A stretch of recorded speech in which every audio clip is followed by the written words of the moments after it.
Fox Sports presentation of B.A.S.S.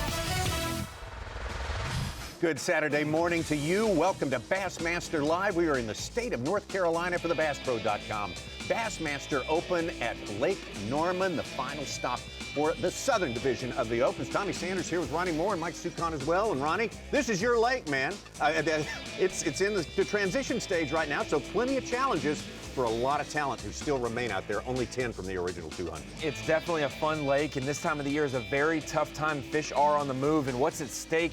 The top three in our Opens points race, they are locked in now for elite qualification, and we'll get into that. The winner today out of our top 10 will have a shot at the Bassmaster Classic. The top two anglers will maybe help out another angler. We'll get into that as well. $40,000+ for the winner this week at Lake Norman. And like you said, Tommy, a very interesting lake, one that I grew up on. I love this place. It is the dock fishing capital of the world. More docks on this lake than you'll see on most other lakes in the whole state.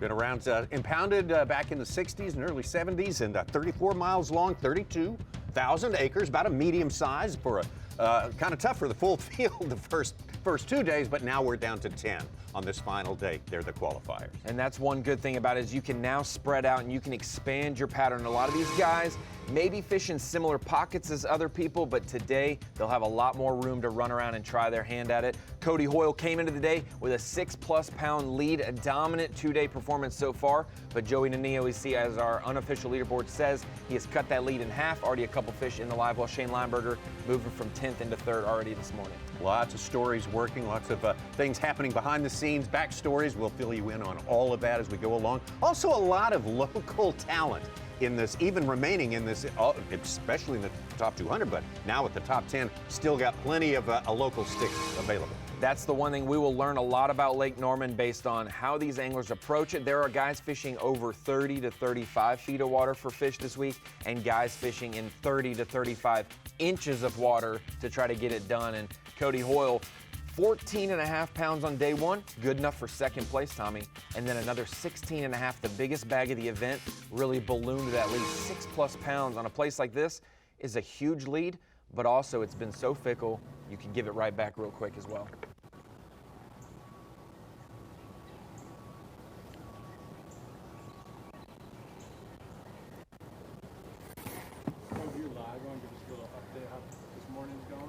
I've missed about 3 so far. It's kind of slow.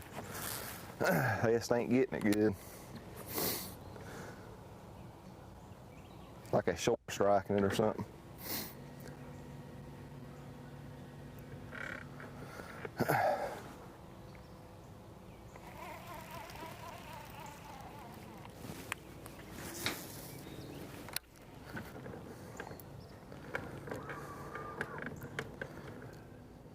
Beautiful morning. These anglers have been on the water about half an hour so far, so it's still early yet. You heard Cody say he's missed a few already, and he will hit a lot of boat docks today. He will indeed, and he's probably a little tight this morning as we're taking a look at our Dovetail Games drone shot this morning of how he's picking apart. It's kind of a community dock. It's not a marina, but we've got a bunch of these community docks. One a walkway up to the bank, a whole subdivision worth of boats off of that dock. And most of the time, Tommy, those docks are dredged. And we'll get into exactly what that looks like and why it's important. But some docks, there's a bunch of docks on Norman, but they're not all made the same. Some docks have a slow, gradual decline in depth. But these dredge docks, it goes from about 5 feet consistent off the bank and drops straight off into 15 to 20 feet. And those fish love that immediate access to deep water for summertime, but then when it's cool like it has been, they'll get up there real shallow and enjoy this cooler weather and what it does to the bait fish. So Cody, obviously a couple bites this morning, short striking them. They might not even be ones that he needs, but with a 6-pound lead, you don't want to give that away. So a fish or two in the boat will make him relax a lot. Oh yeah. You talked about it's cooler weather. They're in the second day of a front having passed through here, so temperatures in the 40s, low 50s at night, going up to about room temperature, 72 to 75 degrees during the day.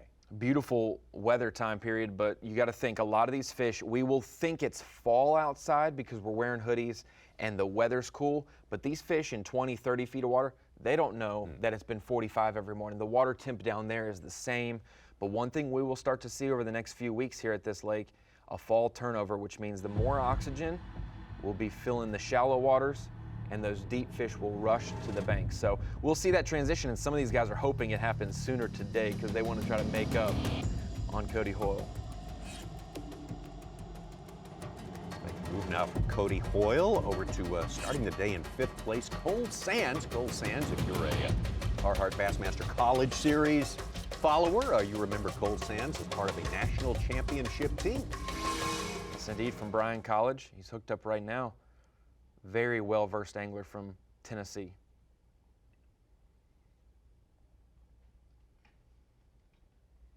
We'll see a similar depths a lot of these guys are fishing. Some are fishing 15 to 20 feet. Some are fishing a little bit deeper, around 30 feet. For Cole, he's got a point or two that there's a severe drop. It goes from 20 or 30 feet on, and then it drops out into the channel, which is even deeper. A lot of fish there. So as soon as you can position them, they should be cast after cast to be able to catch them. As we make a move over to Masayuki Matsushita. We know him. He won a Bassmaster Open last year. At Rayburn, right? Yeah. Yes, sir.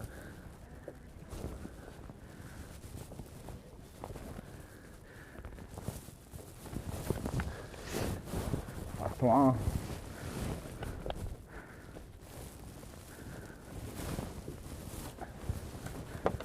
Maybe keep her. Yeah. Half long.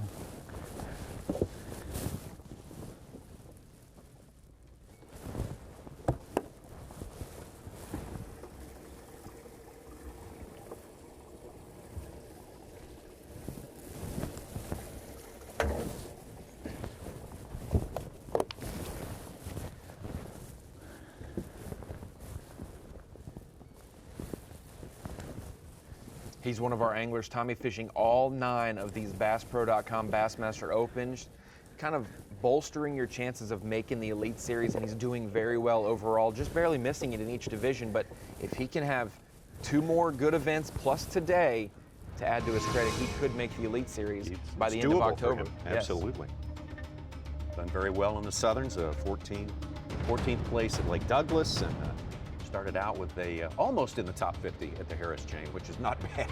No, Florida is, if you can survive Florida, you can have a shot in the rest of the points race. First look at Christian Shota. Oh! Earlier today.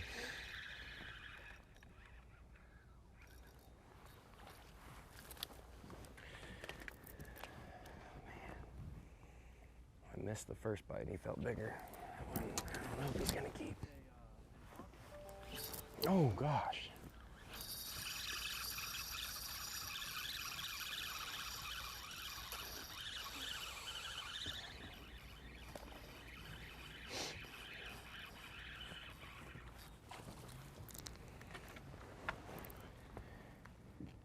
He is not very big. Normally they're not when they're up on the top. That is Joey Nania, our 2nd place angler coming into today. Joey Nania, already a winner on the BassPro.com Bassmaster Opens, but in the Central Division. So if he wins today, he'll be a double qualifier helping out Tyler Rivette. But Joey Nania, he's got a very interesting approach, something we see in the winter months with the Demiki rig. He calls it the Ned Miki. It's a great head. We'll have those baits to show on the monitor later today, but dropping it right down in front of fish, that slow fall right in front of their face, they can't stand it, and he's been able to catch schools of spotted bass doing that this week, 30 to 35 feet of water as well.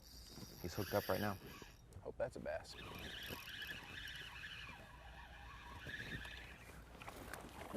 Golly, why are you jumping so much, buddy? A decent keeper. There's about 50 of them with him, so we'll see if we can keep catching them. He's not very big, but I'll take him. Definitely a keeper. You gotta start with 5 before you can call. Fish the first 2-day Might average start with about a 2.5 25, pounds. but then you get a couple 3-pound bites and you're good to go.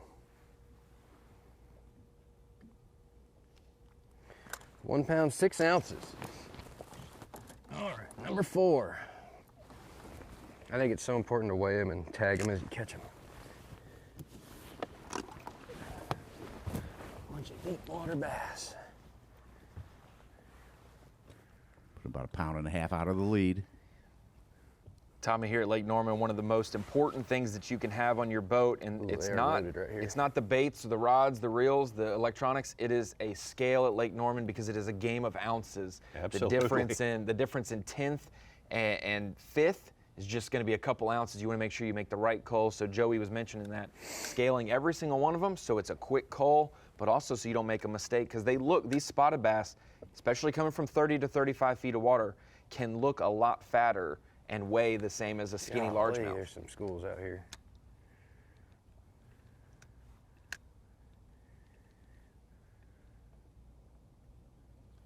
Just heard Joey say he's seeing a bunch of them down there. There's a bunch of them way up there.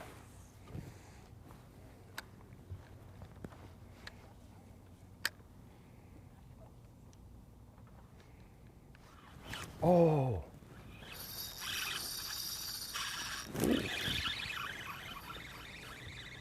They pull so hard at first and you just don't know.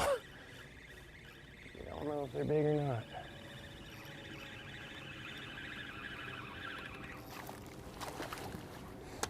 Nope. That's the problem when you see them up high in the water column like that.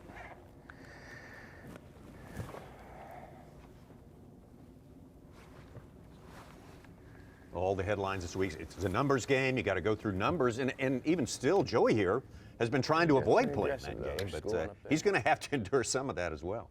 Yes, his numbers on day one, he had good weight, but he caught about 50 fish, and he said he just was going through too many smaller fish, so he dedicated to more high percentage areas. That's what you want to do no matter what. But Sure. He said, I'm willing to go with less bites if they mean bigger fish. He caught about 25 yesterday, and he had a bigger bag than he did on day one, able to move up into that second spot. But cycling through fish is definitely difficult here, and looks like Matsushita's hooked up again.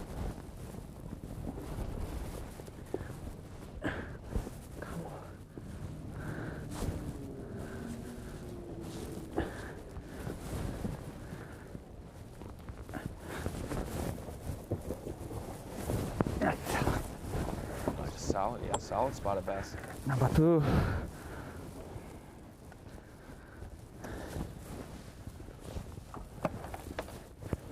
That is a good one. Matsushita would be fine if he didn't cull that today, but with a 6-pound deficit and change, you may need to cull that one. But one thing different with Matsushita compared to the rest, he's got a bunch of rods on the front deck, but he's been using big jigs, 1/2 ounce football jig, 3/8 ounce living rubber jig, fishing deeper timber lines and brush piles. So maybe not on docks as much for Matsushita, but we will see him fishing offshore around some timber today for sure.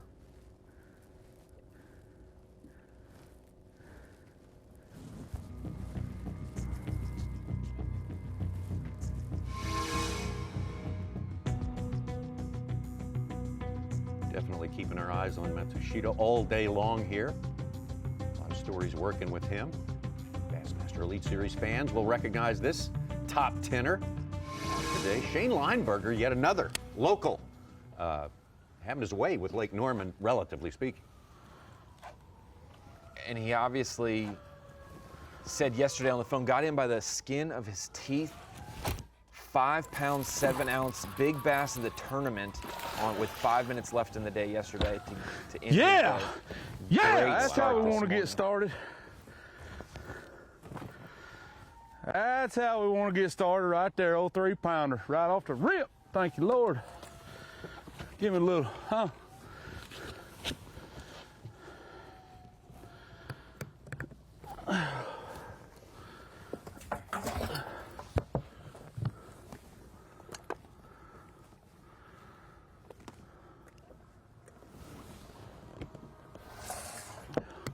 Close these latches back here so you don't trip on them, wind up in the lake.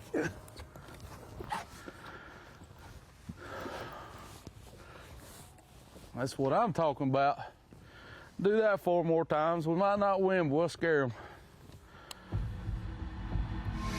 He had the biggest margin of anyone, started the day in 10th place, basically 10 pounds plus behind the leader. Now he's tucked into 4th place. That's a big move. That 3-pounder will work wonders for you on Lake Norman. 3-pounders are gold for sure.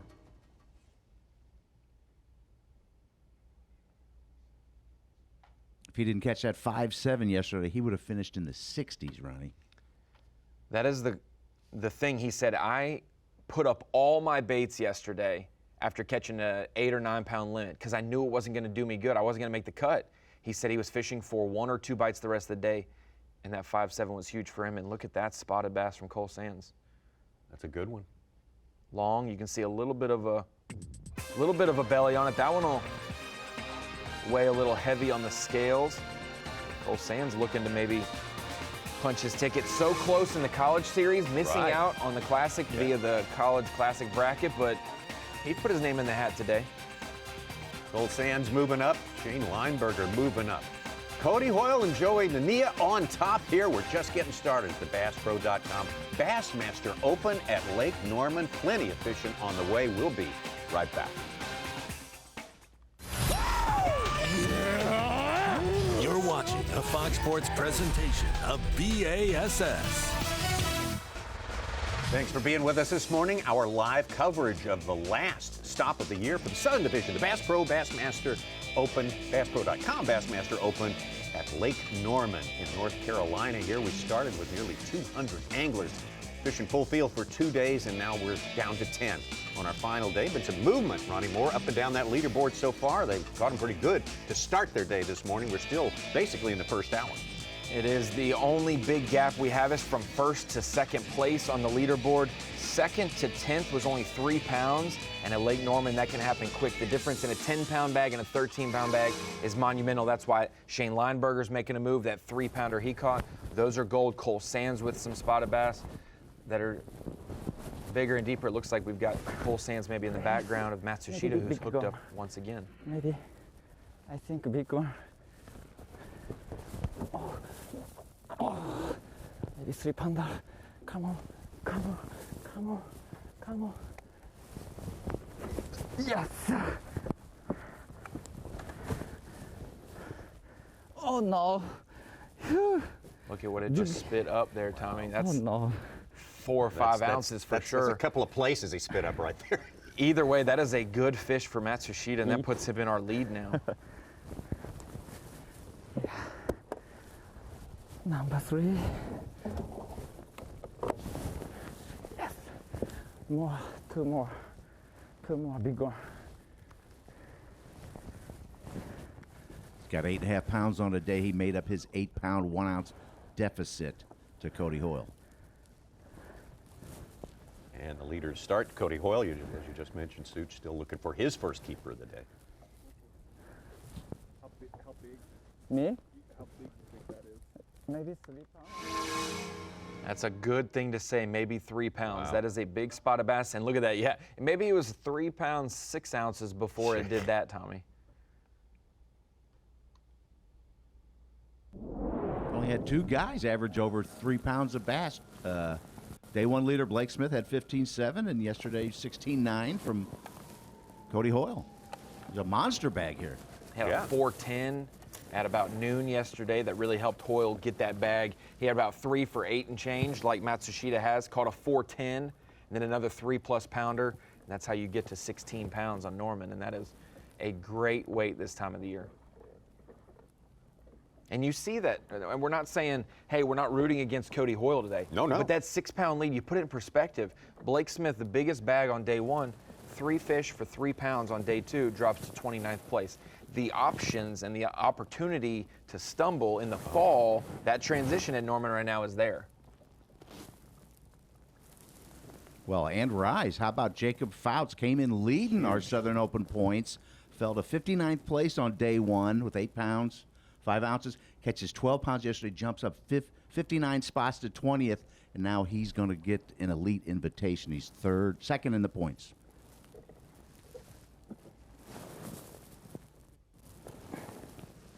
I called Jacob Fouts last night, Such, and he said, I lost a 4-pounder on day 1 and had 8 pounds, and I thought that was the fish that was going to cost me the elites. Yeah. And then he backs it up with a same bag, 12 pounds on day 2, and got right back in it. That is an incredible jump. Well, you look at the field, he's one of the college guys who went through the college bracket and has fished a Bassmaster Classic. There's John Garrett, Cody Huff, several.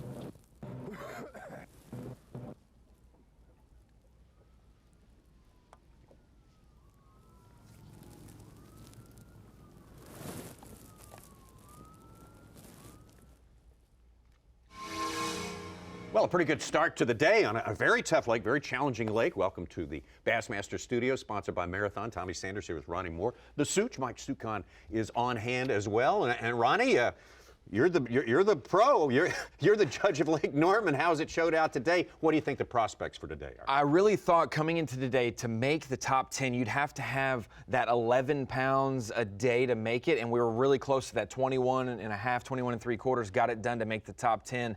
But that game changer, catching a largemouth is going to be huge. We saw Lineberger with a 3-pounder already. Unless you're around 3+ pound spotted bass, you have to have 2 or 3 big largemouth in that 3+ pound category to make a move. Only 2 anglers this week in our top 10 have had more largemouth than spotted bass. That's our leader, Cody Hoyle, and David Williams, who is in 8th place. More largemouth than spots. That'll be key for some of these guys trying to make up ground today. All right, and Such, you had an article in advance of this tournament about some of the classic complications going on right here, and that's still in play. That angler waiting to get in the classic is Tyler still Rivette, waiting. I actually visited him down in Raceland, Louisiana. He's cleaning up after Hurricane Ida, and he is sitting there nail biting watching, and I chatted with him last night, and he knew exactly the top 2 guys in our field. Cody Hoyle, who started with a 6-7 lead, and Joey Nania has already been in the Classic, so those are the 2 guys he's pulling for today. Everybody Tyler else Rivette, you're talking would not. about. Yes. Tyler Yes. Rivette, everybody else would knock him out of Classic contention. He's the next guy on our Angler of the Year standings in the Elite Series, and he will get a Classic berth if those top 2 guys win today. He wants the status quo to Oh, yeah. remain in place. Good luck with that. Exactly. Because, that may or may not happen today. Let's bring in another expert from that part of the world, and he's just one of the greatest of all time. Of course, former Classic champ, former 2-time Angler of the Year. The great Davey Height, and a familiar-looking spot for you, I'm sure. And what's your assessment of the way things are working today, 2 days into a cold front now? Well, the cold front certainly isn't helping anything, but Lake Norman is traditionally a little stingy with those bigger largemouth, and that's what it's going to take for somebody to win. That's why it's separated some of these anglers from the others, has been able to catch 1, 2, 3, or maybe even 4 largemouth bass. That's a big, big key. But so many people, almost everyone coming in this event knows you go fish those boat docks and you try to power fish, you catch those bigger largemouth. But it's a lot easier said than done. So many of these anglers really, really struggle. So it's going to be interesting today to see what happens. I love these tough events because you never know. One person catch 15, 16 pounds today, and they're going to hold that trophy over their head. All right. We got Davey with us, and Davey talking about the volatility. That kind of plays into our hands as fans here. I mean, we better not take our eyes off what's happening for very long. And that is one thing that this guy right here, Josh Douglas, was worried about. He caught 9 pounds yesterday, barely making the top 10. But I'm not really feeling it just yet. This school here has been pretty good to me. And I can see that they're still here. Ah, my tail.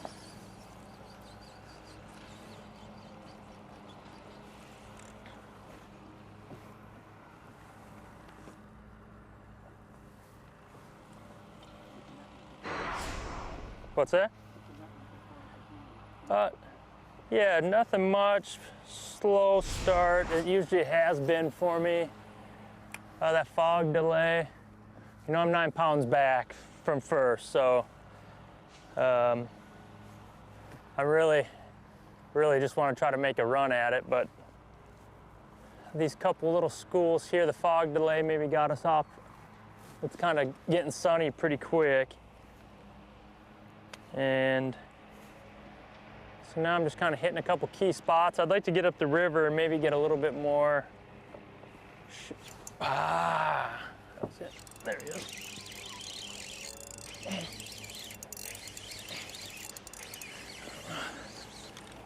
He got off. Lake Norman special. You got to sort through the small ones on Lake Norman. You get bit here, but man, you can catch a whole bunch of little ones.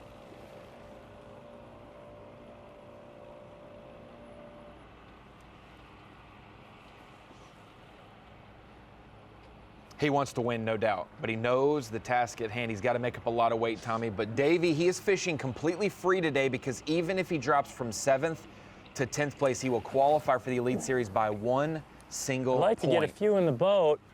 I don't know, I mean, it's hard to think, like you're always trying to fish for first place, but at the same time, there's not a lot of difference between me and second. So I'm spending a lot of time thinking in my head, you know, whether to try to chip away at it like I've been doing, or if I want to try to do something special and just have fun whipping around a buzz bait and a fighter jig around a little bit. But like I said, some of these schools got bigger fish in them. In my first day, I had a pretty good bag, almost 13 pounds. And a lot of that came from fishing these schools and these brush piles. This particular spot right here is just a little spot here off a point. Main lake, you got the main river channel comes and bumps this, and it's had a school on it all week. But I'd be lying if I said that they don't bite very good for me in the morning. It's always a slow start. Using a lot of active target in this. Spent most of my time in practice in the mornings trying to find a shallow bite. And I think we were just a little too early for it. I'm sure there's some guys that are catching them doing it. So I spent all my time in the brush pile, looking for brush piles. A lot of cane piles out here, a lot of old brush piles around docks. And just basically running them all day. I got about 100 of them, and every now and then in the idling process, you know, you'll come across a school. For the most part, it seems like these schools have stayed, but it's just weird. It just seems like so many of these fish will give me a bite or two and then they're done, like that one, you know, and if it's a 10, 12 incher, it just doesn't do you no good, and it kind of shuts down the school, and you got to maybe recycle through the spot.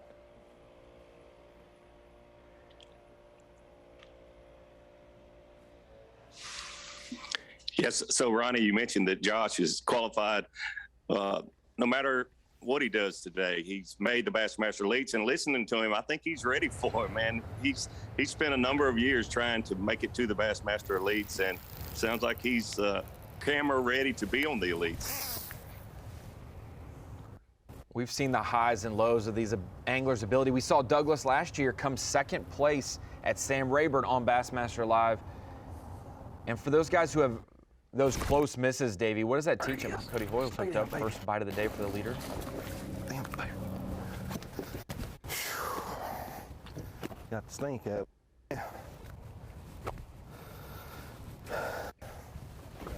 Thank you.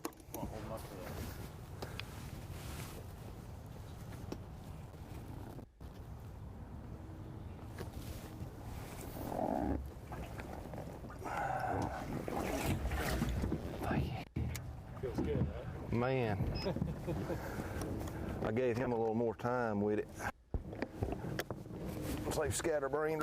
I put my keep alive stuff in it. I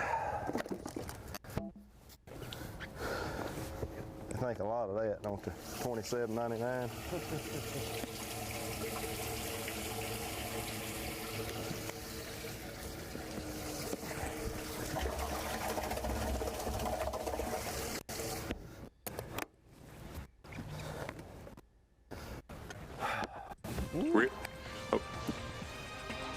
Well, maybe you can loosen up a little bit now, Ronnie. Catching those fish on those boat.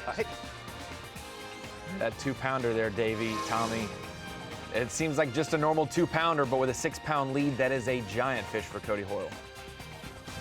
Numbers game, to be sure, and you go for a better part of an hour without a number put on your board. It's a relief to get something going. So our leader on the leaderboard with one, anyway, good keeper for Cody Hoyle. Yeah, that's how we want to get started. That's how we want to get started right there, old 3-pounder, right off the rip. Thank you, Lord. Give me a little, huh? There's our Bass Track unofficial leaderboard. Cody Hoyle on top there. Matsushita, good move today. Joey Nania on down into third place. Shane Lineberger from the bottom to fourth place right now. So plenty of movement, and that will continue throughout the morning, throughout the day here on the last stop. The Bassmaster Southern Opens, the BassPro.com Bassmaster Open at Lake Norman, and our live coverage will continue in just a couple of minutes when we come back.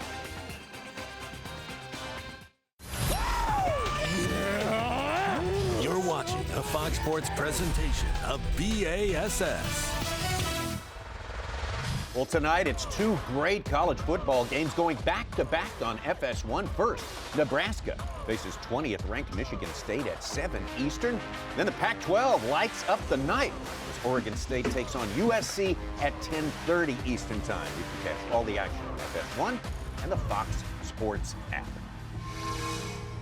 Big sports Saturday for sure, and the biggest and most important day of them all in the Southern Open, right? Going on right now on Lake Norman, Ronnie and Davey Hike. Davey, we talk about going through the numbers. Talk about the good side and the bad side of going through numbers in order to get your work done. He took a while to get in. It's a big dilemma, especially fishing somewhere like Lake Norman. You can only weigh your 5 largest bass, and if you go out and catch 30 largemouth or spotted bass, and they all weigh 1 pound apiece, your total for the day is going to be only 5 pounds. But if you target those bigger fish, oftentimes that's going to be the largemouth, and you catch 6 bass a day, but they're 3-pounders, then you're going to be leading at Lake Norman. So it's not the numbers, it's the quality. Let's see. He looked bigger than that on the graph.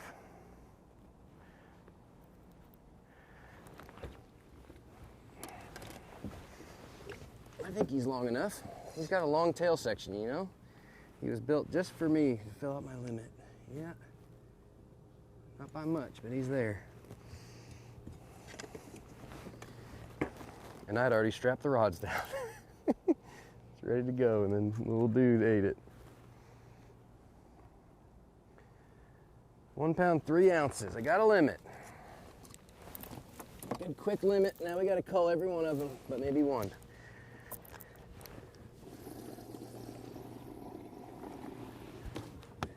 I got 6 pounds, 5 ounces. Big old bag. You mentioned it, Davey. The difference in I got the first limit of the day, though. a limit for 6 pounds, or like Matsushita has 3 for 8.5 right now. You'd want that 3 for 8.5. It's good to have a limit early. Eases your mind, eases your nerves, but finding 2.5 pound spotted bass, that is gold at Lake Norman. Yes, it really is, Ronnie, and it's so difficult to, wow, that's cool. Remote control owl, that's awesome. Oh, that's not a real owl? No. Woo-woo. Joey said he had the first limit of the day. On day one, we had 102 of 193 guys got limits. The average fish was 1.9 pounds. Day 2, yesterday, 1.7 pounds. Only 85 guys got limits. Cody Hoyle, our leader to start the day, still in first place. Got 1 2-pounder.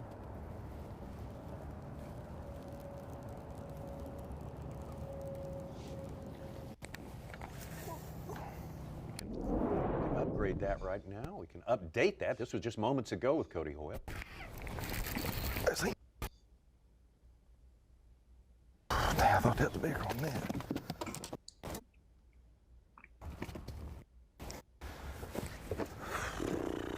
I think about 13.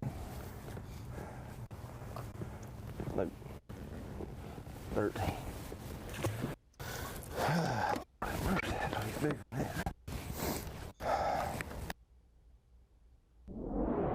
Have to be 14 inches for spotted bass and largemouth this week. But one thing to notice, when he was missing those fish earlier, Tommy, he was at the ends of those dredge docks, those community docks we were talking about, and they were nipping at it, maybe spotted bass. He goes and sneaks up closer to the bank and is fishing those walkways, and he's got his first keeper of the day and another one that was close within 5 or 6 minutes of each other. And that is often the key on docks, is they're always on docks, but are they on the shallow side on the walkways? Are they on the bank? Are they on the ends of the docks where the brush is? There's a lot of different places those fish can be. And Davey, once you dial that in, you can run that on this lake. Yeah, you're exactly right, Ronnie, and I know you fish Lake Norman a lot, but there's thousands and thousands of boat docks on Lake Norman. So you have to narrow down which ones are the ones holding the fish, and then you also, each and every day, have to locate where those fish are positioned on those individual boat docks. From North Carolina's Cody Hoyle, we go to North Carolina's first look at Cole Huskins from Mount Holly. And he's hooked up. It's a good one. Or he's foul hooked one, I don't know.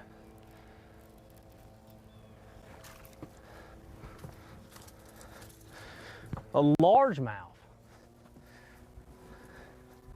How about that? Barely freaking got it too, man.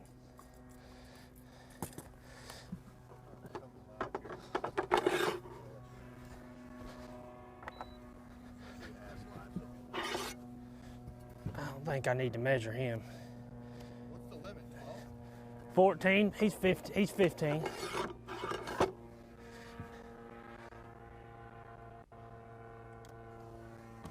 I'm gonna weigh him. I'm gonna weigh him.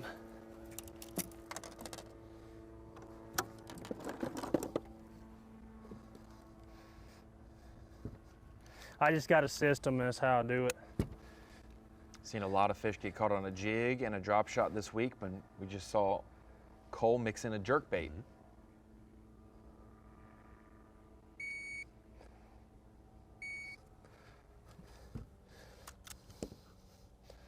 You can put him in as a 1.5 pounds.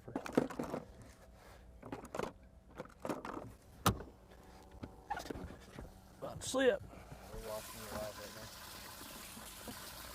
Pulled up to a brush pile. Suspending jerkbait over top of it. Catch a largemouth. It works.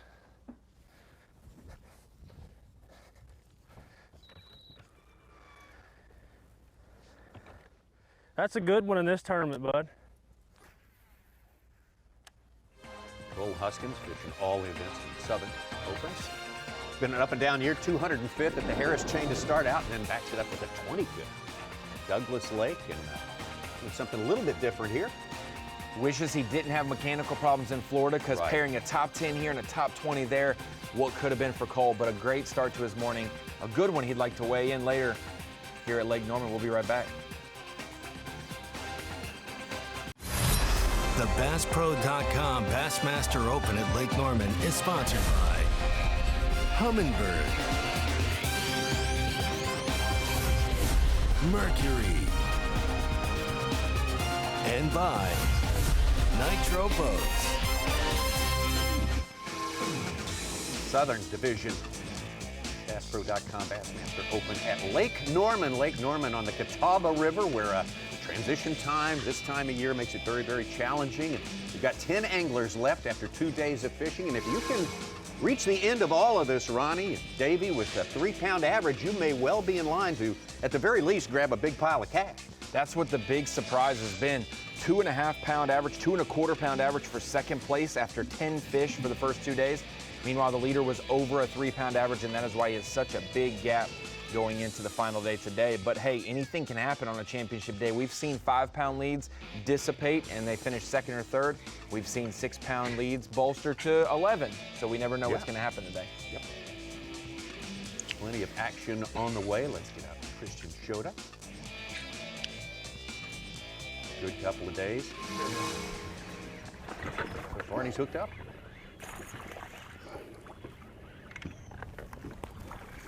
There's number one. It's a largemouth.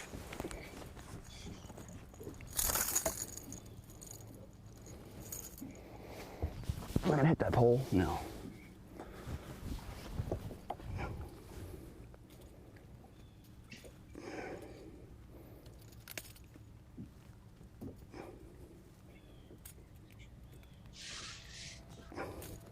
Man, it's in there. I guess that's a good problem to have, right? Wasn't coming off. Ooh. Little guy. He will keep though.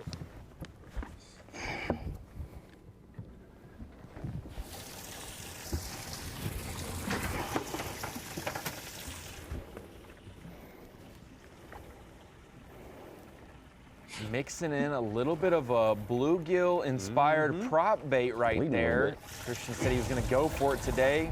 Shot to win an open doesn't come around often, and it may say he lives in Florida, Tommy, but he's grown up Rock Hill, South Carolina, on Lake Norman, Lake Wiley, not far from here. So he's very accustomed to this. Just moved to Florida though, but he's going for it today on one of his home lakes. Longtime Bassmaster fans will recognize this man right here. He is a tournament fishing son of a gun. 259th tournament for Charlie Hartley. I'm fishing. That's update number 1. I love to fish, and I'm getting to do that again today. I started here every day. The first day it went really great. Yesterday it was slower. This morning's been okay. We got 2 nice ones, and they both just came within about the last 5 minutes. And normally I get a little flurry here where I'll catch 2 or 3, and then you just keep making the same cast, and it kind of seems ridiculous sometimes, but it's the head of an island, a current break, a current seam, and I'm sure in the fall when they draw it down, or in the winter, you can see what's out in front of this island. It's about 19 feet deep, and I'm fishing a good old Carolina rig.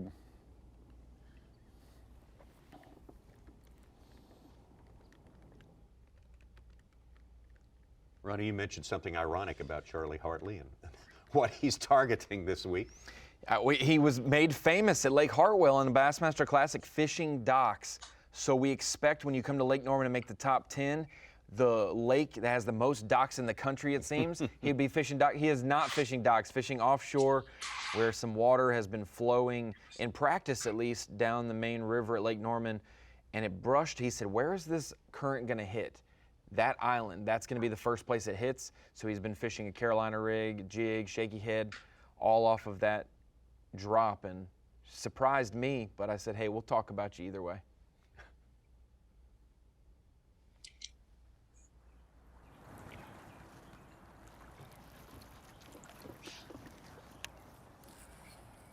First look at David Williams as well, still looking for his first keeper here, more than an hour long into this championship day. David, who spent some time on the Bassmaster Elite Series for sure.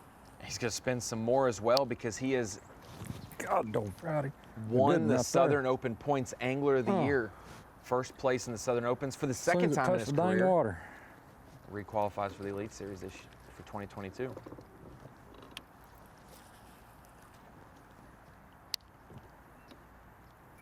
Yeah, really excited to see David Williams fishing shallow. He's fishing for those largemouth, trying to make a move up the leaderboard. He's already qualified for the elites, like you mentioned, Ronnie. Well, hadn't had many bites so far. Been pretty tough on me.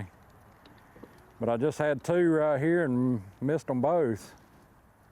So just gonna keep covering water till we run into one.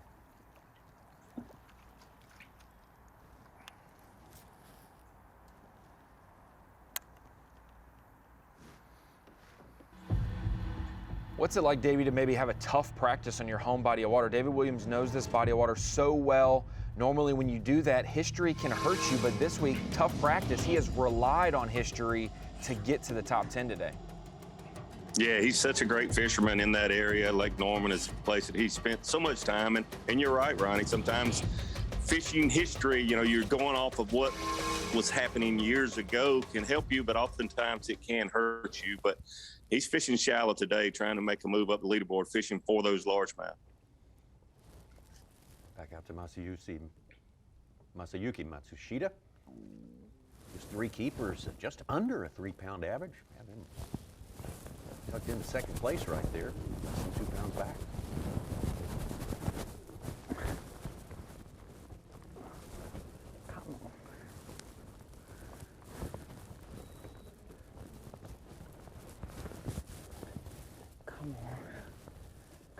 Please, please, please.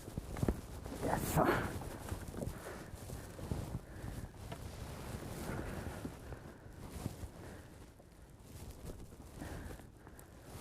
Oh. Keeper. Yeah.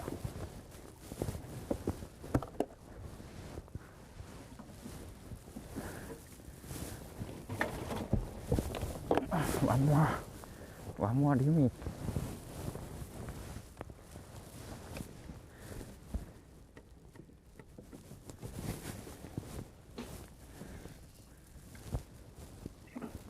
Tommy, I don't know what Cody Hoyle did to Masayuki Matsushita, but he's coming for him today. What a great start. 4 very good spotted bass for the fourth place angler looking to make up that 8-pound gap. That one might have done it right there. They've been trading the lead ever since Hoyle got his first keeper of the day, but man, 4 for 11 plus pounds. That's a great 5-fish limit, so he still has one more to his tally. There's one thing about Lake Norman. Through the years, it's hard to maintain that lead. I don't think I ever remember someone going from day one and keeping the lead throughout the event. And Lake Norman is so volatile. You'll think, man, this guy's got it figured out. He's got a 3-pound average per day, and then the next day struggle to catch, a 5 or 6 pound limit. It's so difficult to catch those fish each and every day throughout the entire tournament. That's one thing David Williams, an angler fishing in our top 10 local here, knows it well. I covered him in 2014 on the water when he won the points race in the Southerns to qualify for the elites. Had a 5-pound lead going into the final day of competition, only came in with 2 or 3 fish.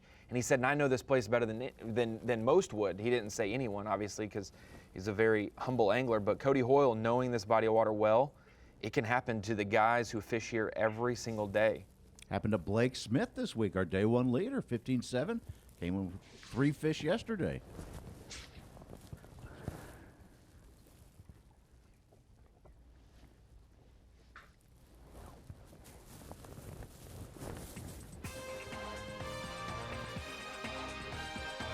That is the way to start your day, especially when it's the final day, championship day at the BassPro.com Bassmaster Open here at Lake Norman. Masayuki Matsushita, now with 4 keepers in the boat right now. Matsushita, who had a great finish at Lake Douglas earlier in the Southern campaign to put himself in great position. And you've got plenty more action on the way. Cody Hoyle still looking for his second fish of the day. Joey Nania, Cole Sands, and Charlie Hartley moving up the leaderboard on this final day. Plenty more to come. We'll be right back.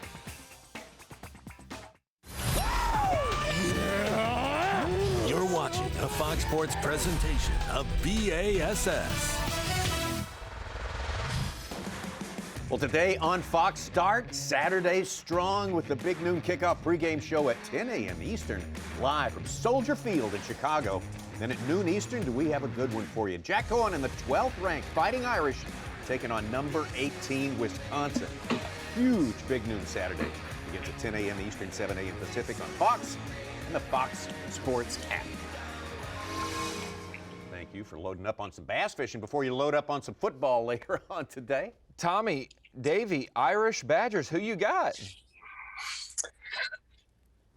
Well, I really think we're going to have a change there from number 18 to number 12. Notre Dame has nothing personal here, but not been very impressive in my opinion so far. So I think Wisconsin will show that they're a little better than number 18 in the country.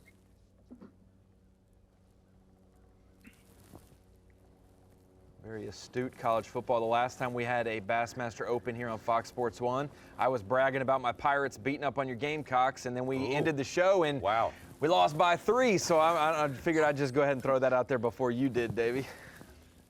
Oh, you know me all too well, Ronnie, because you started off, the kickoff return to start the game, the halfback pass, the first play from scrimmage to score, and you started talking a little smack, texting me and sending me replays. So I kept quiet, and things worked out in the end.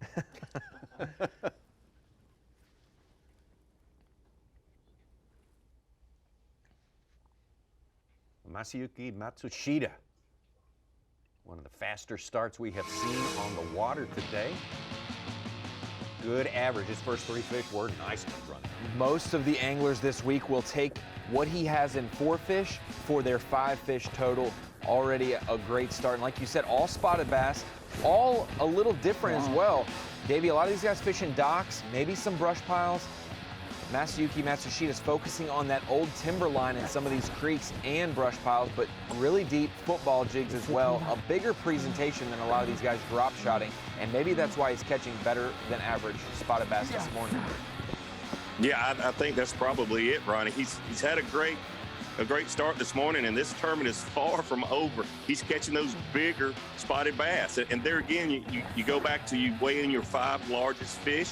He's using a jig like you see a lot of the anglers that are fishing around the boat docks, trying to catch those largemouth, but he's really targeting the spotted bass, but the bigger spotted bass, his percentages of catching those bigger fish using that living rubber jig is much better than, in my opinion, than throwing the drop shot. You can catch a lot of fish and even some good fish on the drop shot, but that jig, you have a better chance of catching those bigger spotted bass.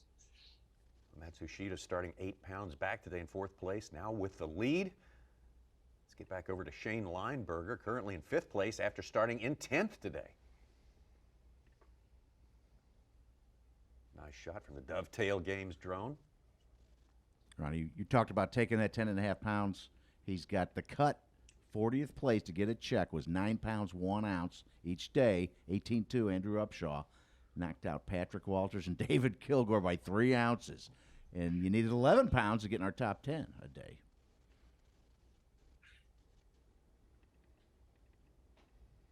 I think I missed 1 year. I missed qualifying for the college championship.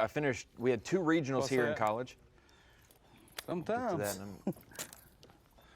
Need him to do his part.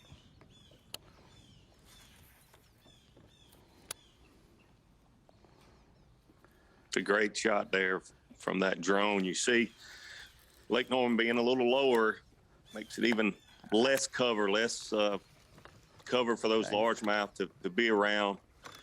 And so often as an angler, you want to pull up and fish a line of docks where you've got docks every 40 or 50 feet. And those docks get more pressure than a dock like this. You see Shane Lineberger very isolated by itself. And oftentimes people won't take the effort to fish one dock sitting there by itself. We talk about pressure, and Davey and Ronnie, you could both talk to the fact that this is probably one of the more pressured lakes in all the United States, right? Yes, and that's what I was going to mention with Such is the difference in making a cut for a championship for 20th place or 15th place, whatever it is. I remember missing the championship cut by 1 pound, and I was in 32nd compared to the top 15 cut. That's how many people were within 1 pound. So it is ounces here. And this isn't really fall yet. It feels like fall outside, Davey, but this is still late summer water temperature-wise. These fish have just started to maybe think about it, but they actually haven't made their move yet, shallower or more populated on those docks. Yeah, exactly, Ronnie. And that's why you see some anglers fishing the walkway of a boat dock where oftentimes it's less than 2 feet deep. And then you see other anglers fishing out in 30 feet of water because some of those fish have started to transition, but a lot of the fish are out deeper. And it's really just a matter of fishing your game, power fishing, and keep in mind on Lake Norman, largemouth are huge. Huskins hooked up. He saw him catch a largemouth about 15, 20 minutes ago.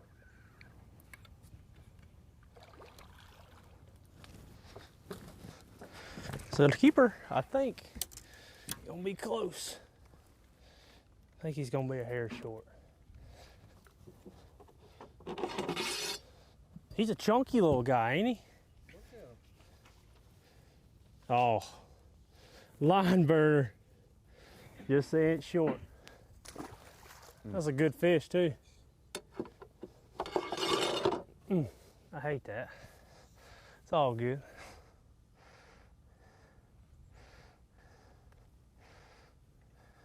Cool, pretty consistent. You know how many so far? fish you get out of a robo worm?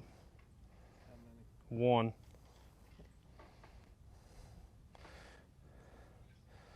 Not a bit more, not a bit less.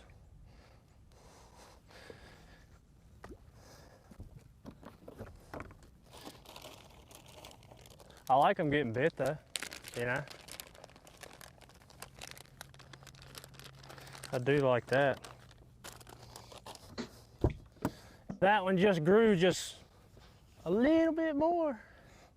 Kind of, what's your opinion on, obviously fishing alone, you got more opportunities to fish, but like with the co-angler, do you find that it helps you tune in with what you're going to throw too, if they're catching something, or, you're out there alone all day, you might not, I don't know, how do you feel? So my honest opinion is co-anglers really factor into your day. It can be good and it can be really bad because you got a game plan, something you're going to go do, and they start catching fish on something else, and that you might veer from your game plan. And you know, your game plan might be good. You're on a little lull at the time. So you really got to be careful. I like being myself. I used to be a co-angler. So, sorry, I got a mess. I hope I'm not still live.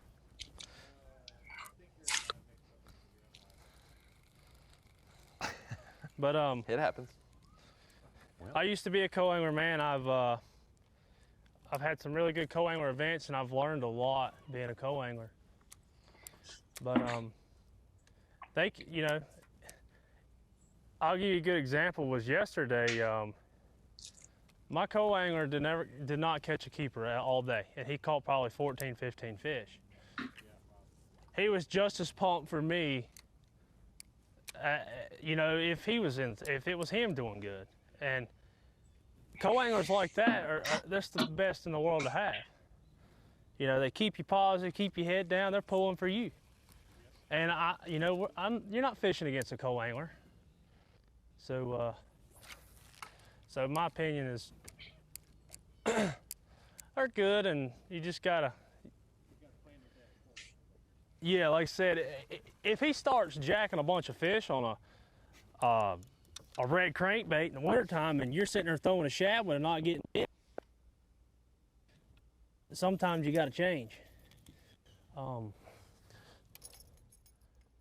Huge kudos to Alex Reese.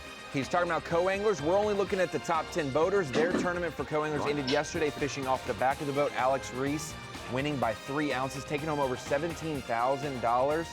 16-year-old co-angler fished with Charlie Hartley yesterday, and Charlie Hartley was so tickled for him doing well. So it is a great program in the Open. Congratulations. Yeah, 5-hour energy trivia time, actually, is what we're rolling up on right now. Let's pose the question for you. In what year did B.A.S.S. hold its first Open?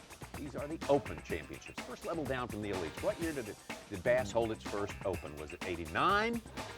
Was it 95? Was it 2001 or 2006? How far do the Opens go back here? We're going to take a look at that. We'll chew on that a little bit and bring you up to date with leaderboards and more. And our answer when we return. You're watching a Fox Sports presentation of B.A.S.S. Final day of the final event of the Southern Opens, the 2021 BassPro.com Bassmaster Open. We are here at legendary Lake Norman. So many B.A.S.S. events. Right now, we're going to answer our 5-hour Energy Daily Trivia question. It was, in what year did B.A.S.S. hold its first Open? 89, 95, 2001, or 2006? Davey, I'll give you first crack at it. I was fishing quite a bit during those days, Tommy. As you well know, I'm going C, 2001. Ronnie, what do you think? That was what I said during the commercial break. C, 2001. I'll go with Davey on that one. All right. I think you can remember what I said during the commercial break as well, which sort of led you to what you said. Yes, it did. You named the winner of the first Open, Tommy. Actually covered an Open back in 2001 on Fort Gibson. Not too far from the Little Rock studios here. Yeah. Homer Humphrey, your winner. Actually, there was another Open on the exact same day on the Columbia River. So Homer Humphreys became the first Open winner by several hours over Michael Gibney. That was the first. Okay. Wow. How about that? Same day, October 13th, 2001. And that's a long time ago. Get back out to David Williams. See if David. And Davey Height won the Bass event before those two Opens and after it. He sandwiched those two Opens with victories.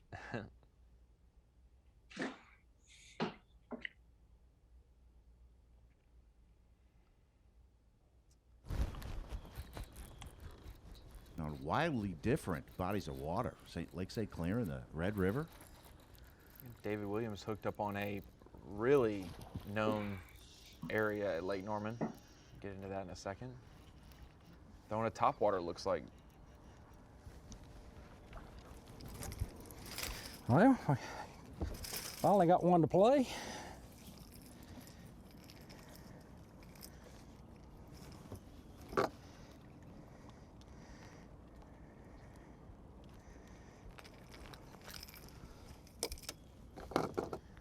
Number one.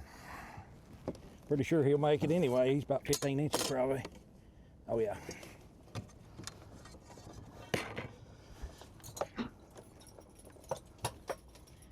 Thank you, Lord. Finally get me started.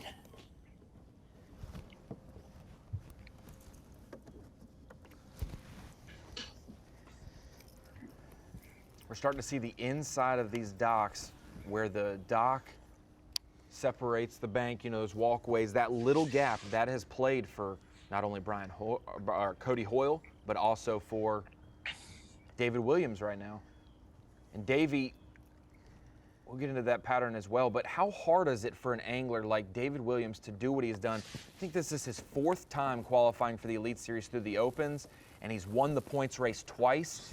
What an accomplishment for fields that are over 200 anglers on these bodies of water. Yeah, it really is, Ronnie. And you bring that up.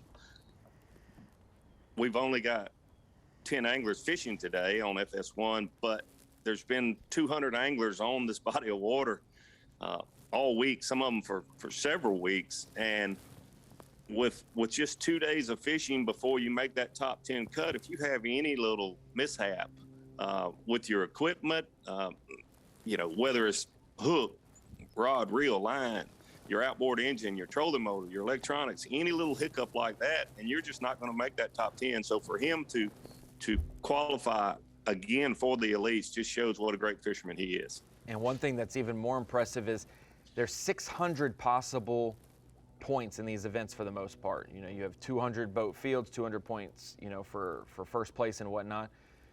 And he has 573 points coming into the final day of this event. So he has missed out on only 27 points for 3 events for a season. That is incredible. That's incredible. Absolutely. I mean, if you've never fished the Opens or before the Opens, the Invitationals, it's hard to even understand how difficult it is competing against 200 plus anglers. And then you have the co-anglers in the back of the boat also. So a body of water gets so much pressure. And to be able to average, you know, top 10s throughout the 3 events like David Williams has done is absolutely incredible.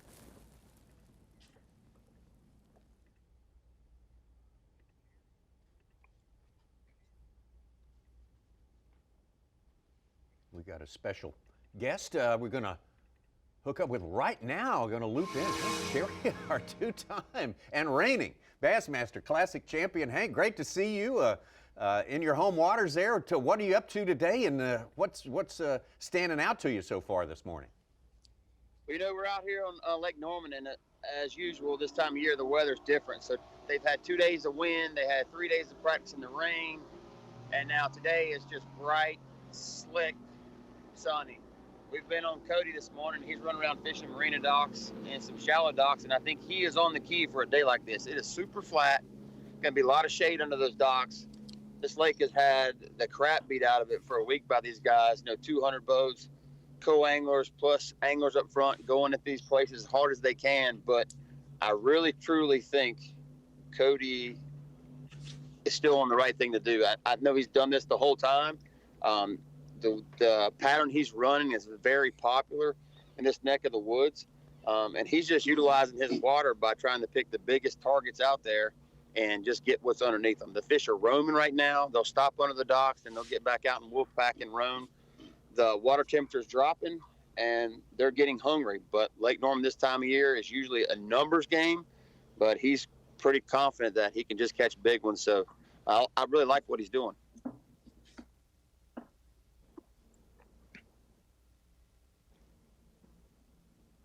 So, Hank, we don't know a whole lot about Cody. This is his only Open he's fishing this year.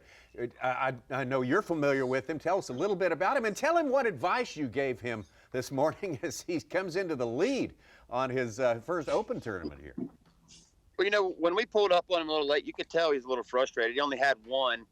And Cody is one of those, he's just one of the kids that's grown up around here fishing, and he does things his way. It might be a little different than everybody else, but it works for him. That's kind of like all the North Carolina guys. We're all a little quirky in the things we do. But when we pulled up on him and he was leaving, I told him, I was like, look, just breathe 4 more. Just breathe 4 more. You know, I've been in this situation numerous times now, and sometimes I think it's a little tougher, even when you're going out with such a big lead and everybody expecting you to blow it away. He just needs to blow all that out of his mind. I told him, just go catch 4. Just do your job, go catch 4, and have a good day. And I think he's going to do that, because as soon as I told him that, he said, I'm going to get him. And that's what you want to hear. Like, when you're going to go get your pitcher out of the bullpen, you're bringing him in to save the game, you want that guy to have the ball. He wants to have the ball. And Cody acts like he really wants the ball today. So Hank, I've got to change gears just a little tiny bit. But when you mentioned having the confidence to go do well, you had that confidence in the Bassmaster Classic this past year. After winning the Classic before that, back-to-back victories are incredible in any event, let alone the Bassmaster Classic. Tell me a little bit, and tell all of our viewers a little bit about how it has been the last 3 or 4 months since you won your second Bassmaster Classic. It's still been a dream, just to win the one. I've said it before, that's the dream you chase. And then I called it twice, that magical carrot that we're all chasing in this sport. And to be able to, talk to youth and talk to people and influence people and tell them my story and get out that, hey, that's not impossible. If people don't laugh at your dreams aren't big enough. That's what I heard Bryce Harper say it the other day, and it's true. Like, in this sport, you wanted to get to the top. I got there, but once you get there, you just got to keep climbing that mountain and keep going. There is no stop until you're done. And with the opportunities in the sport, from high school fishing through college all the way to where we're at now, there are different mountains you can climb it, and your goals may not be the same as others, but you still can achieve them. And just the outpouring of appreciation and support that I've had from fans, friends, sponsors, it's just been amazing. The first one was really compacted bad with COVID, and it was kind of like it held back a little bit, but I told everybody there's never a bad time to win the Classic. And then this second one, I'm not gonna lie, it's kind of good when you roll up into a restaurant, if you're out of town or in town or whatever, and you kind of see people sneaking and pointing and saying, hey, that's Hank Cherry, or they want to come take your picture. And I welcome that all day long, because that's what I wanted with doing it. But like I said before, my biggest purpose in all this is if I can inspire the youth to get them outdoors, hunting and fishing, and go get their dreams, it's been a satisfying ride for me. Hank, that was well said, and congratulations to you. Great work on being the face of bass fishing now for 2 years running, the great Hank Cherry. We get to catch up with him in his home state of North Carolina. That's a treat for all of us. Hey, one treat for everyone in the field this week is that Hank is not competing, and he's helping with our coverage, because he might be in this top 10 if he was at Norman fishing this week. And he mentioned that, wanting to help the future anglers of the sport. Cole Huskins, as we're watching Matsushita hooked up right now. Cole Huskins mentioned it on the phone last night. He would not be fishing in the opens this year if he did not get a helping hand from Hank Cherry. And Hank, whether it was financial or advice or whatever it was, Cole said, Hank Cherry, a huge reason why I'm out here on the Opens Tour fishing this year. So huge in his own neck of the woods, Hank Cherry is.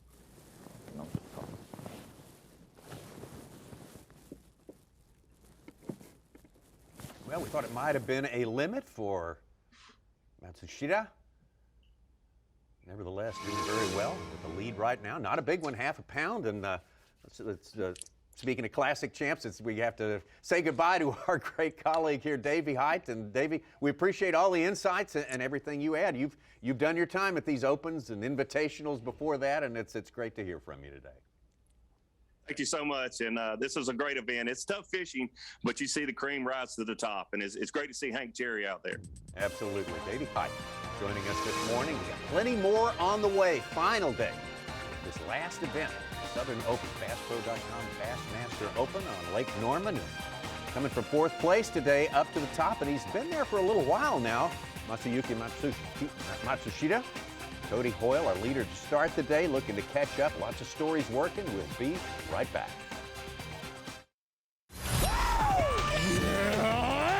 You're watching a Fox Sports presentation of B.A.S.S. Championship day here on Lake Norman. Are you talking about, as a matter of fact, in the field, we got a former college national champion, Bassmaster College Series, in our field of 10 in this final here. College Bassmaster is so big, and there's the feeder, high school Bassmaster. And now, Ronnie, we have something called the High School Combine. That's we hit the big time, I guess, with high school. Huh? This is an awesome opportunity. October 15th through the 17th, high school anglers from across the country can make it to Decatur, Alabama, on the shore of Lake Wheeler. and you'll be able to put your skills to the test. College coaches there with their eyes on you, seeing your ability, seeing your skill. Scholarships available as well. I know a couple anglers get the chance to go for free. They're all expenses paid for this opportunity, but we know your name can be made big time in the high school series, and then once you get to the college, you can really grow it. Yeah, we're reaching that time in the sport where we're seeing former high school standouts getting at all levels and competing well. They're biting, boys. Bass fishing. First ever combine coming up. That's a big deal. It's great to see companies like Abu Garcia jump in and help with that high school and college gap, because people say, hey, I love to fish with my parents at home. I love to fish these tournaments, but I'm a ninth grader. How do I even get prepped to get noticed for college? This combine will be a great opportunity, the year one of that, and we know that will continue to grow. And one day you can become a junior national champion, you can be a high school national champion, college, maybe make the bracket, fish the opens, and you could be on the Elite Series one day. It is all paved that path right there for you. Yeah, the pathway is clearer every year, and boy, the amount of talent we have coming up from those ranks. How sophisticated are these high schoolers this day? Jacob Fouts, our qualifier from the Elite Series from the Southern Opens. He fished at Bryan College, but before that was a high school angler as well. We see Cole Sands right here, the rod in his hand, fishing today, championship Saturday, but he was a national champion, like you mentioned, with Bryan College. There's a lot of great opportunities. Hey, I would not have the position I have with Bassmaster if it wasn't for high school and college fishing. So not only fishing professionally, but working in the industry, all made readily available with these different series. We're out there right now, hooked up with Cole Sands, a former national champion, with his partner, Connor DeMauro.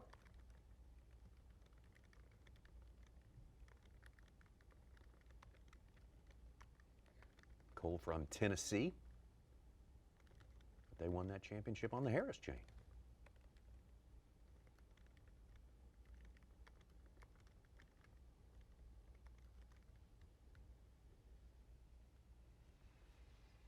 For Cole, tough audio right now, but he is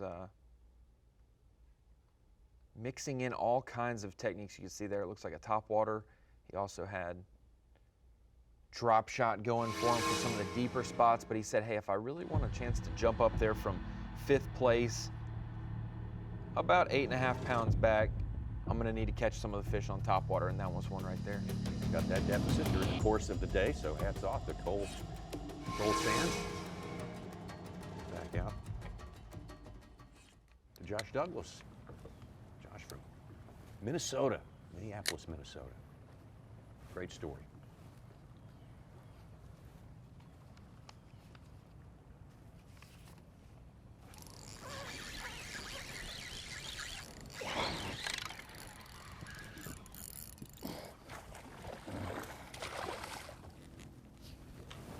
Might go 14.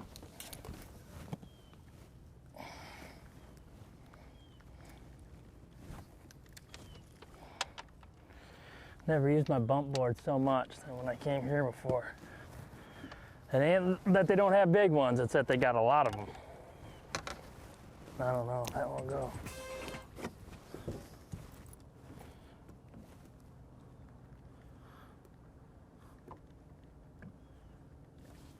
We get to bring one across the stage.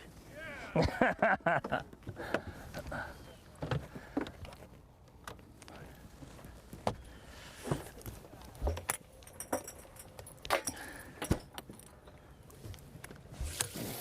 All 10 anglers now have a scoreable fish.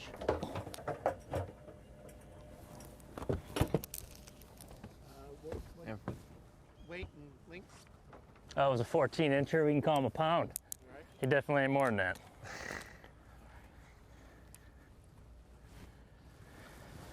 Got the phone call from Josh Douglas last night, Tommy, and he said, Ronnie, please tell me I qualified for the elites without having to catch a fish tomorrow, because I am out of fish and I do not know if I have to finish 6th, 7th, 8th. I don't know if I could do it. That's going to be a good one.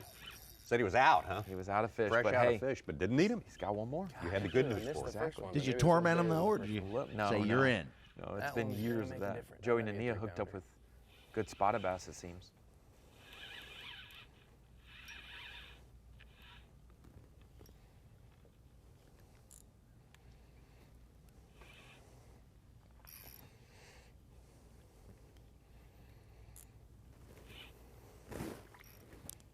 don't give up easily.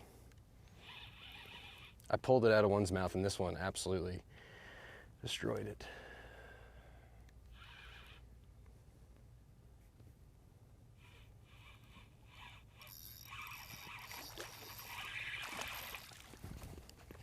Bud, want to go for a ride? All right, that's what we're after. Jeez Louise, look at how he got it too. The first one was the same size. I hope there's more. Well, I know there's at least one more. It's gonna be so hard to come back today, but I don't really care. I just want to have fun, and that is fun. I'm just glad to be in the cut. That's got to be at least another pound upgrade with having a 1.3 and a 1.6 in there. 2 pounds, 10 ounces. Yeah, that's a pound and a quarter upgrade. 3's gone.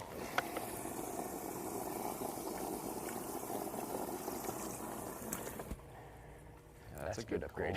Look at that little guy. All right, let's see if I can catch this big sister that I already just missed. I got 8 pounds. Lots of time. That's a huge thing, Tommy. That fish was in 35 feet, just roaming out here, right near the bottom. With the electronics these days, anglers get instant feedback on what their bait's doing, and he Isn't that saw crazy? I can't believe they groups get of this fish deep. down It's there. like it's Missed nuts. one. It is clear water, Gets and another the bite. deep, the clearer the water is, the deeper they'll go. But whew, I better check my line. They got some sharp teeth too. The spots do.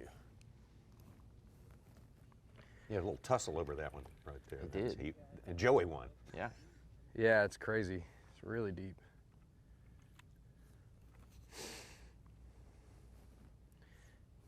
Joey already classic qualified. That would be nice, wouldn't it? Oh gosh, that's so cool. There's like no doubt if you hook one in 35, it's not going to be tiny no more. Good year for Joey Nania already, as we say, classic qualified due to his Central Open win. Yeah. Pickwick Lake. We'll be able to cover him maybe with a chance at an elite qualification at Grand Lake next time we're live on Fox Sports Still 1 got that. in October. That looming ahead of him. 2 more events in Central. Golly, why are you jumping so much, buddy? A decent keeper. Joey Nania using a Ned Meeky. It's about just a 50 jig of them head, 3/16, I believe. Light presentation, even though it's 30 He plus was a feet of bass. water because He it's might so be. natural. And he has by far caught the most fish of anyone today. A limit in the box for him, up to 8 pounds, and it doesn't seem like a lot, but 2 or 3 more fish like the one he just caught, and he'll be at that 11-pound mark that's been above average this week. It stands right now only ounces behind our leader, Matsuyuki Matsushita. Woody Hoyle there, the leader, start the day. Waiting to get things cranked up. Cole Sands, Charlie Hartley, Lineberger, and the rest. Big competition on the final day, and it will go all the way to the end of the day. So we'll take a quick break. Be back to Lake Norman. The BassPro.com Bassmaster Open at Lake Norman is sponsored by Minn Kota, Power Pole, and by Skeeter Boats. So great to be able to bring you this live coverage. The Southern Open, Lake Norman in North Carolina. How about some 5-hour energy trivia right now? We talked about when was the very first actual Bassmaster Open. We established that as being 2001. 2001. Now, who was the first angler to win an Open? Was it Homer Humphreys there at Fort Gibson? Was it Michael Gibney, Jackie Davis, or Gene Beatty? So, all right. See, and I would say I already know the answer, but if I didn't, I would still pick the same guy because I'm not quite sure of the other names, but I'm going to go A, Homer Humphreys. Homer Humphreys, Minden, Louisiana. Yes, I know the answer to that. I was there, and Homer Humphreys won that one right there. So the answer, if you picked A, you got it right, our friend, Homer Humphreys. So, Such, who won the second Open like 3 hours later? Michael Gibney won a Oh, okay. Western Open on the Columbia River, same exact date. But in Pacific time, it would be a couple hours later. Yeah, he got messed up by the time change. He could have been the number one. Could have been number one. Live spickle then. Get back out on the water. 32,000 acres. of Lake Norman here on the Catawba River, providing water and power for the Piedmont here in North Carolina. Guys, in a different section of the lake, this is normally the predominant place you go. Spook in his hand with the thumb on the spool, and I'm throwing with that For Carolina largemouth. rig, and he's like, "You're gonna regret it." I'm like, "What are you talking about?" He goes, "When they come up schooling, you're gonna have to reel that in," and I'm like, "You're gonna have him caught." I'm looking at him like he's crazy. The guy's gonna fish a tournament, not even cast. He just sat there with his thumb. Oh, I'm sorry, I'm hooked up to you. With his thumb on the spool. Well, when they came up, he was right. I had to reel in. He'd already got him. I was like, "Oh, this guy's a genius." But I couldn't fish without I couldn't sit in a tournament and not have a friggin' lure in the water. I mean, that don't even make sense. Did I unplug me? Charlie has provided us with so many great moments Over through the the years, years. including a Love day it. in the lead at the Bassmaster Classic Yes. 2009 down in South Carolina. And to give some context to what he was talking about his bait, Carolina rig. That's what he's been throwing.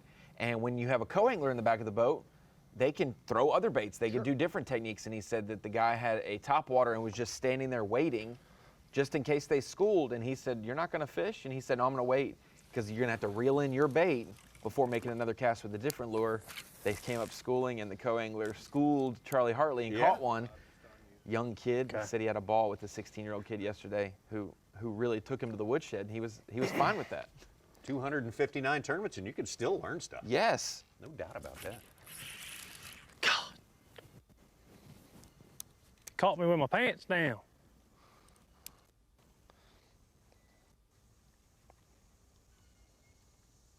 While we're on the explaining, caught me when I wasn't ready. Must be small. That's what that means. Ah, The fish okay. bit when I wasn't paying attention. Oh, I yes. gotcha. Well, yes. that's it.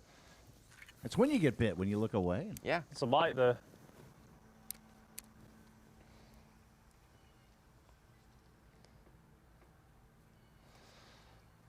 I did a story with Charlie Hartley saying that his lead in the 2008 Classic on Hartwell was 2008, his I'm sorry. greatest moment Almost got in him. fishing until he won his 2016 Open on the James River. Yeah.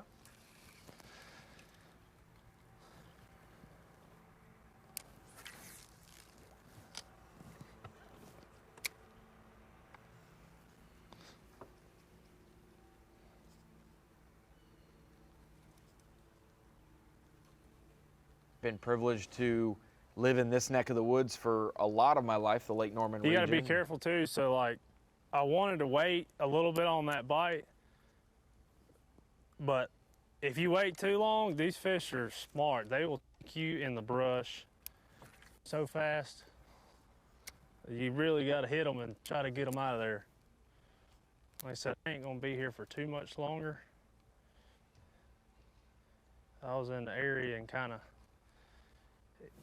it came to my mind.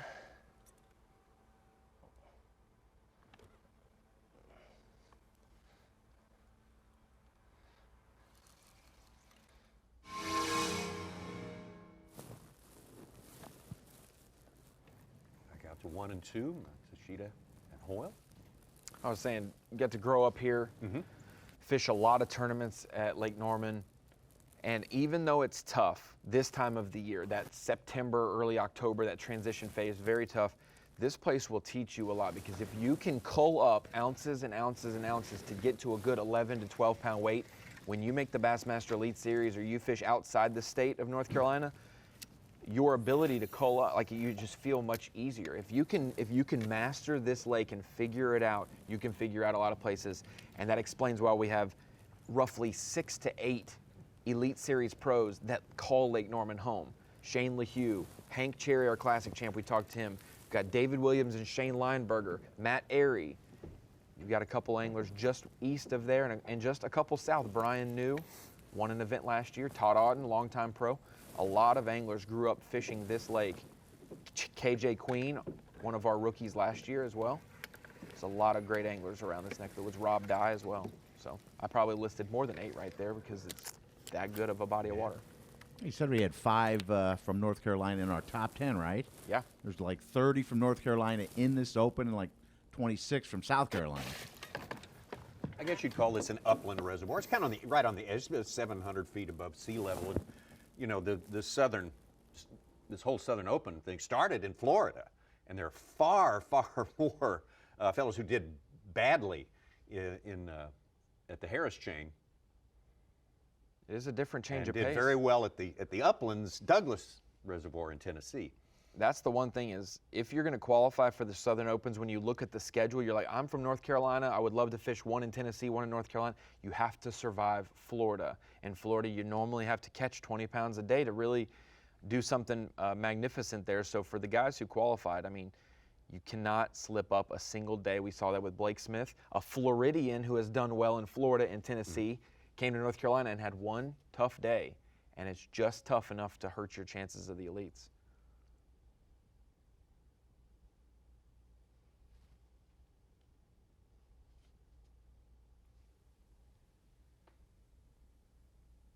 Oh, last year when we had former elite pros Greg Hackney and Jason Christie, decorated pros, trying to get back to the elites through the Open Series. They said it was the most stressful fall, all events were in the fall last year, that they've ever had in their life. They never want to have to do it again.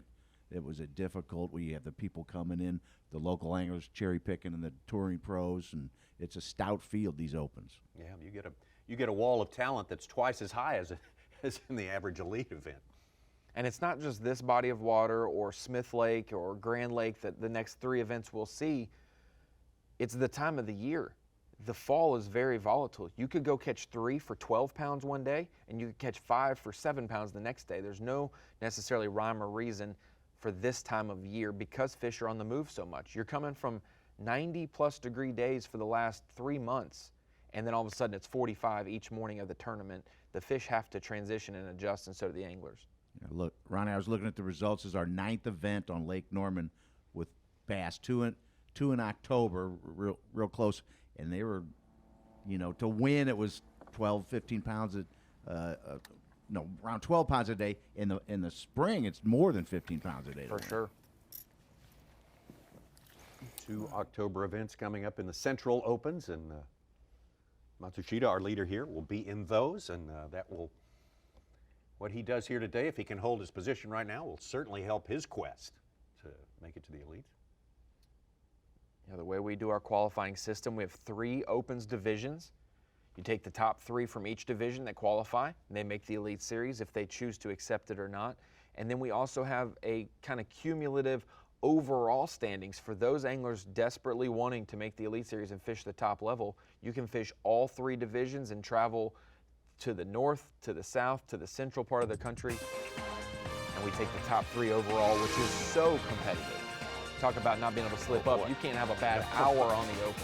Absolutely not. There's Matsushita, still on top by ounces, ahead of our leader to start the day, Cody Boyle. Got some work to do. Billy Nania hanging in there very, very well. Cole Sands and Charlie Hartley, who we just visited with. So a lot more to come here from Lake Norman. And when we come back, I think Ryan's going to give us a little insight into dock fishing. Yeah, right? We'll break it down at the Screen of Knowledge. I'm looking forward to that, and this is definitely unique. It's not one dock says it all. They're all different. Be right back. You're watching a Fox Sports presentation of B.A.S.S. Tonight, it's 2 great college football games going back-to-back on FS1. First, Nebraska faces 20th ranked Michigan State at 7 Eastern. Then the Pac-12 lights up the night as Oregon State takes on USC, 10:30 Eastern time. You can catch all the action on FS1 and the Fox Sports app. Wanted to bring it in, Tommy, to the Bassmaster Studio, sponsored by Marathon, for the Screen of Knowledge. And I wanted to break down, we've seen a lot of guys catch fish in a lot of different ways, a lot of different regions of the lake, but I wanted to break down exactly why. So for our top lures category this week, you're going to see a wide assortment of different tactics. And we're going to start off with Joey Nania, started the day in 2nd place. You see he's got a jig head with a soft plastic minnow-style bait. This is the Z-Man Streaks, and it's a lightweight jig head, and he's simply dropping it down 30 to 35 feet of water, looking at fish on his electronics and being able to count it down until it gets to them, and they often bite that right when it gets in their face. Then we have a converse pattern here with Christian Shota, started the day in 3rd place, and he's been running banks with a jig and a prop bait. imitating bluegill, and that is what a lot of these largemouth are feeding on. And he said, hey, if I'm going to make a move and win, I need to catch those bluegill feeders, those largemouth bass. Then we have Cole Huskins. We've seen him today mix up a drop shot at the end of the docks. We've seen him catch some fish on a jerkbait as well, and then a jig. We'll see that work in when the shade gets really heavy later this afternoon. And then we have Cole Sands really keeping it all in play. Topwater, jig, swim bait, and a drop shot. He's been fishing ultra deep. We'll see him fish shallow as well. And Tommy, it's not just one bait one size fits all for docks. There's a lot of different things, and I want to show you a visual, an aerial of these docks and why they're important. You can see this whole creek has docks littered all around it.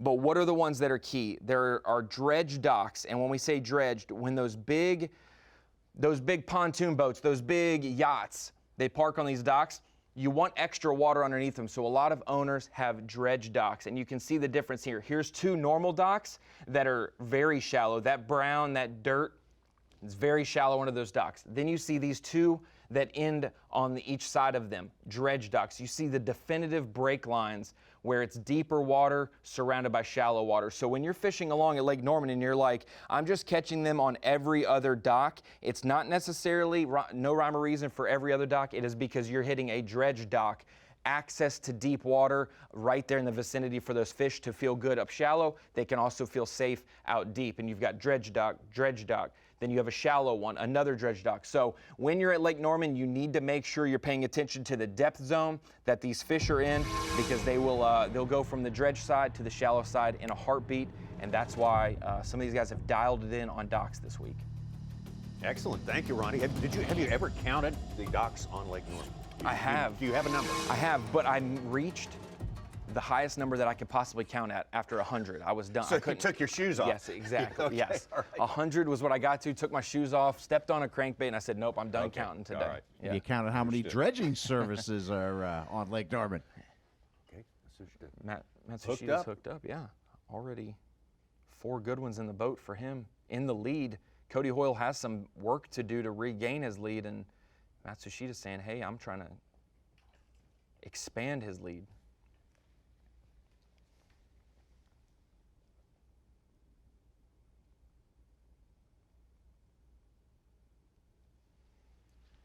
All spotted bass, and I'd say 3 of them are good to go to weigh in, Sure. But the last 2 that he's caught may be the first ones that he needs to swap around. Spotted bass also have to be 14 inches. Sometimes in tournaments they've been 12 in the past, Tommy, which means everyone's going to weigh in spotted bass. It's easy to catch 12-inch spotted bass, but 14 this week. That's why we've seen some guys dominate with just spotted bass. Well, let's see if this one makes it.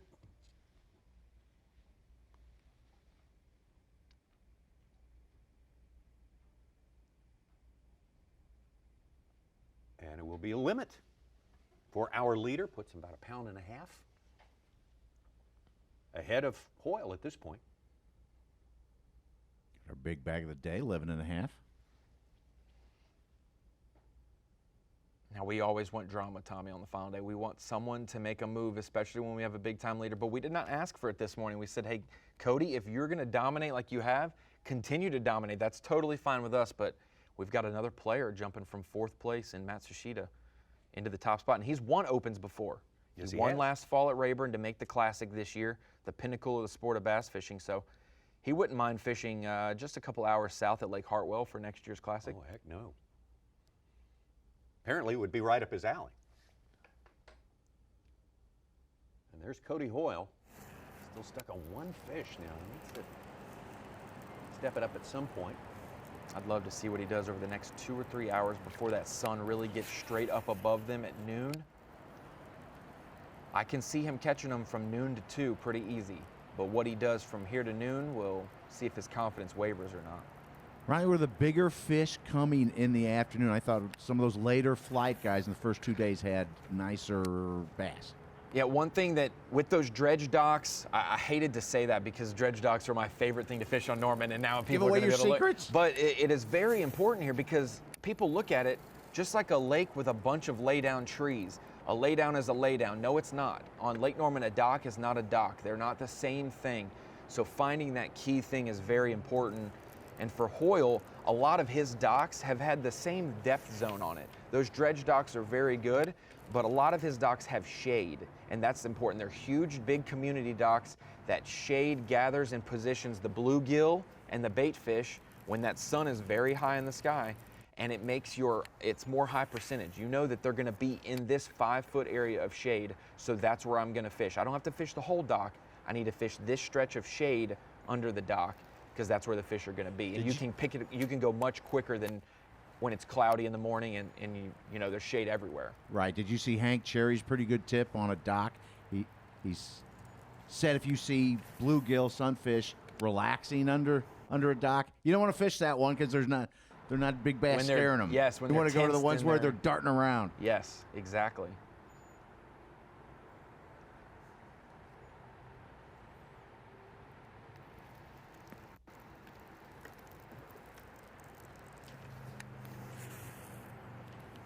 Davey mentioned it, that single dock that Shane Lineberger pulled up to fish in that pocket. People will say, well, I like to fish docks. I'm going to fish all the docks I can. I'm not going to fish that one. When you're in a pocket on Lake Norman that has one dock, that is huge because they only have one place to go. They only have that one key structure. So it's going to be more high percentage. So that's the big deal with the afternoon is the shade. But it transitions. We've seen this morning Cody Hoyle. We've seen David Williams, the walkways, the stretch between the bank and the dock has been huge. There's a brim bite there, that's a good sign. Having a bluegill and a brim up shallow. But they're always on dock, Such. It's just they transition on which part of the dock based on the time of day for sure.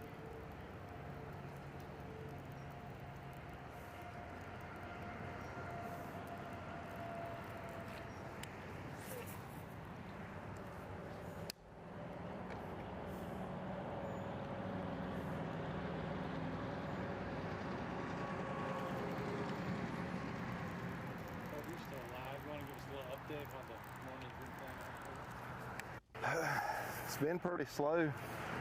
Like I said, I missed 3 first thing this morning, but they ain't on the stuff that they've been being on.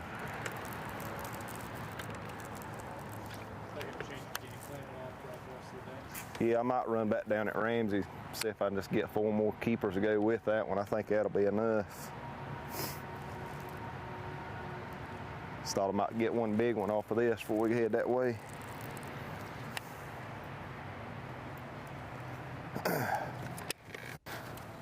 Right now he's all the way in the back of Davidson Creek. Tommy, you can hear that highway, I-77 running down through there, not far from where he's at, and he's gonna make a move. Pretty decent move. You gotta run all the way out of Davidson Creek, take a left back towards the ramp to Ramsey, but those docks in Ramsey are always replenished with tournaments weighing in at the bottom end of the lake.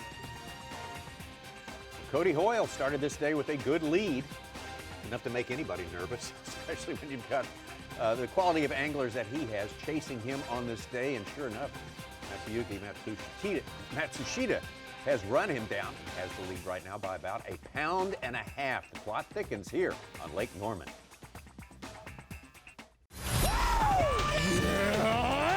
You're watching a Fox Sports presentation of B.A.S.S. So June 10th, 2007, I was a Bradley Commander, lead vehicle in Balad, Iraq. I popped up on my hatch and I had a handheld GPS. The IED went off.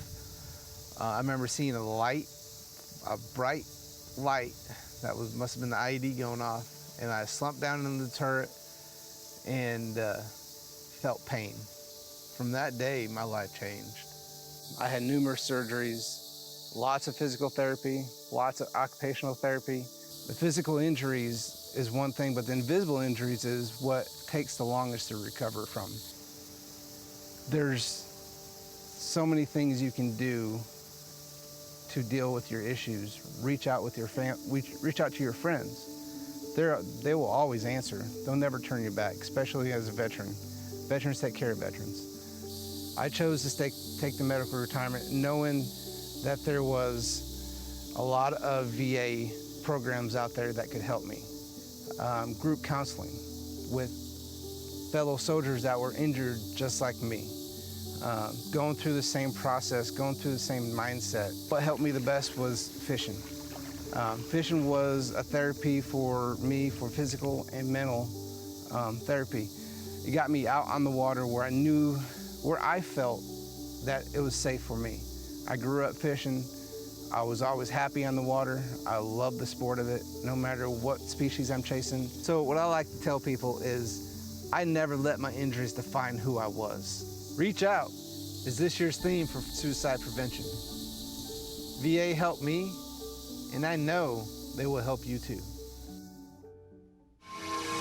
Story we guys like Brent Holman have given us more than we can ever repay, but they come back and move forward, and they have a lot of issues, and of course anything we can do, support our Department of Veterans Affairs would be one thing, and all the efforts they do to help smooth things out, pave the way for these guys to return us as much as they can to a normal life after giving us so much. 100%. They've carried so much weight and so many burdens over the years for our country, for our nation, that's the least we can do is help out, especially in September. So offer an encouraging word with it being National Suicide Awareness Month, Prevention Month. All it takes is a conversation. They'd love to tell you their story and why they decided to fight for our freedom. Absolutely. It's great to have the Department of Veterans Affairs on board with us for these opens this month. It's a real honor.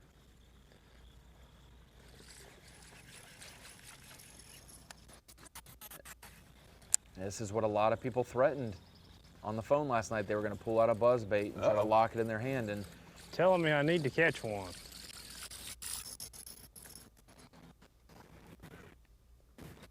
Shockingly, to some people's surprise, the best time of day for a buzzbait bite this week has been in the middle of the day. The sun is as bright as it can be. Why is that? I was hoping you weren't going to ask that question, Tommy. You know I'm going to ask that question. Idle over there. I think a little bit, some of the, to be honest, they want that relief. Water temperature-wise, it's been hot. The temperatures have been hot.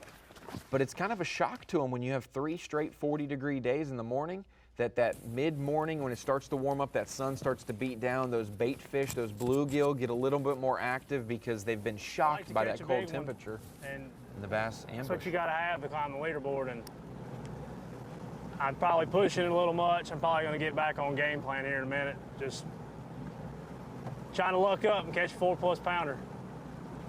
It's not easy. I did it the first day, though.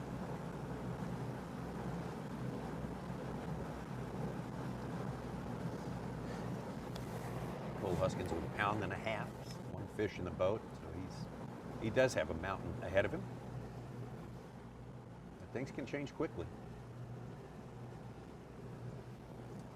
That's what's crazy, Tommy. You take a 4-pounder and he only has 5.5 pounds. But that 4-pounder is worth 2, maybe 3 fish for some guys because of how big that is. So you go and fish for half your day for 1 bite, and if you get it, you're back in the game.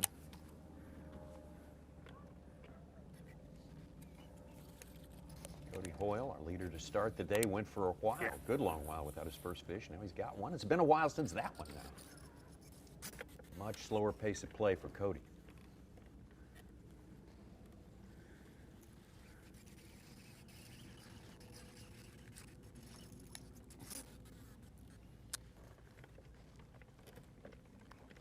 Oh, Jesus.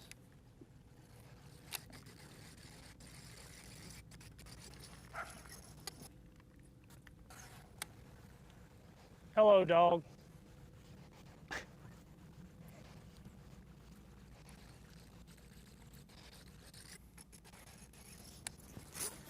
Target weight for the win. Last time we had a fall event at Norman, I believe, was 2014 when some disturbance back here on the water. Like David Williams said that he gave up a 4 to 5 pound lead and didn't win that event, but it was about 37 pounds. 37.10. We're just below that number a little bit with Matsushida's weight, but normally if you can have that 12.5 to 13 pounds a day, you're going to be close. Now with Cody Hoyle, he set the tone for it to be much higher, more in the 45 pound range projection, but a tough day. You're going to have a tough day at Norman in the fall. It's just whether it puts you behind making the top 10 cut or whether it happens on the final day after you've made the cut. With a 6 pound, 7 ounce lead, Cody said he needs about 8 to 10 pounds today, Ronnie. Be happy with that. Then it'd make the next guy get the biggest bag here this week.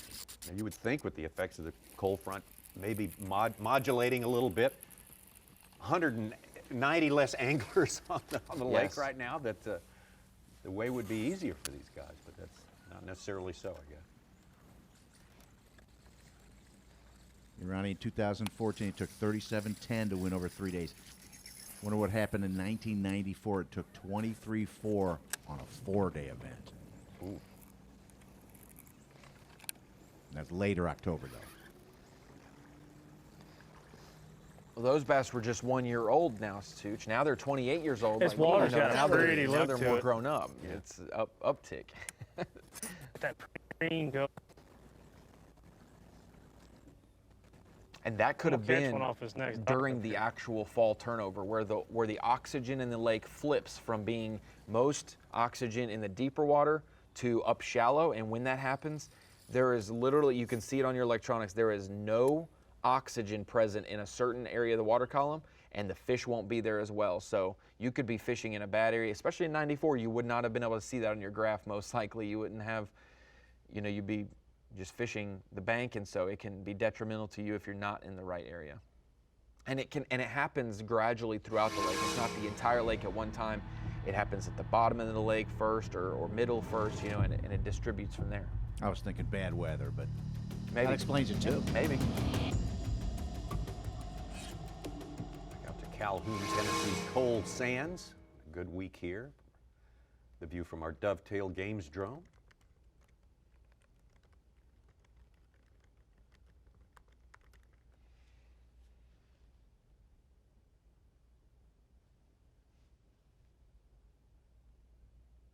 The same way you can fish a dredge dock with a drop shot or a jig is the same thing these guys can do out off these breaks. He's fishing an island that comes to a point right to where his boat is probably, and then it drops off into that main channel, that deep, deep water, probably 50 to 70 feet on that drop, but right at the end of it before it drops, it's in that 20 to 30 range. And a lot of these fish have just been hovering in that area because that has been the most oxygen-rich area. It's also been the cooler water temperatures because obviously the cold front comes through, Tommy, the last few days, and it only really affects the top 2 or 3 feet of the water column. So fish in 40 feet don't feel it as much, but for Cole, he's had to definitely weed through numbers of those this week. We saw inside Cole's boat a little earlier. They had pretty much everything tied on. He did. Did he indicate to you how much time he was spending doing this? Well, not what we're seeing right exactly now, but. Yeah, I think he wanted to start the day on that spot that had he said 80 to 100 fish on it. It was just all over the graph, but they were smaller. But once he got his limit, he'd be able to make a move and do some different tactics. And we're seeing that now. He has a limit, small one, 7-9 for 5 fish. Now he's throwing that top water, and schooling fish are like that at times. They're down in 20 feet of water altogether, and then sometimes they're on the surface, literally busting shad. And so he's obviously catching some fish on Topwater midday. But he said, I'm going to try to catch as many as I can, and we'll just let it lay how it does.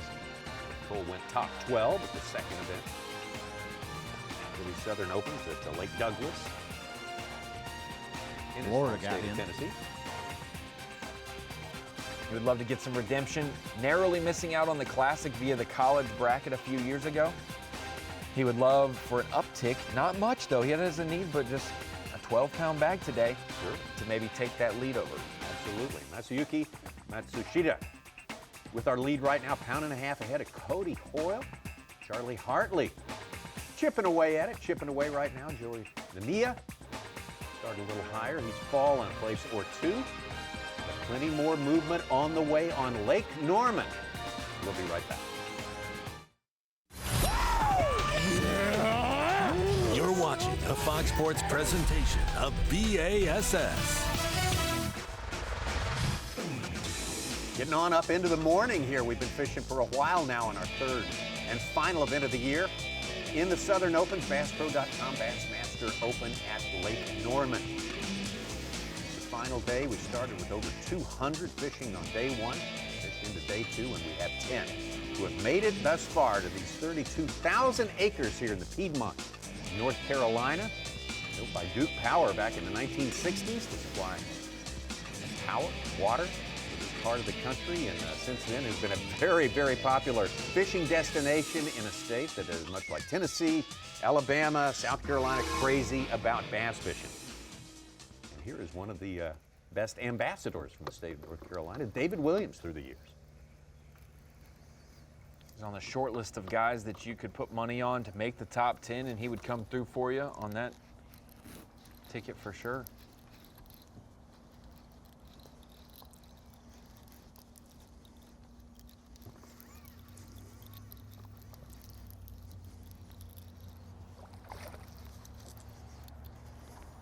Barely got him hooked. Might make it, I don't know. Be close.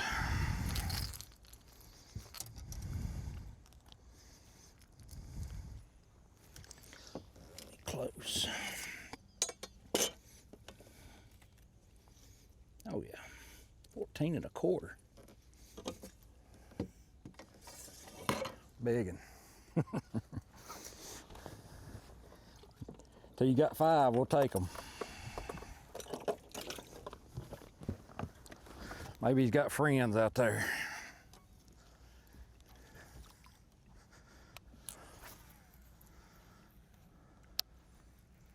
One thing David said he did yesterday was caught a couple key fish, caught one key fish on day one on a crankbait on brush, and then yesterday going from one side of a creek to the next, threw a crankbait across the middle and hooked up with one as well. So he said he was going to key in on that a little bit today if it got tough, and it's good to see him catch a keeper doing that. Do we have time to run to that island right there?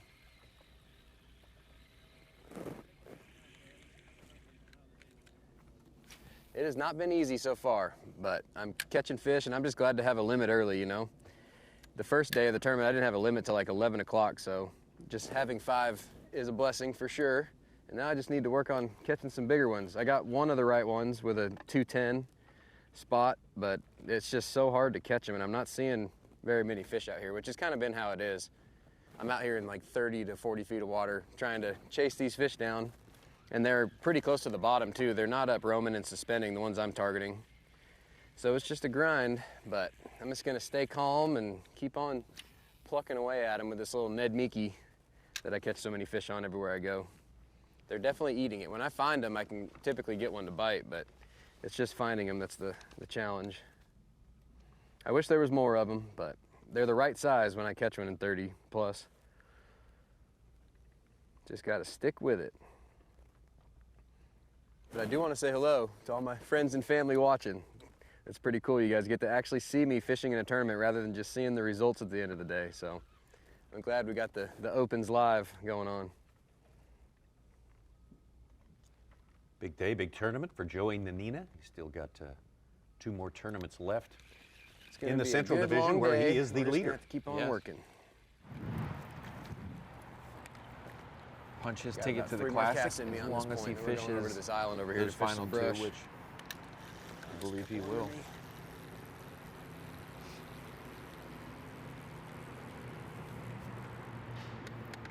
To kind of reset the scene here, we've got 3 guys pictured. Masayuki Matsushita, the best day so far, jumping from 4th place into 1st. Cody Hoyle on the left. Ounce weight, down 1 fish. Our leader had a 6-pound lead. Slow day for him right now. He needs some more fish to rebound and to kind of keep the train on the tracks. And then Joey Nania, fastest start, quickest limit of the day, but it has gotten tough since then. So looking at 3 different perspectives, but all of them factoring in this event.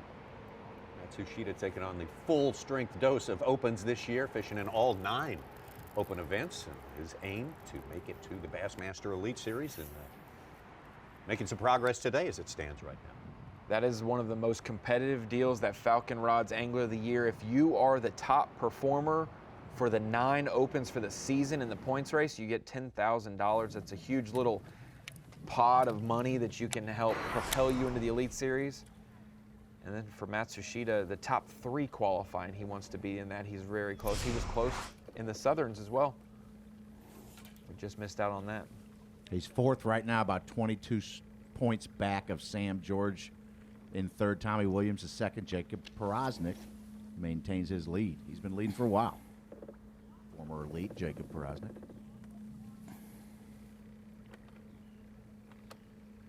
It's very interesting to see the backgrounds. We talk about David Williams, Jacob Fouch, Josh Douglas, our 3 qualifiers from the Southerns, 3 vast backgrounds. When you look at the overall suits, you've got former Elite Series pro.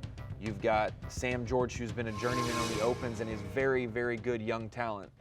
And then for Tommy Williams and Matsushita, 2 guys who won events last year to make the Classic this year, and they said, hey, I'm going all in because I'm going to carry this momentum into the Elite bid. And 5th is Daisuke Aoki, who made the Classic this year. He's going to make next year's Classic. Hoskins hooked up here. Yeah. 2 is just 1 in the live well.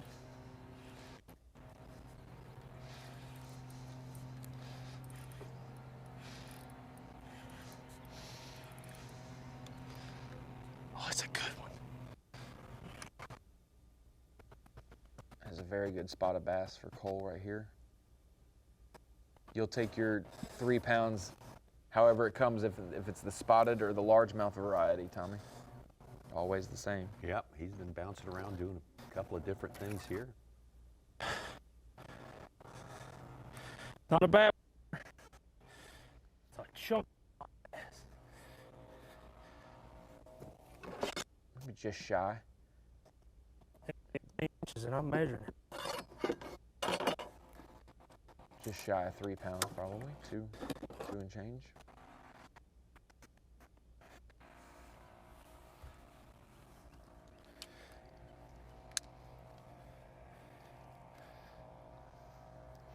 Chunky guy. 2 1/4, 2.6. My kind of guy.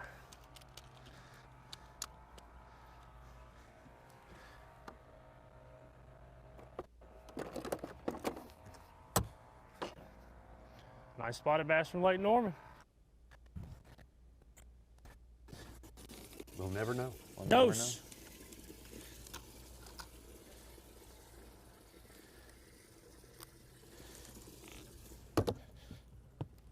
I gotta get back in there. There's a pile.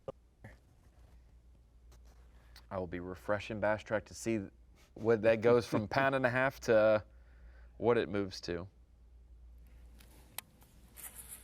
And what they enter it in, Ronnie, is not always exactly what that fish weighs. No, we you know that. We can What? always, Official. We Yeah. can always, Who says that?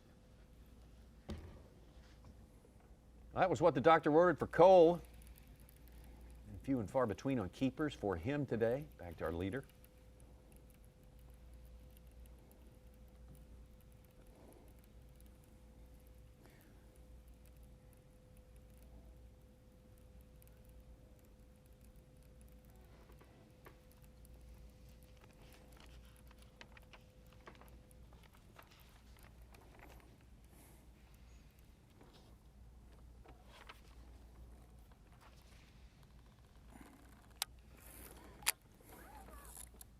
Matsushita makes a cut on average about every other tournament. 50% average. Getting a check. not too shabby. No. Probably when he does make a check, it's probably close to a top 10 check. He's made a couple top 10s over the last 2 years. Yeah, with the wind thrown in there, that puts your money average way up there.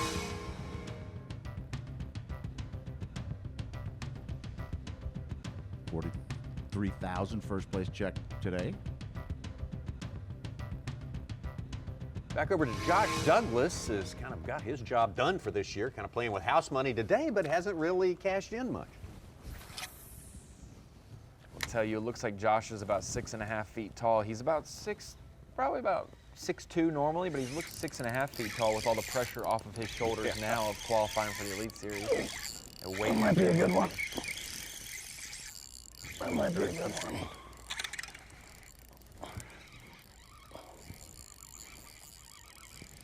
fighting like he's a big one. Ooh. Rats. Come on. A largemouth or spot? We're live. He's got a weird little hunch thing going on. Hopefully and his tail's all messed up. Hopefully we can make him go. Come on. Oh boy, I don't know. Let me flip him over.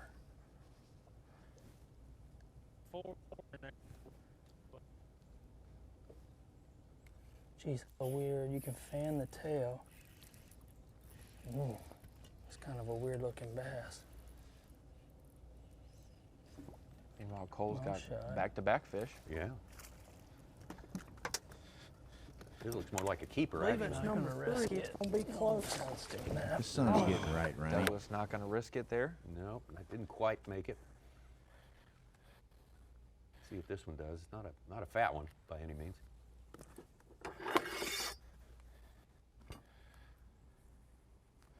That's how quick it can happen, though, on those dredge docks or those ones that have good brush or a little bit deeper. You catch one, you'll catch 2 or 3, maybe even 4. You can go from having 0 to a limit off of one dock here at Lake Norman. I believe that one made the cut. So is that 3 or 4 for Cole? That is number 3 for is Cole. number 3. His second one went in as 1 3/4. So not to what we thought. Even 2. No, Not even 2. no, maybe so. How about a little more 5-hour energy trivia? Always room for a little 5-hour energy trivia. Let's lay it on you right now. Who has not won a B.A.S.S. event on Lake Norman among these anglers? Stanley Mitchell, Peter Tavares, Roland Martin, or Mike Bingham? Who has not won among those 4 bass event right here on well-traveled Lake Norman? And we will travel away momentarily and be right back. The BassPro.com Bassmaster Open at Lake Norman is sponsored by Ranger Boats, Yamaha, Toyota, and by Berkeley. Live coverage from the last event, the Southern Circuit, and this is the last day, championship day at the BassPro.com Bassmaster Open at Lake Norman. We left you with a trivia question. We'll reframe it for you right here. 5-hour energy trivia. Left you with this one right here. Which among these anglers has not won a B.A.S.S. event right here on Lake Norman? Is it Stanley Mitchell, Peter Tavares, Roland Martin, or Mike Bingham? Ronnie? I don't like these questions that I don't know the answer to exactly, and I'm gonna go ahead and say Gotta throw one in once in a while. you threw 2 in there that are gonna try to throw me off, but I'm not gonna bite on them. I'm going A. Stanley Mitchell has not won at Lake Norman. Okay. I will go Roland Martin, just for the heck of it. Not many places where he hasn't won, so maybe that's a trick question. Oh, It man. is. Ding, ding, ding. Give me a break. How about that? Stanley Mitchell won the first one here in 1992. See, I wasn't even born. That's not fair. See, that's I wasn't grandfathered into that answer. That's not allowed. Yeah, as long as you're not allowed to cheat. Exactly. Just throw it out. Throw it. Exactly. Get them out. Throw them out. Get back out to our leader right now, Masayuki Matsushita. Next one will be, where has Ronnie worked on Lake Norman? Okay. Well, I'll See if take you can get that one. Well, I'll take you to those Wolfpackers. We'll get into that story in a minute, but looking at the Dovetail Games drone of our leader, Masayuki Matsushita, we know he loves fishing offshore around brush piles and timber and wood. Doing the same thing, he fished brush piles at Sam Rayburn last fall to win a Bassmaster Central Open, and right now at 10:42 Eastern time, did not expect to see him still on top of the leaderboard. I figured Cody Hoyle would put a few more fish in the boat, but Cody's still only 1 pound and 7 ounces behind the lead that he has securely held all morning. You mentioned this morning that fishing in timber here, not the same as it would be at, say, Hartwell or Toledo Bend or someplace like that. It's sort of a different look, right? Say that one more time, Tommy. Sorry. Oh, you mentioned the timber here is not like you find big standing trees in the water like you would at Hartwell. Yes, a Hartwell or a Smith Lake or a Ouachita, those places that look very similar to this, but their timber is maybe 2, 3, 4 feet under the water, cut off. Not the case here. It's normally well out in the channel, much deeper, 30, 40 feet of water, if there's any timber, but a lot of it is brush related. Submerged brush piles, Christmas trees, things like that. That's why you see a lot of these guys fishing the ends of the docks, because more times than not, a homeowner is going to sink a brush pile at the end of their dock, not at the bank side of their dock. Yeah, not on the inside, right?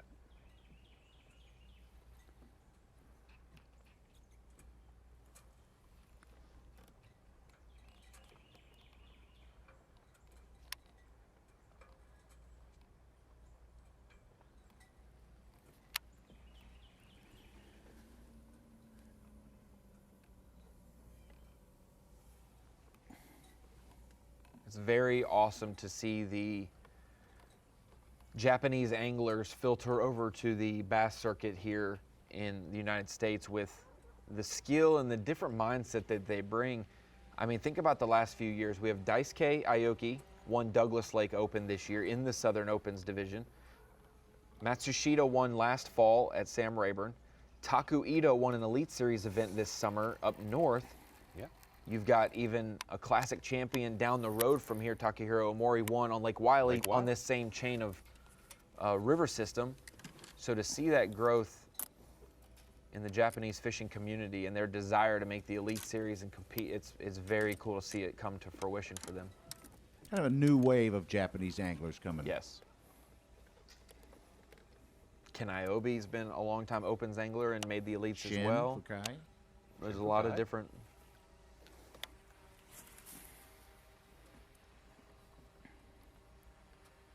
And a lot of the bait developers and whatnot have a lot of Japanese influence in them, just with the way that they design baits. It's just a little different at times. There's certain things that, hey, you go with your gut. Hey, I'm going to go with the Japanese design on this because they know what they're talking about, and this technique, this aspect of finesse fishing or whatever. Getting more international every year. 3 Canadian anglers doing well on the Bassmaster Elite Series. Our last Open that we covered here was won by a Canadian. Right. Opens too. Corey right. Johnston.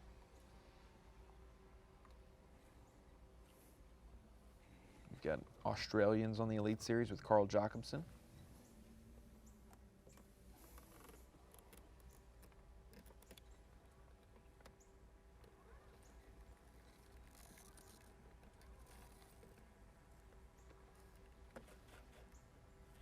Pretty much a windless day. We're headed to about 75 degrees on this day.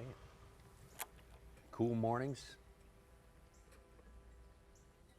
Fall type temperature. Above the water, as you mentioned, Ronnie, not necessarily in the water. Supposed to turn cloudy, though, and we're seeing a little bit of that right now. A little bit of high clouds. Partly cloudy. What are those, stratus clouds?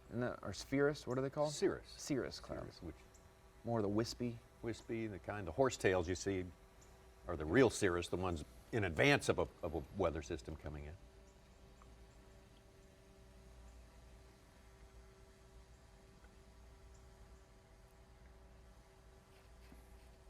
We had fog, heavy fog this morning for about 30 minutes, delaying takeoff. That's always a risk when you have warm water temperatures and very cool air temperatures. That combination mixes. That's about all I know. If it's warm water and we're transitioning to the fall, every day could be fogged out, or you could not have fog at all that week. Right. It's hit or miss, but they got it for 30 minutes this morning. The principle, if you take your cup of coffee out in the morning on a hot coffee on a cool day, it's the same principle. Yes. And those anglers wanted that fog to burn off so they could get out there and fish, but one of the ways it burns off is by the sun. And when that happens, it kills that morning bite sometimes for anglers.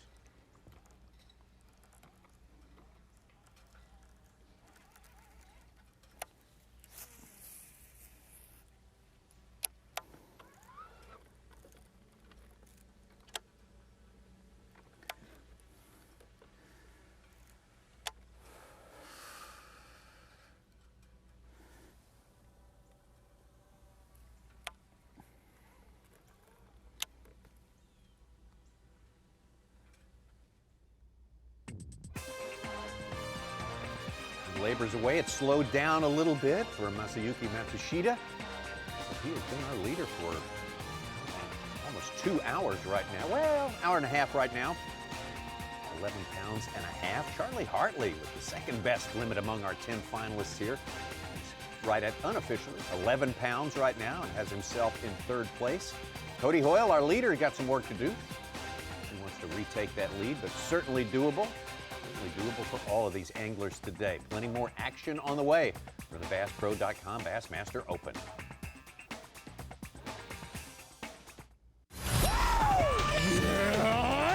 You're watching a Fox Sports presentation of B.A.S.S. The day on Fox starts Saturday strong with the big noon kickoff pregame show at 10 a.m. Eastern, live from Soldier Field in Chicago.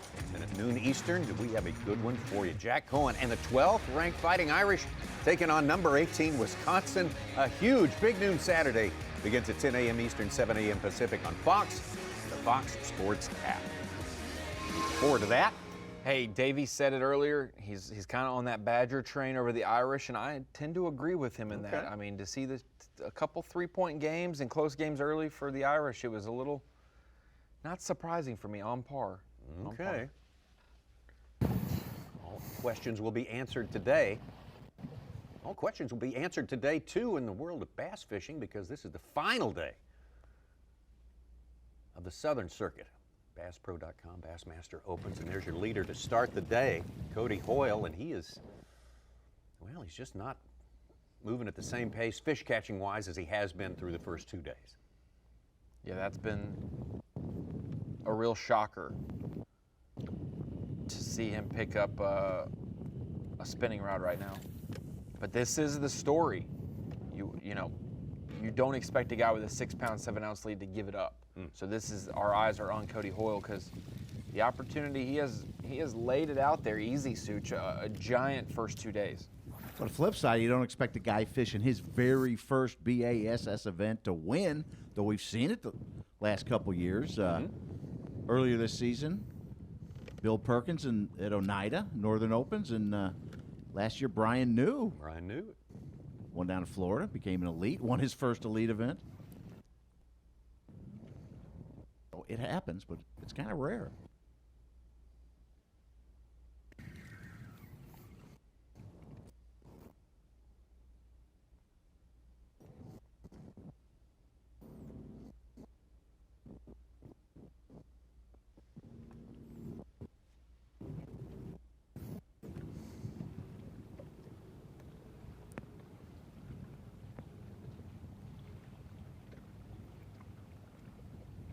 We're looking at right here has implications on the World Championship, the Bassmaster Classic, to be held next March on Lake Hartwell, Greenville, South Carolina, because there's still availability of slots for, well, open competitors and for elite hopefuls who did not make it on their points totals through the year. Tyler Rivette being among those, and he would be the guy who wants this man to win.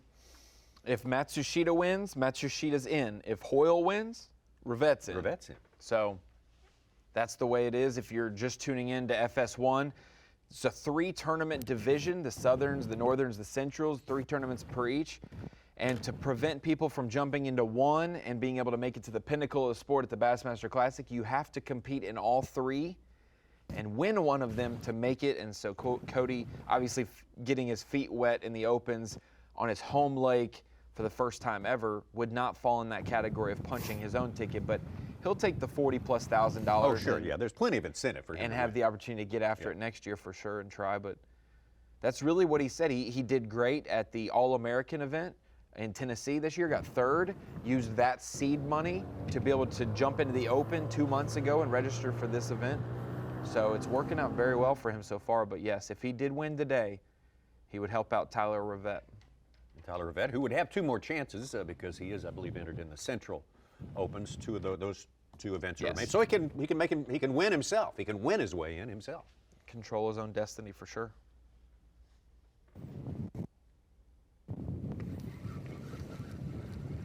Such runs down the whole story for you on Bassmaster.com. You can find that story. Yeah, Tyler was excited about the chances. He thought a lot of Carolina anglers would be entered in this and cherry picking this one, and he was hopeful one of them, like Cody Hoyle here, would win it. And it's very rare that you see that happen, though, because the Northern Opens, all 3 winners from the Northern Opens went back to the Elite Series list. They didn't fish all 3 of the events. Corey Johnston only fished the last one. Brandon Polinick fished the first 2. Bill Perkins only fished the second one. It's very rare that it works out the whole divisions that way. With the Southerns, Keith Tuma has now punched his ticket to the Classic from winning the first event. Dice K. Aoki has done the same, and Cody Hoyle could be the one and done.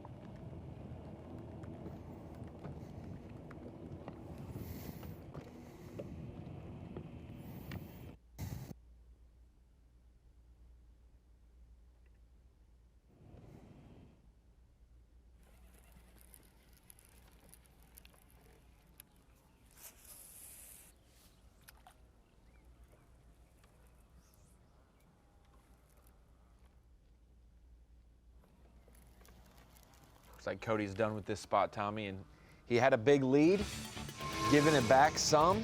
Matsushita's actually taken it, but Cody has a lot of room to grow. Only 1 fish for the rest of his day, and he'll try to rebound and jump back into that top spot. Absolutely, and for many anglers, the latter part of the day has been the best part of the day for a lot of different reasons. But yeah, Cody Hoyle started with a big lead today, but no lead is safe. Obviously, in a place as volatile, legendary Lake Norman. Thank you, Lord. Give me a little. Coming up later, there's going to be coverage continuing on Bassmaster.com, taking you very close to the weigh-in time at 4 Eastern time. That is 4 local time. So definitely you look forward to that, and we certainly thank you for joining us this morning for live bass fishing. BassPro.com Bassmaster opens from Lake Norman. We'll see you next time.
No.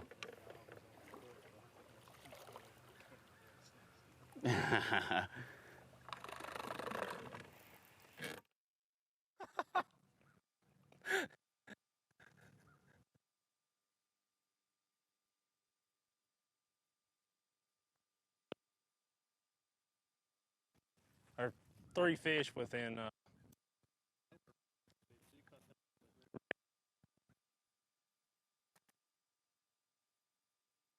Not far from each other.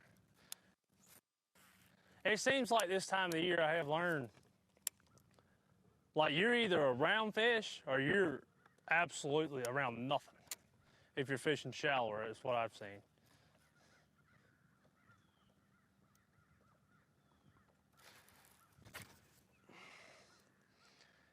Dropped it. Hook sets are free.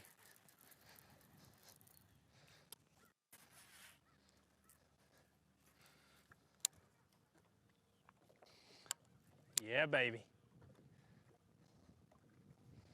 Ooh, I don't like that place on my line right there.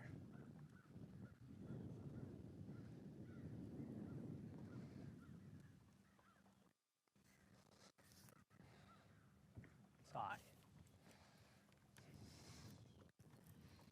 Mm-hmm.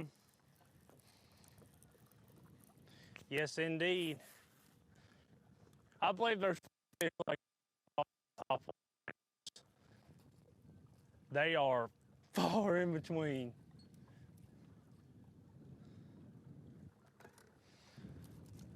We're gonna get some more.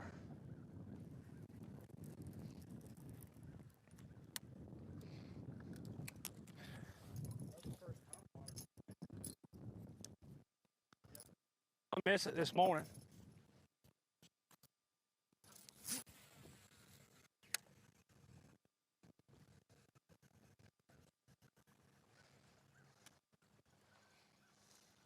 I thought she was a lot bigger than that when she come up and jumped.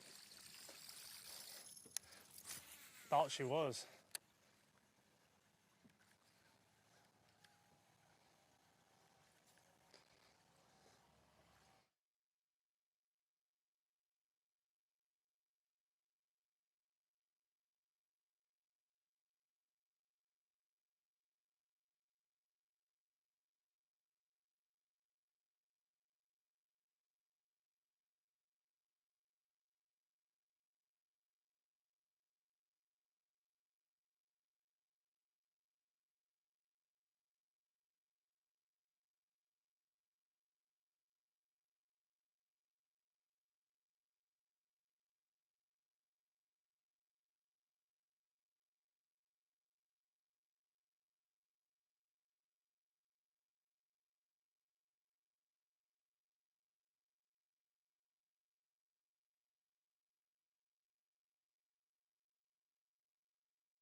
Do what now?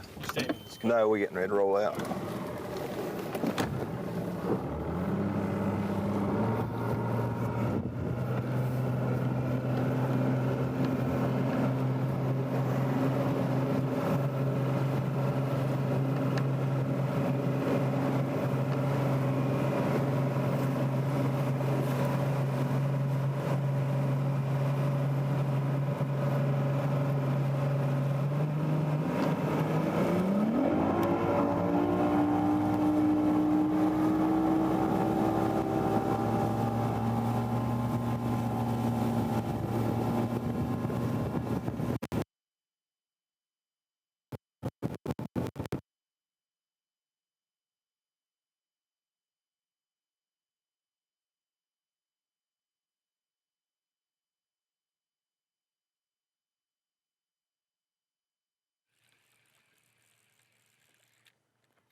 Why do they always move?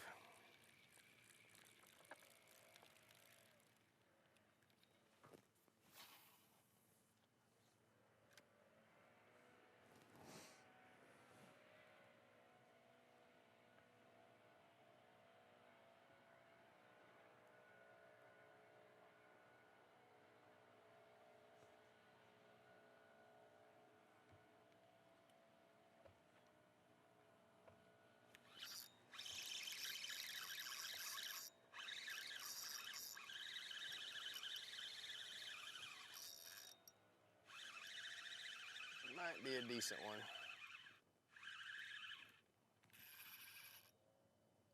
Probably gonna help, I think. Golly, you're so strong. You see that fish pole? You're ridiculous, man. Oh, man. He was in 32 feet on the bottom where the big ones are supposed to be. He's not very big. He keeps, but I don't think he'll help. Man. He made some serious runs.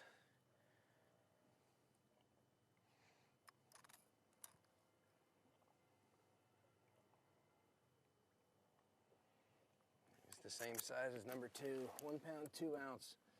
I'm gonna balance beam him just for the heck of it. I'm gonna go hit spotwood first.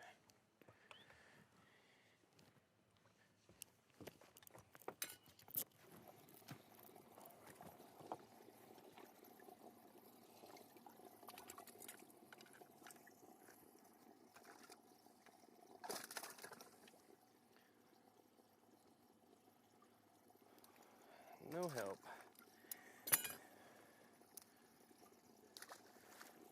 are you doing down there, buddy? All right? Man, that felt so good. That was exactly what I'm looking for.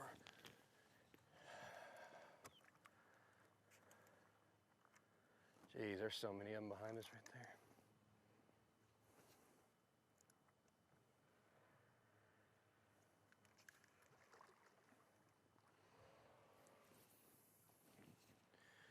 Old famous back cast. My dad made this famous by catching big muskie doing it. Sling it out behind the boat.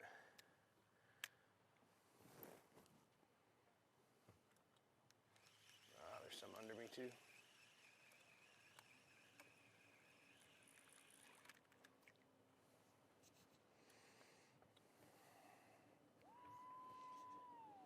Man, people are getting crazy out here. It's the first day they've been screaming at me like this. They must be big Bassmaster fans.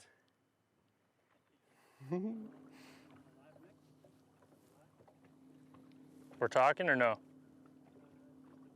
Okay.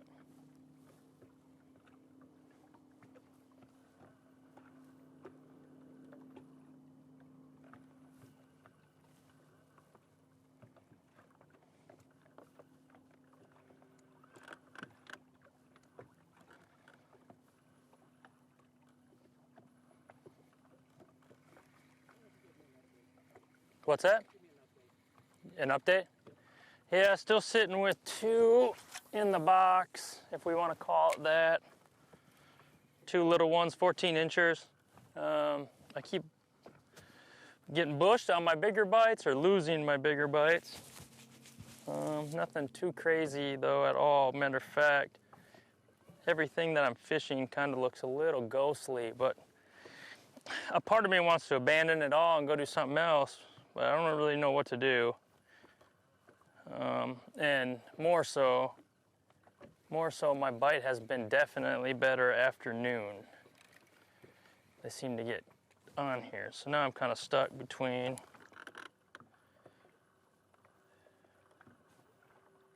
these schools. Look like they're busting up, and I just can't find them in groups. The brush still has fish on it, but they're not very big, or I haven't found the right one that is.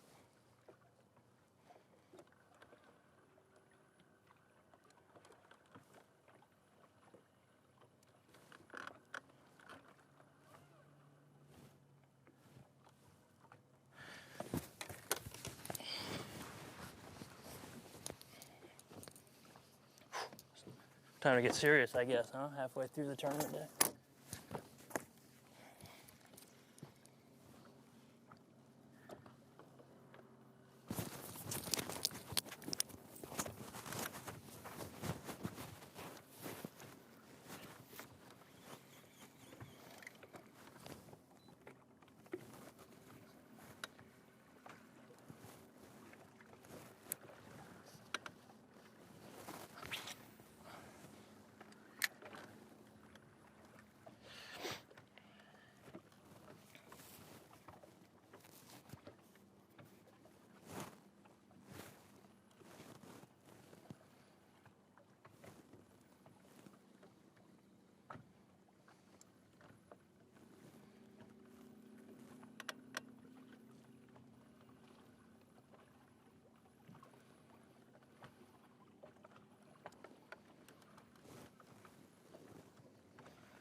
So I just made a big call a second ago. I caught like a 2.5 pounder, which got rid of a 1 pounder. So I got 2 really good fish, a couple pound and 3/4, and then I still got a little bitty one. It's probably like a 1.25 pounds. But left, I'm really happy with how the day's going so far.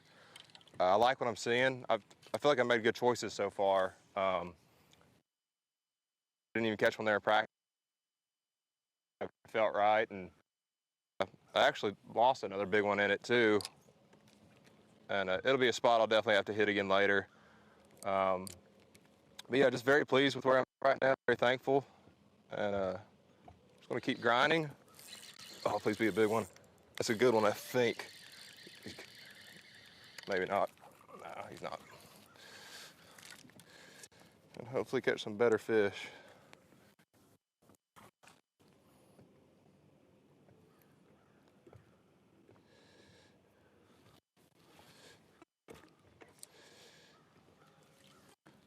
But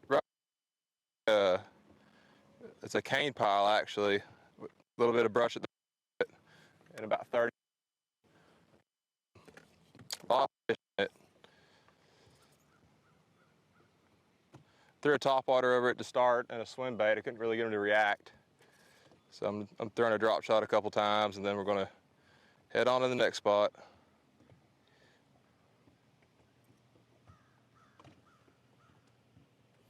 With that wind picking up, we might throw that topwater some more too. If it looks right and feels right, we're definitely going to.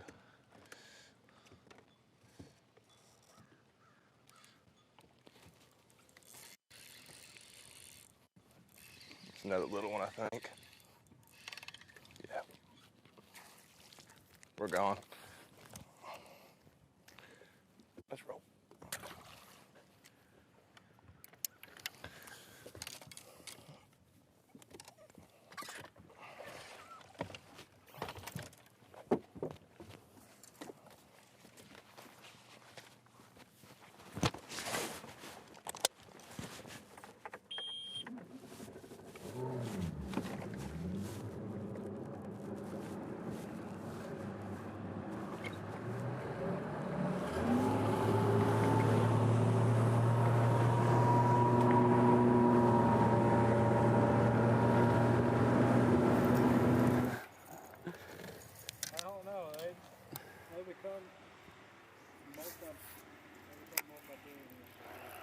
That's true.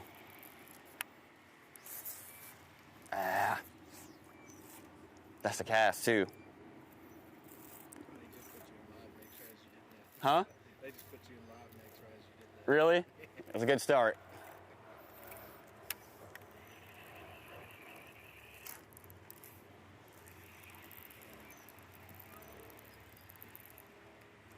Over here talking about convincing Jeff Bezos to give us $1 million. Just because.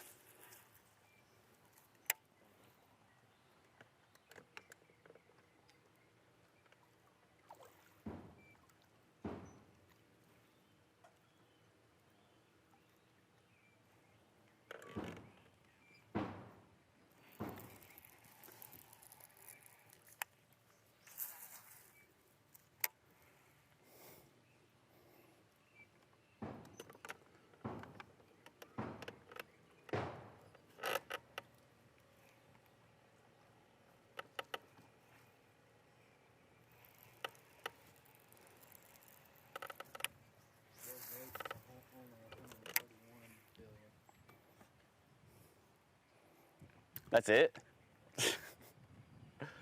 Dude, Bill Gates, dude. You need to get your act together.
Ah!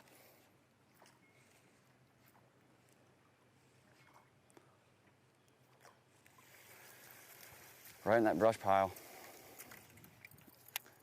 They're just laughing at this thing today.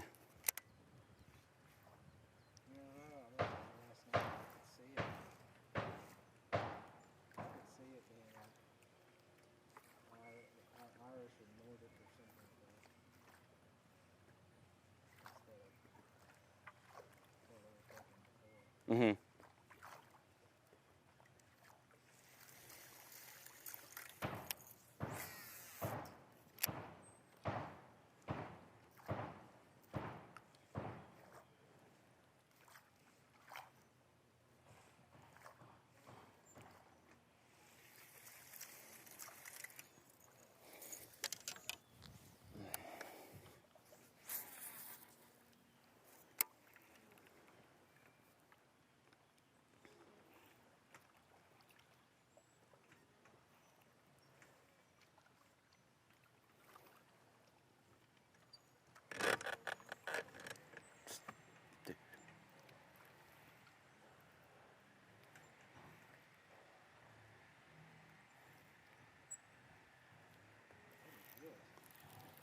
What? Stump?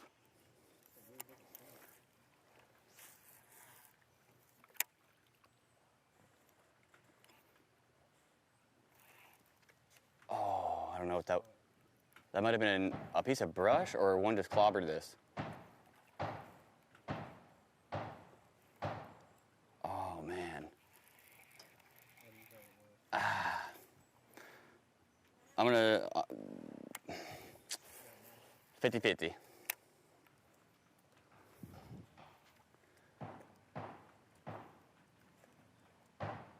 Brush. It's brush.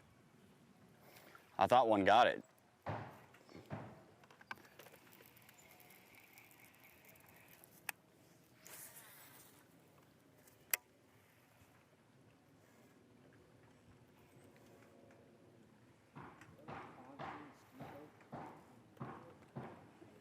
Where?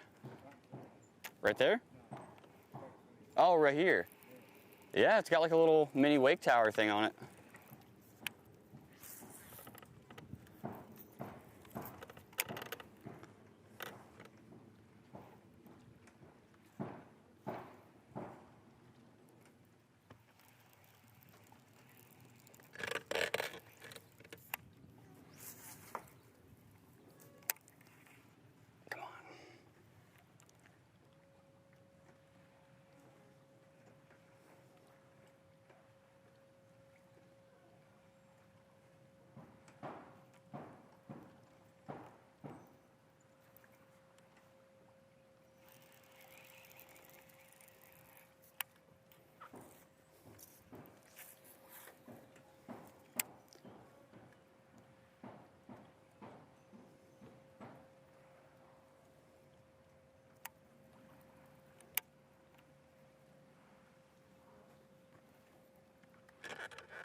Okay, Vigo.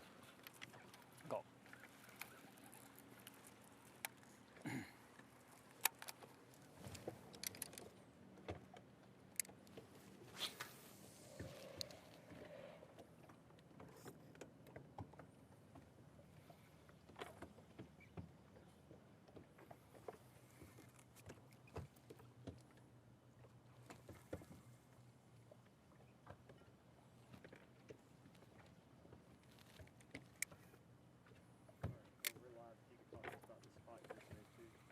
Yeah, this is just a kind of a shoal. It's a long point separating two big pockets.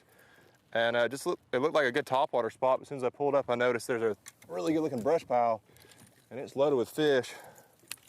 So maybe we can get one out of it. I had no idea it was here.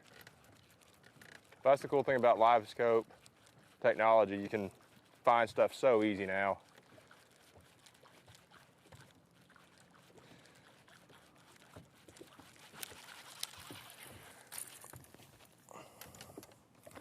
And with that topwater too, if they're gonna bite it, it'll be first cast over a spot. It's not one of the things you really have to work, it seems like.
See if we can get one to eat that topwater.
That should have been a bite right there. There was a brush pile in about 10 foot of water and it looked perfect. I don't see no fish in it.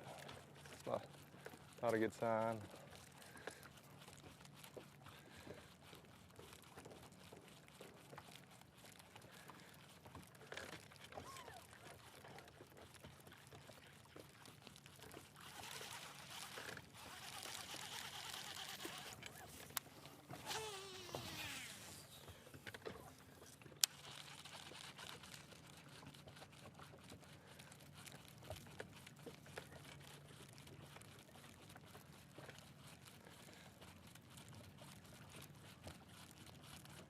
One more cast and we're gonna roll. I got a brush pile right in this pocket that there should be a good one on.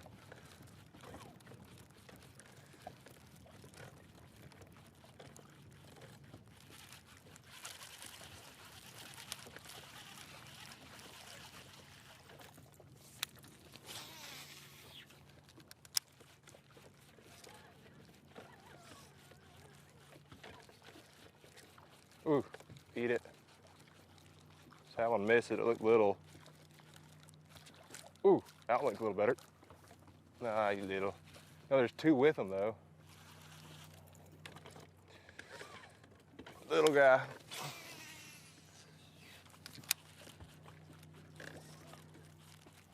He was in a brush pile too.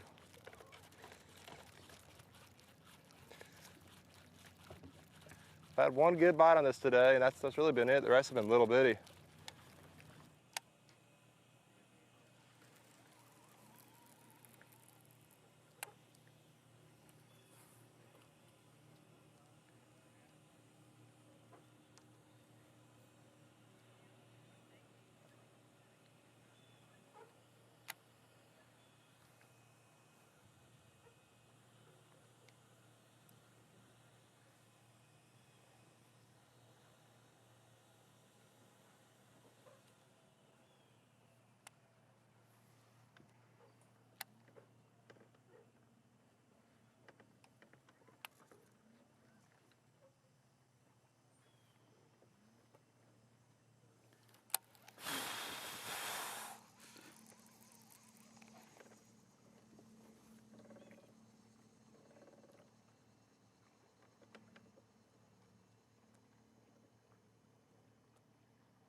Grass is mowed. Yeah, I can only imagine having that kind of money.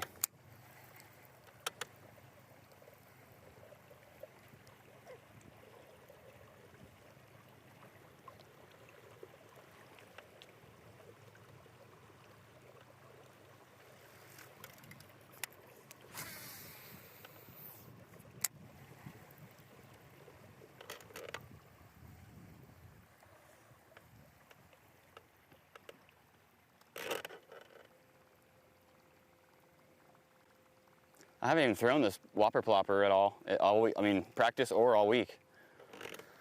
I just tied it on. It's something different because it's that little, like the smallest one they make. And everyone throws a plopper up here. So, I mean, for a good reason, it's really good, but.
supposed to be a bobcat statue over in the mulch? Like a panther or something, maybe? Looks like it's too small to be a panther. But they said it's supposed to be my size.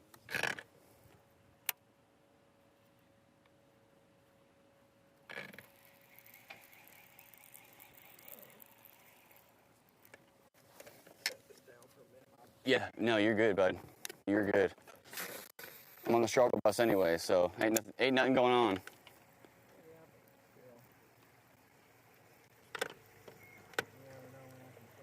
Yep. Dude, I'm telling you, yesterday taught me a valuable lesson. I'm not gonna say I was panicking, but I was really upset. I'm like, man, I just don't know what to do. Like, I found these fish in practice.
Okay, we go.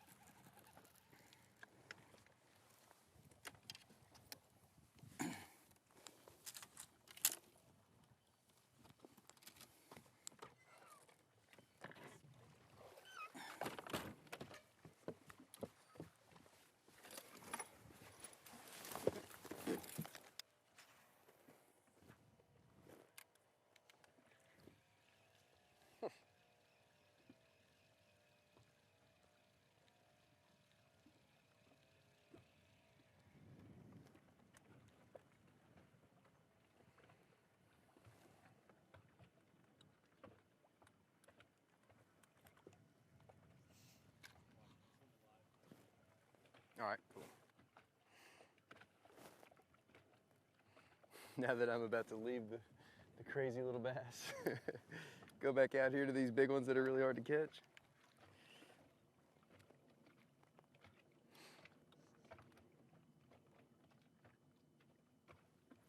This is the not so fun side of fishing when it's this tough and you're just, you know how to catch big ones, it's just a grind.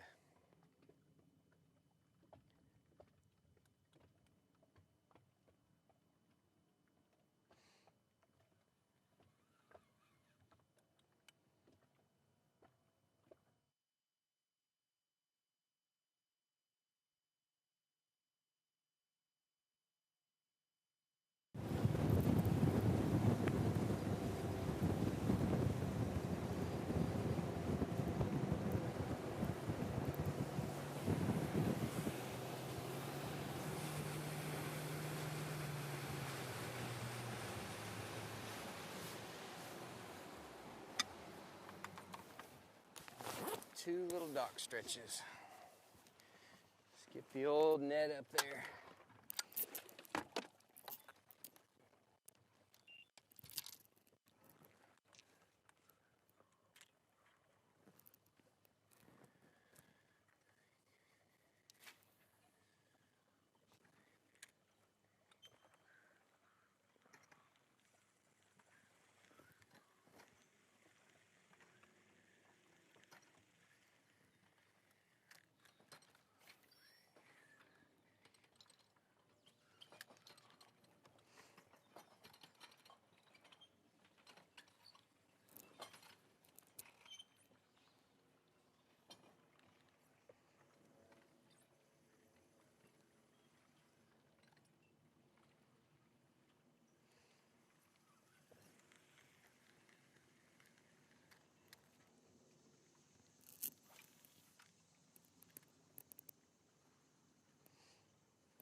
ran this pattern a little bit Saturday and had a few bites.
This water on this lake is weird. I mean, it's clear, but it's still got like almost a brownish look to it.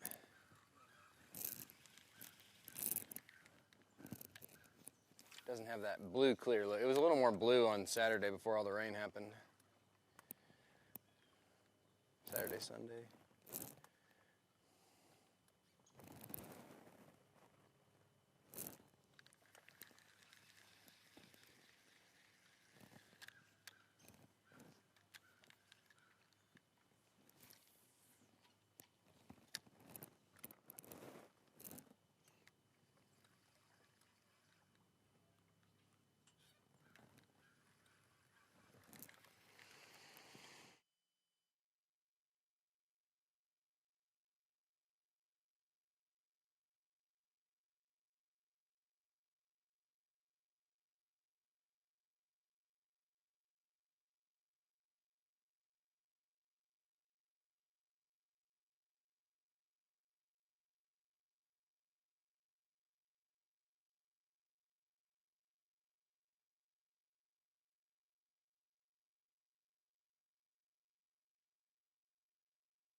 The BassPro.com Bassmaster Open at Lake Norman is sponsored by Humminbird,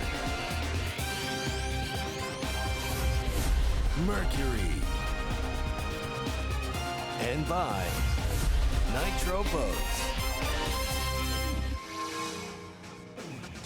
Welcome back to Bassmaster Live, here for the final Southern Open of the series for 2021, the BassPro.com Bassmaster Southern Open. Lake Norman, Charlotte, North Carolina, the host city this week. And look at our leaderboard for the top 10. About 200 anglers competing the first 2 days of competition. We've narrowed it down to the top 10, and really Cody Hoyle had a big lead going into the final day, 6-pound lead. That is a huge lead on Lake Norman, but one fish for him has Masayuki Matsushita in the top spot. Charlie Hartley moved up from the bottom of the top 10 into third. Joey Nania falling back from second into fourth.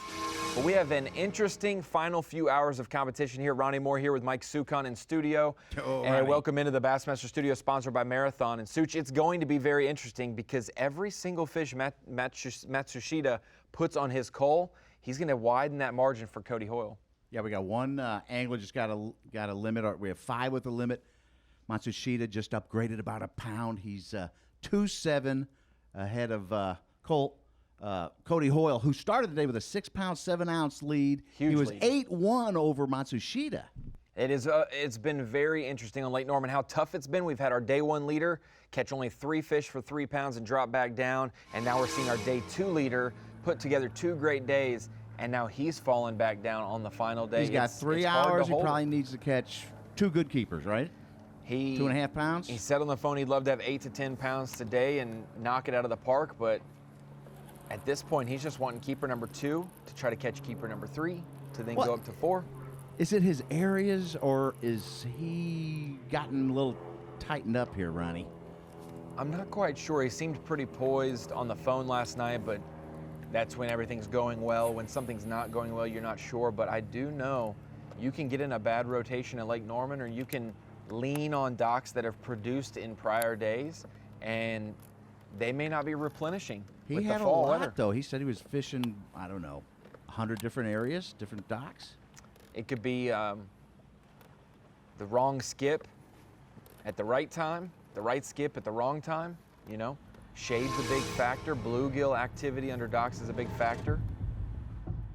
And while we were away, we've had some catches. We'll catch you up on all of those, but Cole Huskins, one of the Lake Norman locals. Like Oh my God, stay hooked up. What a set.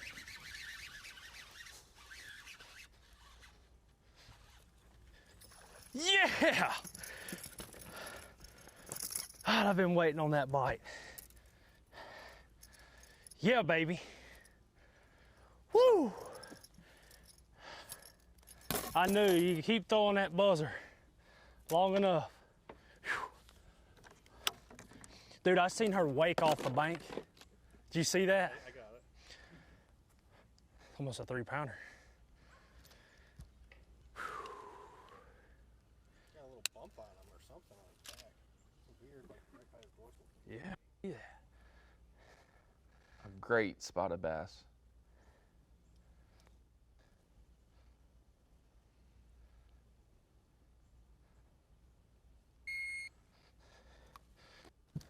Give it to us, Cole. 2-3. Good. I like it. Got almost, I got 767 on 4. Oh. This is also earlier with Cole Huskins.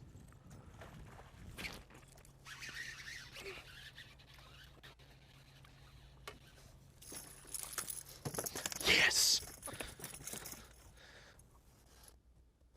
Another good fish. Look where I caught that fish. Oh, I think I had him in the lip. It just got in his eye. It's a good one. Another solid spotted bass Oh, and for Cole. the We buzzer mentioned it, today. Such. Middle of the There, biting day. the buzzer. Topwater bites My have been kind of key. fishing. He's got 811 on Bass Track, 30 pounds, 13 ounces total. Remains in 6th place.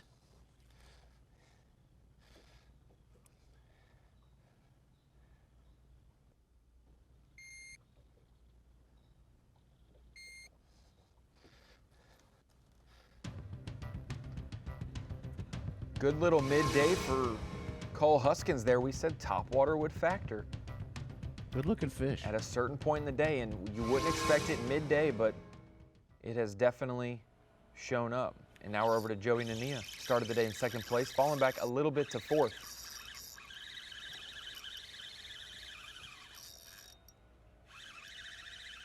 Might be a decent one.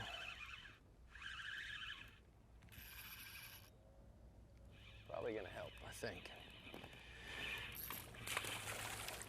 Golly, you're so strong. You see that fish pole? It's ridiculous, man.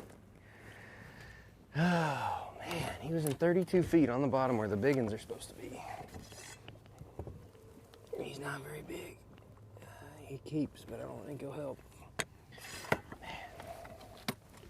He made some serious runs.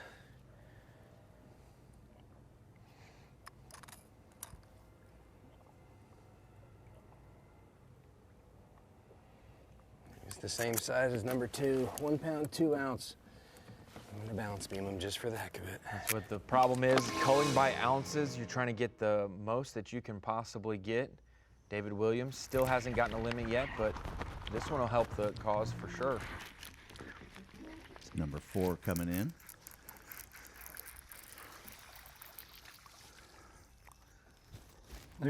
Not quite big enough. Don't believe. Probably a 13 and a half. Largemouth. He will make it. I didn't think he would. He ain't got much to spare though. They're starting to bite. The midday was slow for our leaders, but the lower in the top 10 are catching them and hooked up right now live. Shane Lineberger. They really gold looking spotted bass. That's where he's supposed to be.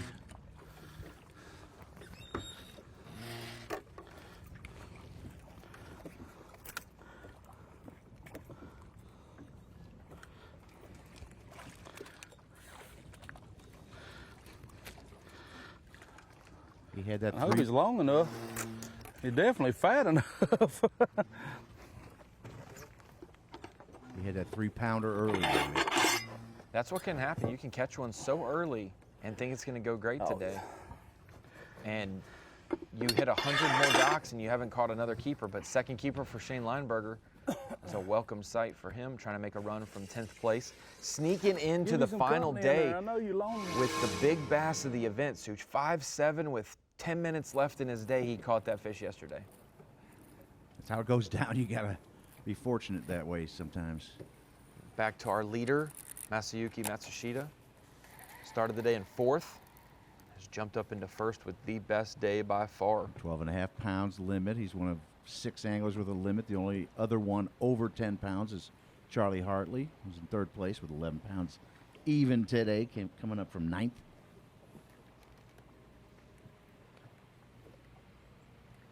It's going to give you unofficial trivia of, including Charlie Hartley, of how many anglers in our field this week have led a Bassmaster Classic. You got a couple winners down there in Cliff Pace and Woo Daves. And Charlie Hartley led one day in 2008. And our on-the-water reporter this week, Hank Cherry, is a 2-time Classic champ. He's led 5 of his 6 days. He's at the Southern Open too, isn't he? Yeah. Not fishing, though. Eat like Jake. 4-box now with Matsushita, Christian Shota, top right, David Williams, bottom right, and Joey Nania making a run. He's in our bottom left of the 4-box. Told you I visited Tyler Rivette, who is our first man out of the Classic from the Angler of the Year standings in the Elite Series. And he was joking with Hank, Hank said, well, pay my entry fee and I'll go fish it and win it for you and you'll get in. He's actually working for us this week. Yeah, Rivette's Grabbing fish all day and then eating. Praying for Cody Hoyle. No hand washing out here. And for Joey Nania. And those two have dropped from 1st and 2nd. Matsushita on that top spot. Taking a look at our Dovetail Games drone. How far offshore Matsushita's been fishing this week. Actually keyed in a little bit on some timber edges. And the timber here isn't like other places where it's much closer to the bank or it's barely under the surface in places. This is pretty far cut off timber down in, 25, 35 feet of water. Oh, that's did they cut tops off any trees or knock down any areas? For sure. When it became really residential, all the docks, all of the houses, and it started to get built up population-wise, a lot of those were removed for pleasure boaters and safety concerns and whatnot. But yes, a lot of that timber cut. And so that's why a lot of people focus on brush piles more so than timber lines, because there's a lot more brush piles at the ends of the docks compared to just old trees that used to be there. I've been there. It's a beautiful area. Thank you. Kind of a suburb of Charlotte, a little bit further out. So maybe it was kind of in the 60s when it was impounded. It started becoming a playground. People started building houses, a lot of golf courses on it, a lot of beautiful homes. Not NASCAR racers are there. A lot of Elite Series pros are there as well. I think we have mentioned 8 or 10 within 30 to 40 minutes. As Matsushita takes off, look at that awesome drone coverage of the live show today. We got to start our morning with the Fox Sports 1 folks and show some bass fishing, and it was dramatic early. We thought Lineberger caught a 3-pounder. We saw Matsushita take the lead and Joey Nania with a limit. We thought those guys were going to keep steady and Cody Hoyle was going to have to catch just a couple fish, but it's not the case. Cody Hoyle only 1 fish so far, still has a lot of work to do. 1 3-pounder would go a whole long ways for Hoyle. Bass Truckie's 2 pounds, 7 ounces back, Matsushita. It is brutal, but I'm trying to have fun. That's the key. I learned several years ago that if I'm ever out here for a day of doing what I love and I end the day and I didn't have fun, then I made a big mistake. So I'm just gonna keep trying to have fun. If I catch a few more good ones, I do. If not, it's all right. It's been a good tournament. I just went and tried some docks for a few minutes and I caught a few in practice doing that, but not many. It's just something to kind of refresh my mind a little bit and then get back out here grinding away in 30 plus.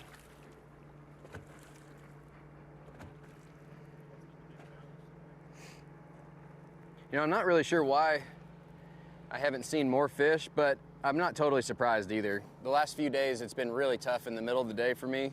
I'll get on some flurries early and have a shot at a few good ones, and then it just seems like, for whatever reason, they get really hard to find. And the other problem is I'm out here in super deep water, and I'm trying to find fish that are like groups of 1 and 2, you know, or maybe 2 or 3 fish. So I think that's why it's been so hard, but I can catch a lot of fish up shallow, just running the shallow parts of these shoals, and that's a lot of fun with this little Ned Mickey, but it's just, you can't catch 13 inchers on tournament day, especially when you're 6 pounds back.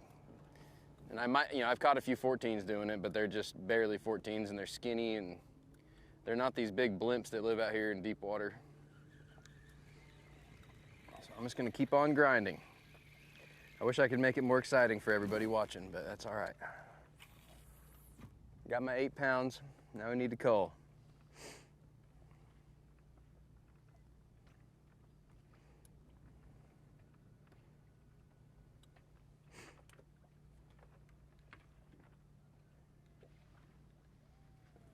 Oh, they just took some shad right there. There was a big ball of shad going over the top and there was one underneath him, and all of a sudden he shot up through him and they split to both sides. The issue is that's 90% of the time gonna be a tiny guy. This time of year anyways. Ooh, there's a big conga line of them. That looks really good. I call it a conga line because there's like 30 of them in a row just swimming through. Oh, they're coming towards me. Come on. Come on. Oh yeah, you're gonna see it. Come on, see it. Oh, dang it. Oh gosh, they're just nailing it. Gee, they must be tiny. Jeez, that was a huge group of them.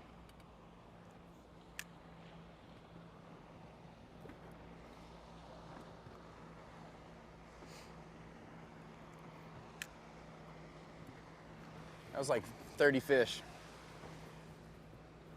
They're just not very big.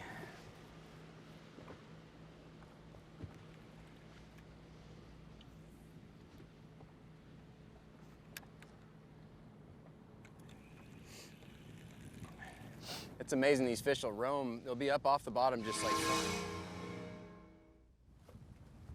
Joey Nania giving us a good breakdown of the extremes. That's the thing, Such. You can be very successful on Lake Norman this time of the year with extremes. Either really shallow, sold out on largemouth, or really deep for spotted bass, but making that last 30 days is tough. Might keep. I'll keep. Oh, I'm selling rats, but I think maybe not. He's long. Oh, he's barely hooked too. Come on, stretch out for me. Keeper. Still not catching big ones, but I can't complain at this point about catching fish. I don't even think I need to do this, but just in case I get into them, you got to plan for it.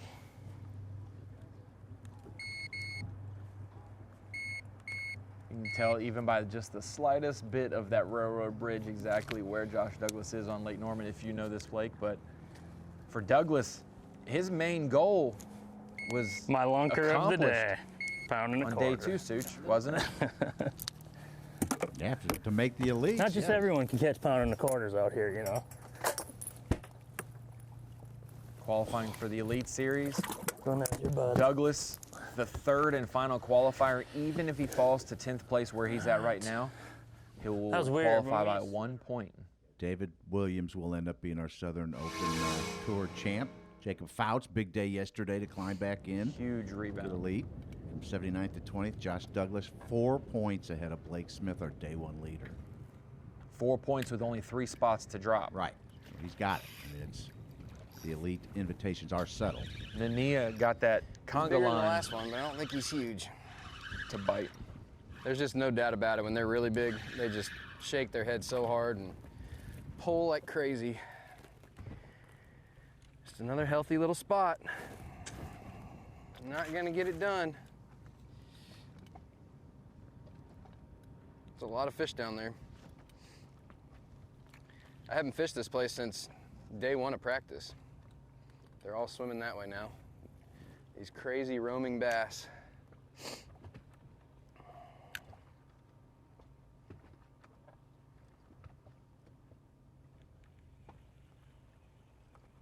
If he catches one of these They're conga spitting up lines, shad all over the place when you catch them. he's going to call it Carmen Miranda. Famous old Now they're on the bottom. dancer. They're literally on the bottom now, like 50 feet that way. That's crazy. They are flying around out here. You'd think there'd be one bigger one in there, but they seem to be kind of grouped up by size this week from what I've seen.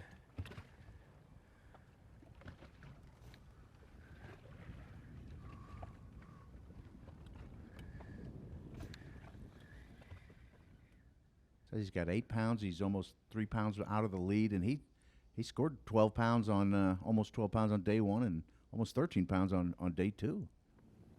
He's behind his average.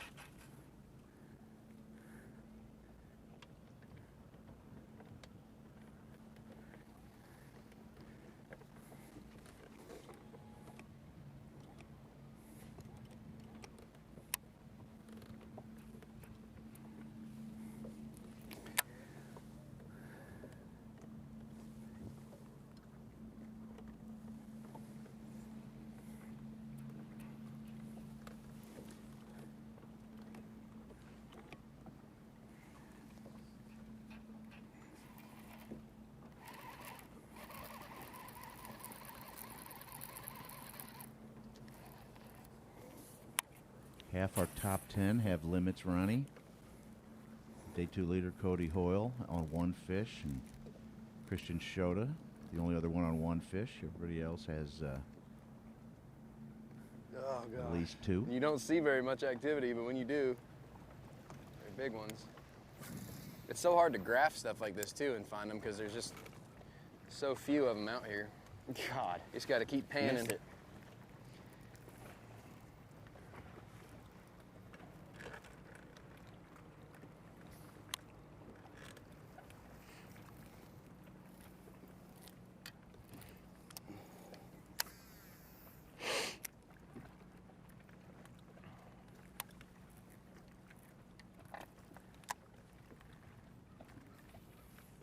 You see some random weird ones swimming up here in the middle of the lake.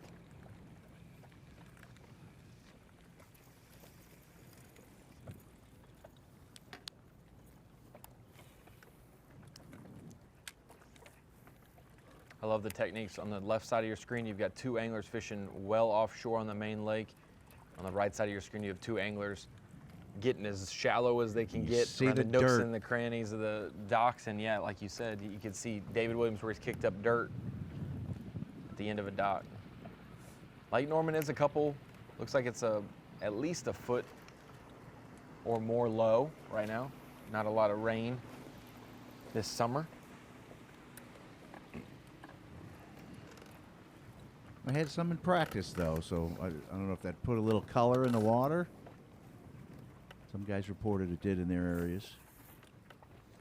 Yeah, it really depends. If you're in an area that's got a lot of riprap and that chunk rock on the bank, like where Christian Shota is right now, then it can often make it clear. But if you have a clay bank or, north of the 150 bridge, there's a lot more natural trees and clay and dirt in the water. It can give it a good little that's stain. my brother. He fished as a co-angler himself. But we were rooming together and he wanted to come see the takeoff.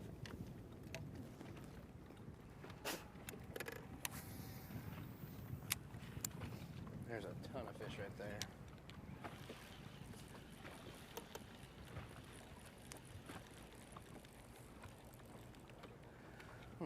Big tree out there. I like big trees, I cannot lie.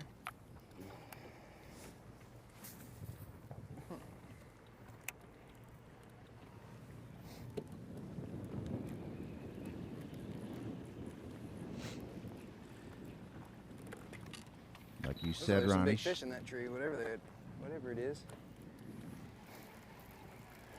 Oh, I just got to hit it right on. That looks really good.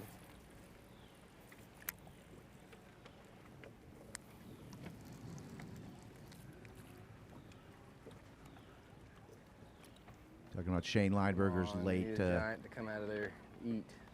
5'7". In the last 10 minutes, so expect some late heroics today as well. And you may wonder, well, you had 40-something degree temperatures this morning. It'll get up to the Fog. 70s. Why is the cooler temperatures not providing the big ones? It's often shade get back in determined that where tree, you dirty it dog. puts the That's bait a big one. in the afternoon. Joey and Nania hooked up. I'm not gonna say he's huge, but he feels pretty dang good. I don't think he's a 3-pounder. Man, strong though. He's a strong one. Mr. Strongman. Bring me a dream. Bum, bum, bum, bum. Stop, buddy. He might be a 3-pounder if it's a bass.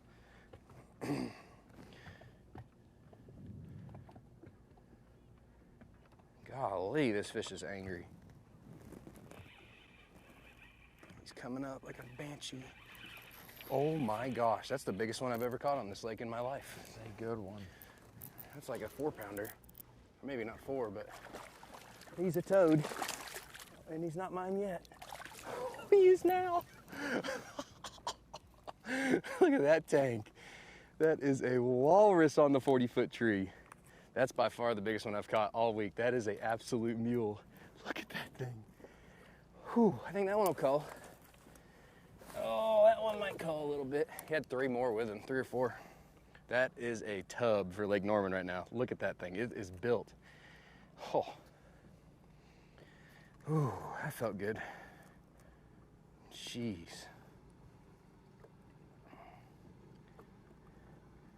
£3 pounds, 8 ounces. Oh yeah. That's so cool. That was fun. Thank you, Lord, for that bass. If he has a 1 pound 2 ouncer and that's a 3 pound Number 2. 8 ouncer, that's a 2 like to introduce pound you to my friend, 6 ounce upgrade. Number 2. So that'll be half a pound back of Matsushita, back in second place where he started the day. What a big fish. Like I said, Such, extremes pay off. They totally will pay off for Super 3 deep. days. Super deep for Joey and Nania. I kid, obviously, saying that, but Afternoon a 3.5 heroics. Here pound they come. spotted bass. That is what Joey mentioned this week, that he has caught 9 spots and 1 largemouth, and the largemouth was actually one of his smaller fish in one of his day's limits, and that is why big spotted bass do show up amongst schools of 1 to 2 pounders. I haven't mentioned this yet, but the North Carolina state record for spotted bass is from Norman. Yep. 6'5", 6 pounds, 5 ounces. In February, somebody caught a 6.95, but biologists looked at it, determined it was a hybrid, and didn't qualify for the spotted bass state record. It was a mixed largemouth spotted bass. What a big and important fish catch for Joey and Nania. Tyler Rivette just perked up in his seat. He's excited for Nania catching that one because his hope's alive of the classic berth today. Hoyle, I mean, 2 fish, Ronnie, for Hoyle. 1 nice one. I know. Out with Christian Shota. That's a better one. I think. Yeah, it's a pretty good one. Nah, oh, there's one with it.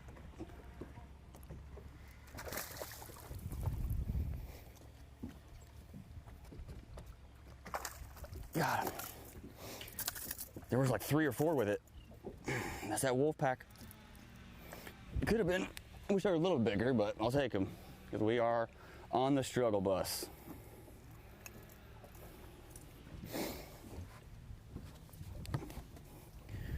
Got you a buddy.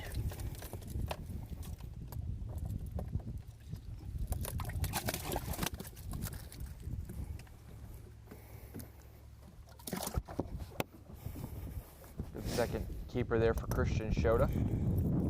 One of our, well, he's not classified as a North Carolina the baby angler, plopper but of justice. he's Strikes just down again. the road and across the border in That South time Carolina. he actually got it. Like I said, there's 30 anglers in this event from North Carolina. 5 of them made the top 5. What's and, that? And another 26 from South Carolina. Pound and a half. Out of 200.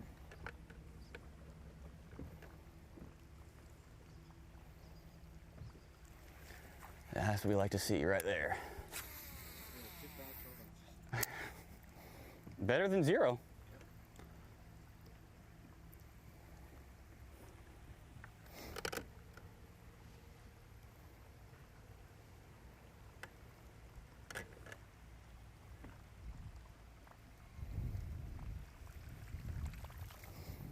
See, that's what's so annoying about this pattern, dude.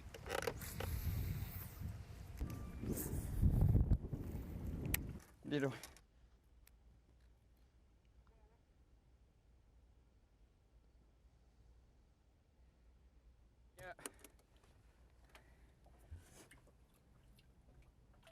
We're going to jump over to Masayuki Matsushita, looking like making an upgrade there. I'll go back and show you the fish catch there. We go over to Cole Sands, who's now Good brush, transitioned too. from his offshore stuff to brush on docks.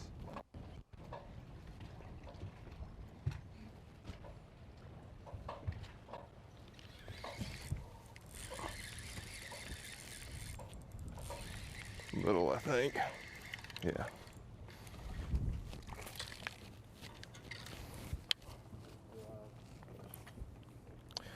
Well, it just caught me a little one. This dock right here has been really good all week. I caught a bunch of fish off it. And it seems like around this time of day, they sit right here on the edge of it in that little shade. And you can almost always catch at least a fish.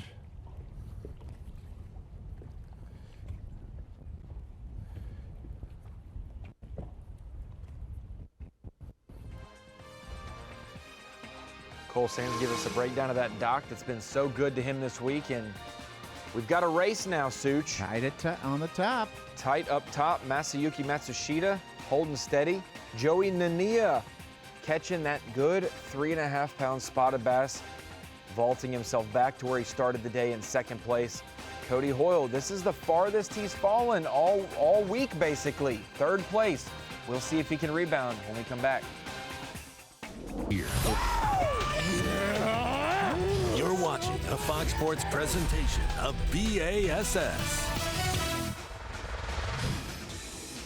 Welcome back to the final day of the final Southern Open of the season, the BassPro.com Bassmaster Southern Open at Lake Norman, Charlotte, North Carolina, the host city this week. Blythe Landing, the takeoff location, and Masayuki Matsushita. Hey, we just went to commercial break, came back, and he's upgraded by ½ pound because we gave you a little bit of a taste of that fish catch. A teaser. Right before commercial break, but Matsushita consistently catching a fish every hour that will slowly help him. Meanwhile, Joey Nania took 2+ pounds to his credit with that one big cull. Another guy who needs to make some upgrades, Josh Douglas. He needs to make them because he's prideful in his competition, Such, but not because he has to catch them. He has secured his elite bid, and he's just fishing free, trying to just gain some points and maybe some extra dollars today up the leaderboard. Falling from 7th to 10th, but he'd like to get back up there. Earn a few more bucks. Matsushita, big bag of the day, 13 pounds even.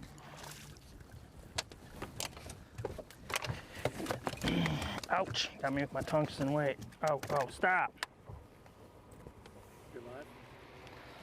I think we managed another keeper. Like I said, it starts heating up in the afternoon, but I have got to figure out a way to get a bigger bite. But I think that one will go 14. Oh, all day.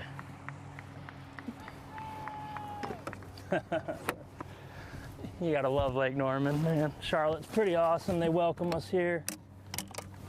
People have been so cool. I've been idling people's boat docks for days. I had someone offer to make me a sandwich. That don't happen at every lake.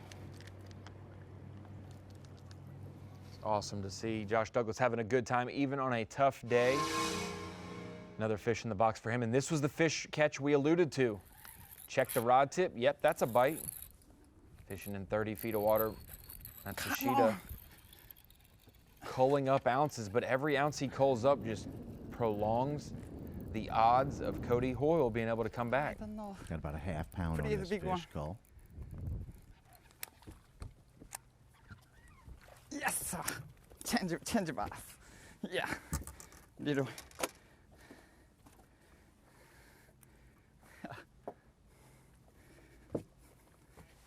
Thank you.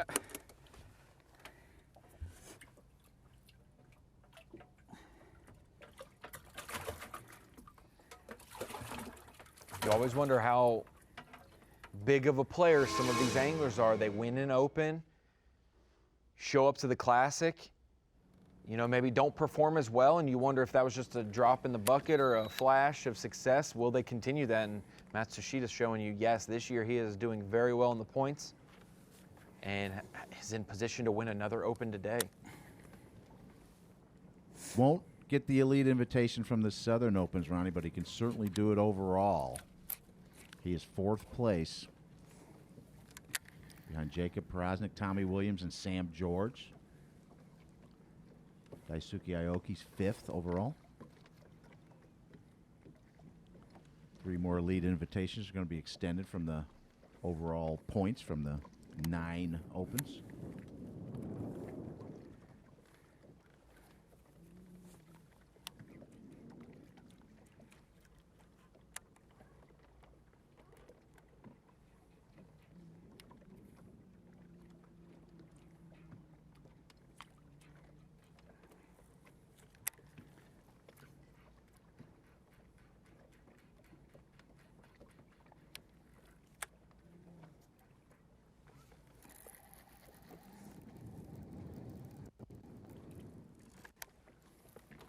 Okay, it's almost 1 o'clock, Ronnie.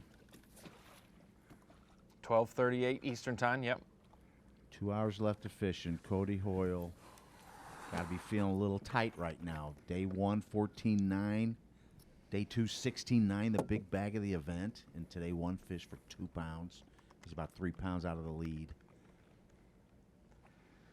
At this point, he's either ran a lot of history and he needs to go fish free and fish something different he hasn't fished this week, or if he's stuck to a pattern and fished free, he needs to go back to history. It's one of the two. He's either been on history and he needs to get away from it, or he has been avoiding it and you need to go rely on those couple docks that you always have caught fish off of and go back there. He needs to find some kind of comfort. Either get away from water you fished so you have a renewed hope in this water, or you fish water that you know over the years has produced. Stuff down the lake. Got to take Joey's advice and just have fun out there. I'm sure he's not having fun right now in his head. He already said he lost the lead.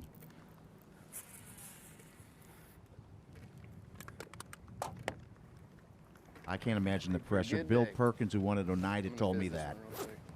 He went in day 3 with the lead, and that night he said he woke up in like nightmares that he missed the launch and just had all kinds of horrible thoughts that no, these guys are all going to catch me and get me. Still got 2 more little And ones to lose a lead in an event, you'd probably kick yourself for some time. I got one really little one, a 1-3.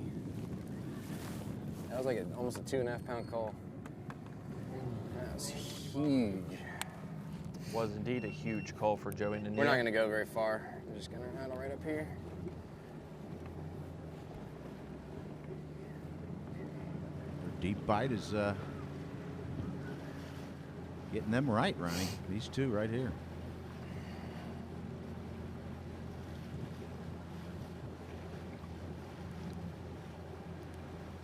Actually, let's run down. Feeling it.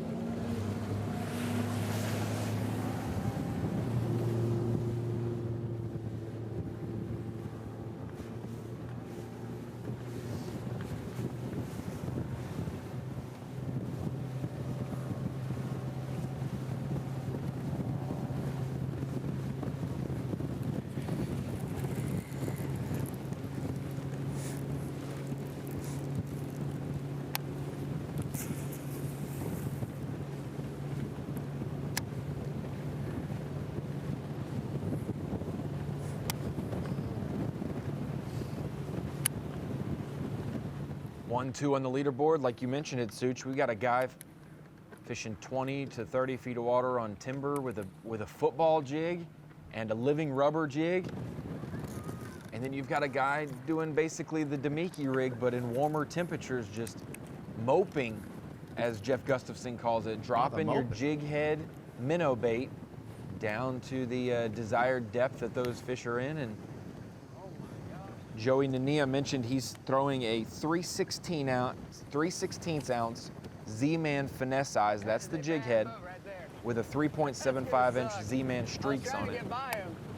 We saw his bait earlier. Oh my Yeah. gosh. Yeah, you showed. That's an ocean wave. And people would say, why don't you throw a heavier weight so it gets to the bottom quicker? Because you don't want to waste time. It makes the bait fall less natural. This 3/16 ounce compared to a 3/8 ounce, it falls much more natural right in the fish's face, and they bite it on the fall, which if it falls too quick, they're not going to get there in time. They're not going to be as triggered by it.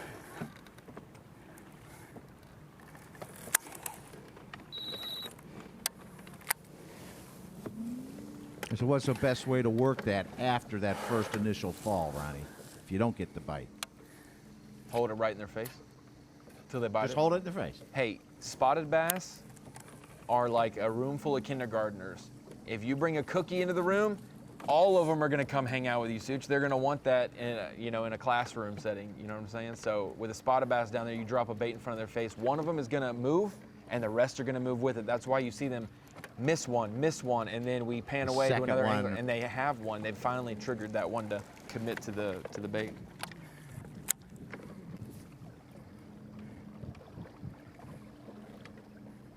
So it's not like taking candy from a baby. It's like giving candy to a baby, basically. Yeah. But you got to get one of those guys to not overanalyze it and say, hey, I'm going to eat that. Yep. That's why Joey Nania has actually matched his jig head with his bait color. They've got different painted colors for jig heads, and he's got it the same, so it looks completely like a little shiner.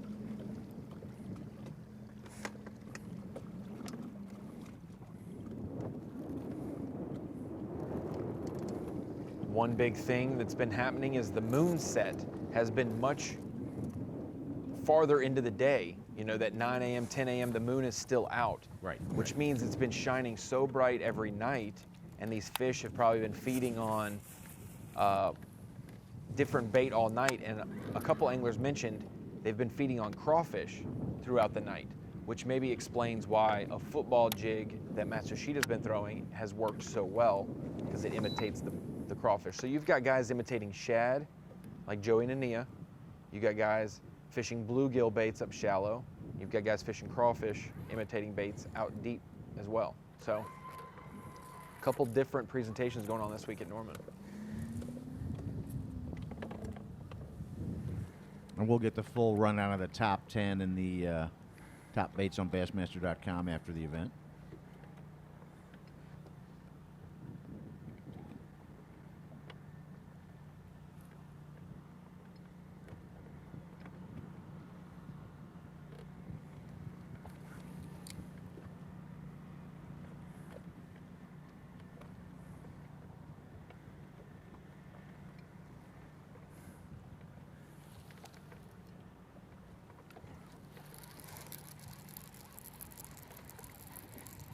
There's one.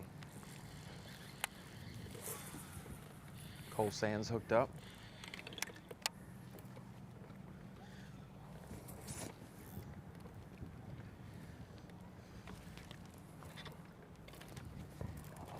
Oh, thank you, the keeper. It might be a keeper, but I don't think it'll help. I'll maybe check. Ain't what I need. Man, those spots are so crazy.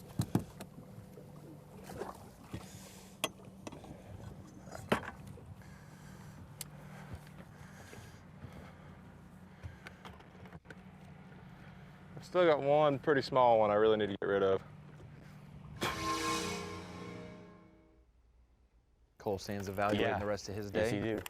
Christian Shota dropped to 10th place so far, but we saw him catch one when we came back from commercial break about a segment or two ago. Got another one. Oh, is my hook good? Come on, stand. Woo. He's not that big, but he's 14. It was not hooked good at all. Came off in the boat, Suits, but it counts. Dang it, man. That first one I had was a grown up. He ain't that big, but I'll take him. 12:30, man, that's when they started.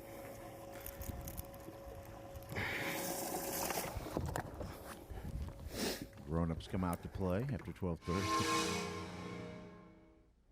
Big one. Once I leave here, I'm going to go to where I caught my biggest yesterday. I've been saving it all day, and it's finally about the right time of day to hit it. So we'll see if we can go in there and make some really big holes.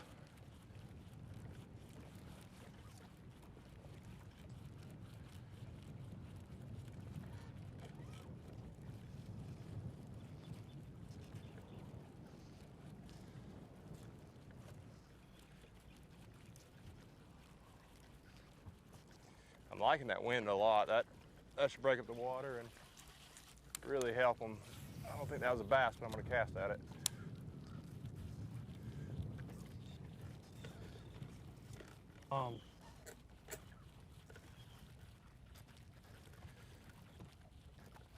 That big shot. I'm gonna crank up and go down there.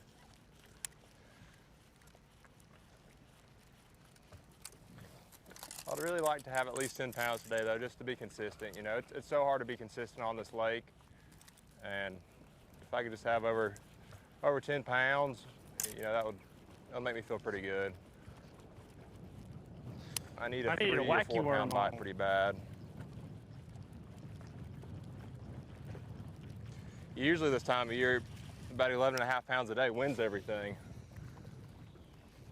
But I think it's going to take a little bit more than that in this tournament.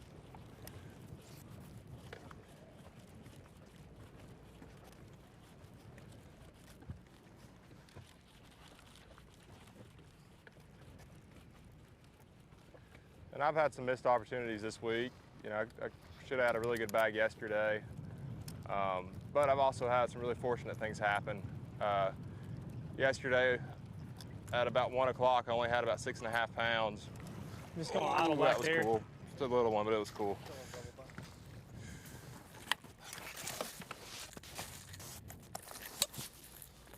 Let's see if I can not get hooked this time. Yeah. Go away. Over He's to so Josh low for Douglas. fish to get under my boat. I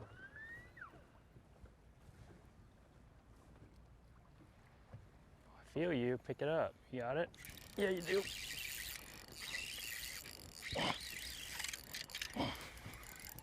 Oh. Number 5. He's long. He ain't gonna weigh nothing. He might go 14 though. No way. That fish needed that to be a real worm. Kind of feel bad boxing you, dude, if you go, but I'm gonna take you. I don't think he's going to, but he's long. There's Oh, a boy. bullet. He's gonna be close, that big bottom lip. Because he's a derp or whatever they call those. There's one for the Bassmaster. And he goes 14. I'm gonna double check him. Oh, if I can keep him in the boat. Yeah, he's a 14 incher, that's 5. This one will not weigh a pound.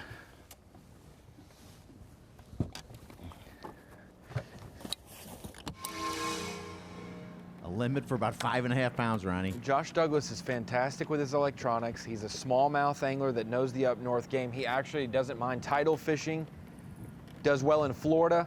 He said spotted bass are the worst thing that he said he needs to get a lot better at spotted bass, and I'm surprised with how good he is with his electronics and a drop shot and brush pile fishing that he would not be better at it. But he said it's just been a huge accomplishment to make the top 10 this week, and number 10 was the lucky number. That'll get you in the elites by 1 point for Douglas this year.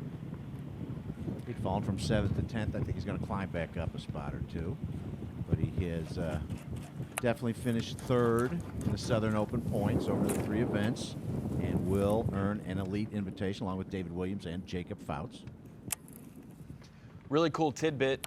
Jacob Fouts, when he won the College Classic bracket in Minnesota to make the 2018 Classic at Hartwell, I was up there taking photos of him, and we had another camera boat taking photos of other anglers so we could cover everyone. Right. And that was Bree Douglas, Josh's wife. So Josh was driving her around, and they picked on the final day. I picked Jake Lee to cover, and he picked Jacob Fouts. And they took photos of Jacob Fouts, who went on to make the Classic, and now they're both going to be a part of the Elite Series in the same rookie class. That's pretty neat. It makes me think of how far college has come. I remember an event more than a decade ago out here in the Academy Sports and Outdoors parking lot, 25 teams maybe. Now they're 225 team events. It is crazy how much the Carhartt College Bass has grown. It is. Opened a lot of doorways for anglers. It's a great place to learn. That's the one cool thing. I fished a lot with my dad growing up. I didn't get to fish in high school. They started high school like my senior year, and I was already doing other things, so I didn't get into high school fishing, but I did in college. I fished a bunch with my dad, but as soon as you launch for your first college event and it's just you and another kid your age, and you both don't know what the heck you're doing, you got to learn quick. You didn't? No. Here's a story for you, Such. I had my Maps app on my iPhone. I'm holding it.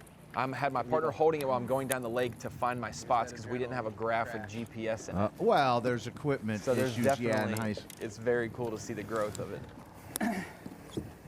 It's a big one. You missed your creek, have to do a U-turn and come back because the GPS update is late. Paper maps and whatnot.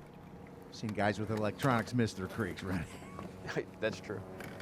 Looking at a 3-box with our current leader, our current 2nd place, and our former leader, Cody Hoyle. Still 1 fish. Maybe we can get an update from him on if he can if he thinks he's completely out of it or if he needs just 2 more fish. It's tough. Done missed too many probably. Had one get off. Really just having a bad day.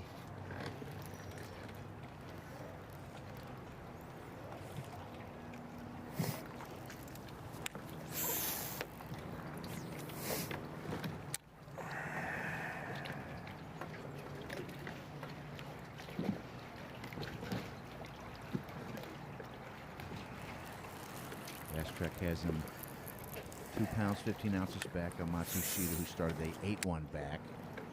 And Joey Nania is in 2nd, almost 2 pounds ahead of Hoyle.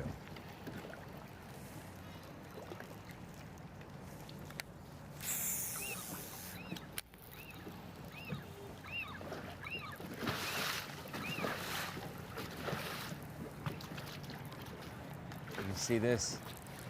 I'm going to take the guess. That's the same owl that we saw earlier. Good guess. Which means he's fishing back. Water he's already fished.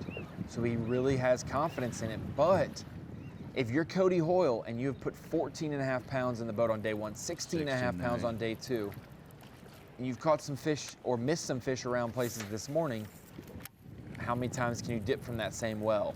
Or do you need to go to dock number 67 in your playbook and just because you haven't fished it today? Well, it sounded like he was catching fish most of the day yesterday and had upgrades, and he had a lot of areas. As like soon you said, as the 3 days of practice wear on and you get into the tournament, and 3 days of a tournament, your 37 plays in your playbook become 7. You know, these are the 7 plays that get us chunk yardage every time. These are the 7 areas I'm going to get bit. And then you start narrowing it down, and sometimes you need to open it back up. And that might be what's going through his head this last hour and a half of the day. One of them flea flicker trick plays now, right? But you see where he's putting it. You can't put it any better underneath these pontoons like he is.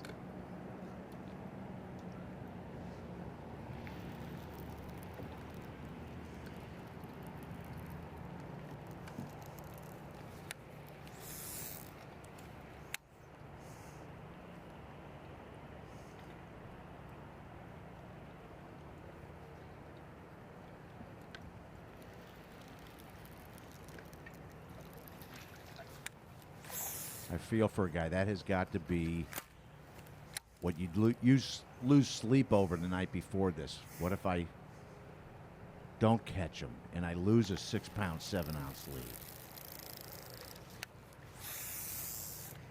3 p.m. check-in for all 10 anglers today. It is 1 p.m. Eastern time right now. 2 hours of fishing left.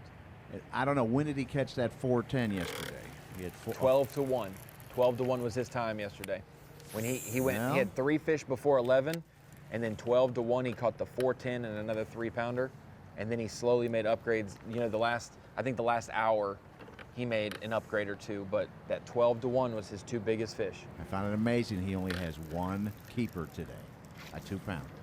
That is the story right now, because it was so inconceivable when we started the day. Yeah, he thought he was going to run away with it. Cody Hoyle, BassPro.com, Southern Open champ at Lake Norman. Not so fast. That's what everyone had crowned Not so him fast, as Ronnie. we bring it into the Bassmaster studio, sponsored by Marathon. Ronnie Moore and Mike Sukon here, leading in out the last few hours of coverage here, and that is the storyline today. Cody Hoyle, 6-pound plus lead over 2nd place, a 10-pound lead basically over 10th place, and that is all but evaporated, and he is now 3rd place in our tournament. 1 keeper today. Such, do you expect, if you had to guess right now, will he catch a keeper or 2 and be able to maybe regain his lead? I've been thinking that any second he was going to catch 1 or 2 fish running. That's what he needs now to win this title. He will catch 2 fish off a single dock in the next hour, I believe, and he'll go from 1 fish to 3 fish, and it'll act like nothing ever happened. But he'll remember the pain that he was going through. Midday. We There's will your too. updated leaderboard. I feel for him. Unofficially, that last cull that Matsushita made gave him about a 1 and an ounce lead over Joey Nania. Cody Hoyle, our day 2 leader, running away with it. Now he's got to catch up. Charlie Hartley jumping from 9th into 4th, and Cole Sands wrapping up our top 5. We'll be right back after this quick commercial break with more action from Lake Norman and the Southern Open. A little updated leaderboard for you for the final day. Only an hour and a half or so of fishing, a little bit of run time. I know how Saturdays can get on Lake Norman. Gets a little rough with the pleasure boaters at times, so they may have to schedule a little longer running back than they left the dock this morning. And Matsushita still in the lead by about a pound. Cody Hoyle still with 1 fish in 3rd place, our day 2 leader. David Williams jumping up the leaderboard into 5th after collecting his limit. Everyone else funneling down the leaderboard from Cole and Cole, 6th and 7th. Elite qualifier Josh Douglas. Got Christian Shota, Shane Lineberger filling out the top 10. Speaking of Josh Douglas, we saw him catch one last segment. He's hooked up again, trying to fight one out of a brush pile. Still there. Come on. Still there. Go, go, go, go, go, go, go, go, go. You still there, dude?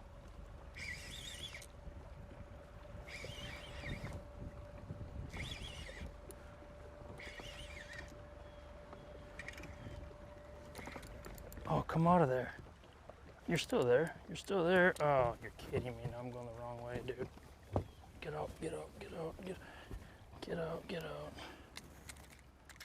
He's still there. I don't know how I'm going to get him out. I don't know how in the heck I'm going to get him out.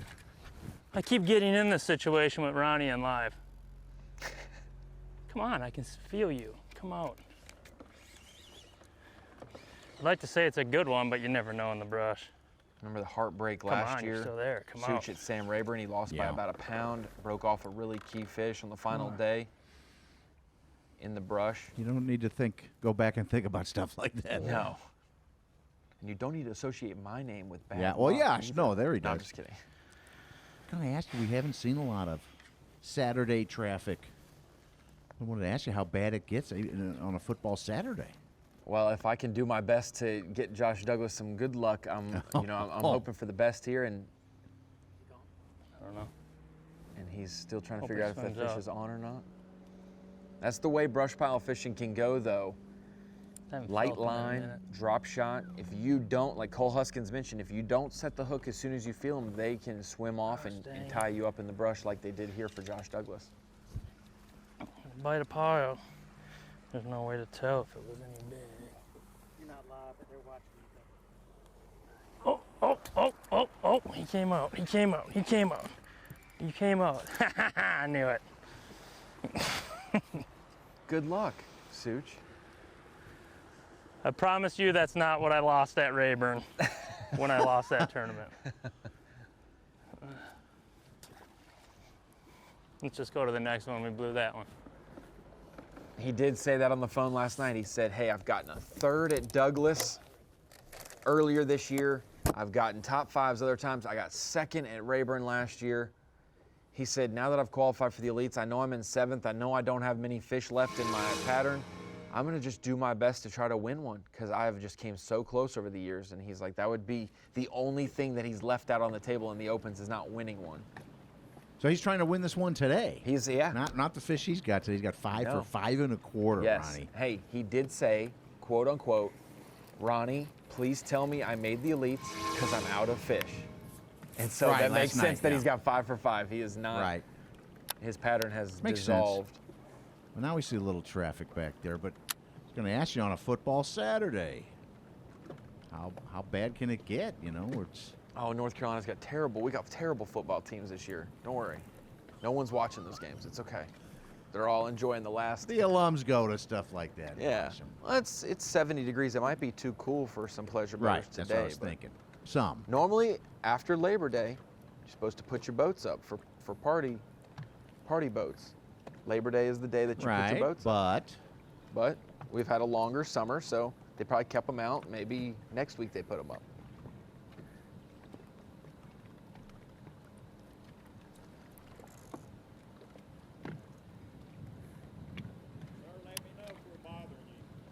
What?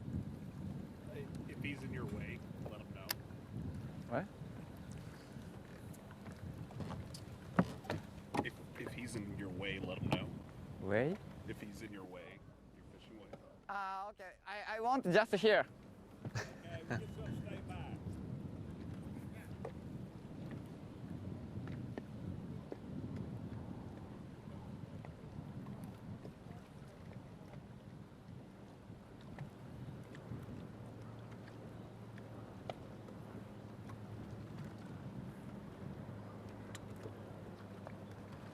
Joey said he had caught a couple fish in practice up shallow. Really hadn't found anything that he loved up there. He'd caught some fish maybe in that 7 to 15 foot range, but that was about as shallow as he wanted to get. And I said, what are you going to do today to maybe win this event? And he said, I'm just going to stay out in the deep water all day. And we saw him kind of clear his head. He fished 3 or 4 docks and went back out, catches his biggest fish of the day. And 3.5. sometimes you can't fish for other people's fish.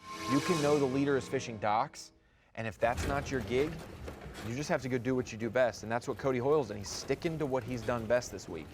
And Joey Nania's sticking with what he's done. You said he's from this region, an hour or so away. West, yep, an hour west of the lake. He's fished this lake plenty, I'm sure. Yes.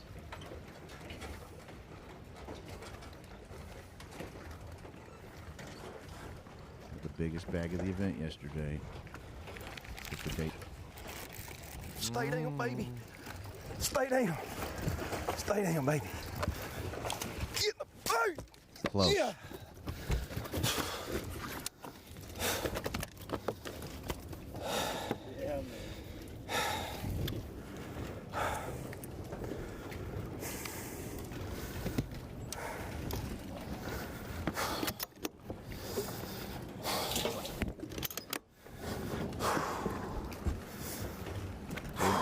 That's about his deficit of 215. Really. Now I get my hands to stop shaking, we'll be all right. Thank you, Lord.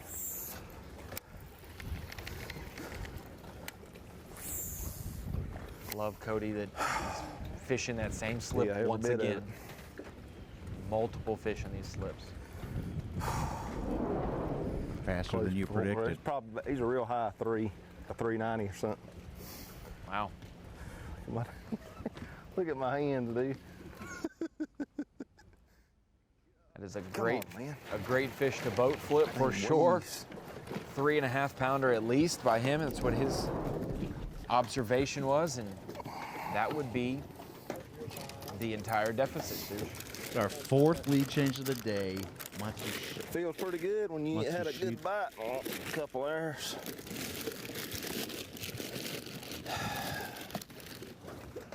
Need to get about 2 more. Matsushita took the lead about 5 hours ago, Ronnie. And I hear a scream from Raceland, Louisiana. Tyler Ovett is a little thrilled with this one. My hands are shaking so bad I can't hardly do nothing. What a big time fish for Cody Hoyle. Stick to it. If you don't think a guy fishing his first Bassmaster Open is nervous on his home lake, how about take a 6-pound lead into the final day and everyone's crowned you the champ and you have one fish at 1 p.m.? You'll start shaking when you catch number 2. I'm shaking for him here. Ooh, he was looking away. Wow. Think that'll cool.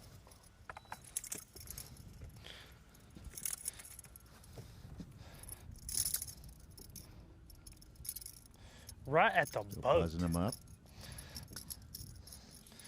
Audio difficulties. Better measure him first.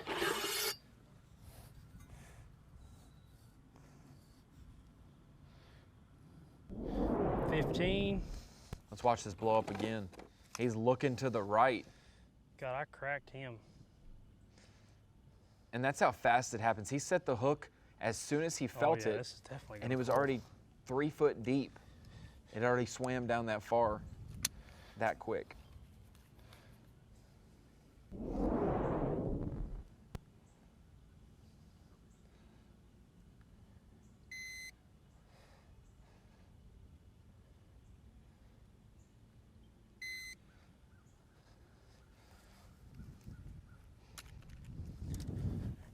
Number 3. I jacked him up, didn't I? That Will Cole for Cole Huskins. What a good showing he's had after a tough first 3 hours of the day. Starting to put it together a little bit for Cole.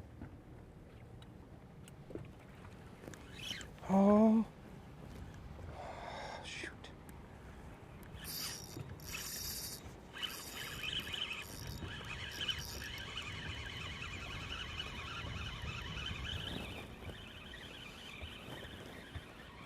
Dang it, you're supposed to be so much bigger than that, bud.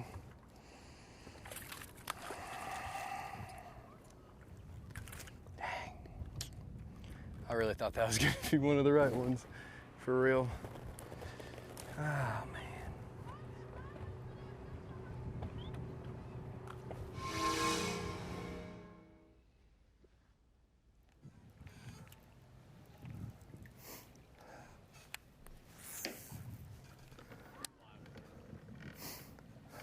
What's after 1 p.m. there, Ronnie? From first to getting ready 10th to was move. 9.5 pounds difference coming in. And right now, Shane Lineberger's 10th, 10 pounds back. But a big bag, the big bag of the event would get him in the lead. It's still at this point. Everyone's Saying there's a still chance. Everyone's still in the game. The haves have not today, and the have-nots have today. That's why the leaderboard is flipping and flopping. You got 2 fish in the live well, and Cody Hoyle, there's no way he thinks that's enough. But incrementally, it's there. Now with their bags, with Matsushita's limit, for 13 pounds versus his 2 fish for 5 and change. Much easier to be exact on Cody Hoyle's weight compared to Matsushita's. So we'll have to watch out for that discrepancy as well if Hoyle doesn't catch another one. Much more room for error with 5 fish. Yeah. Well, Hoyle was saying he needed 8 to 10. He knew he had a 6-7 lead on Joey and a 8-1 lead on Matsushita, who's actually tied with Shota. Yeah, Christian Shota.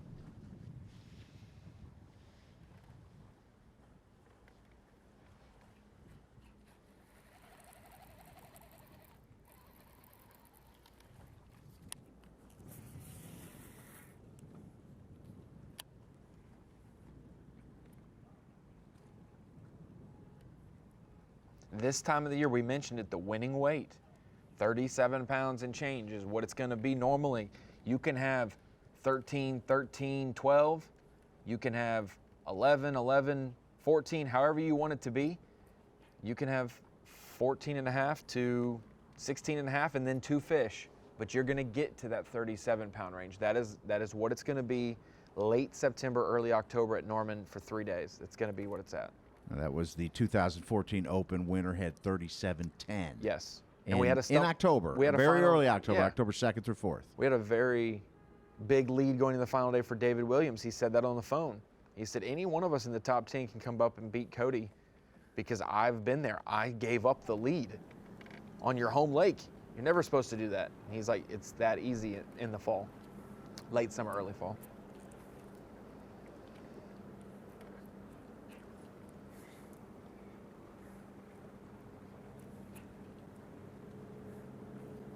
Hear more boat traffic out there.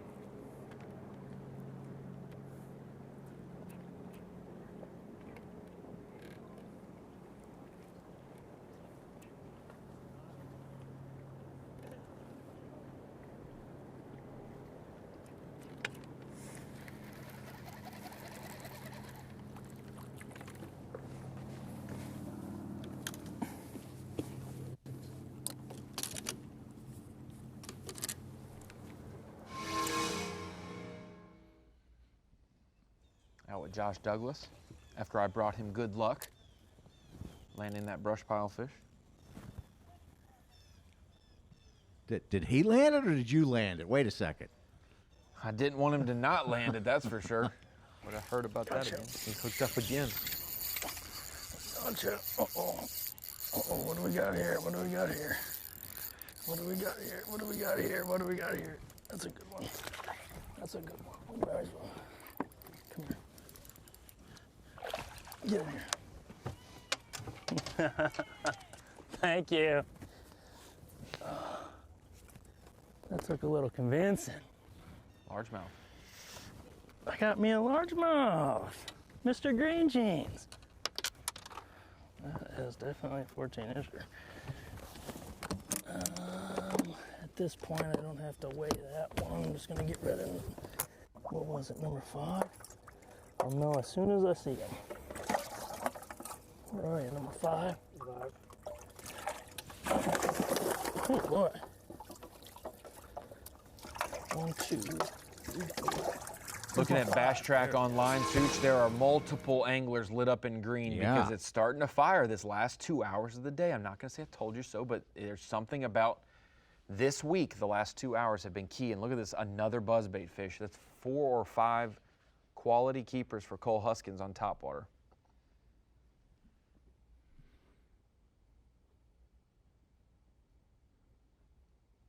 He's closing in on double-digit fish. Wait. They fought over it. That's a good one. They fought over it. Sounds like there was multiple. Coal. Big coal here. Big coal here. Number 3.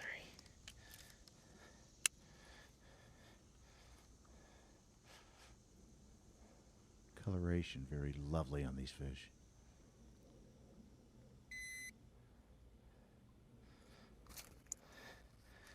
They're my favorite, Such.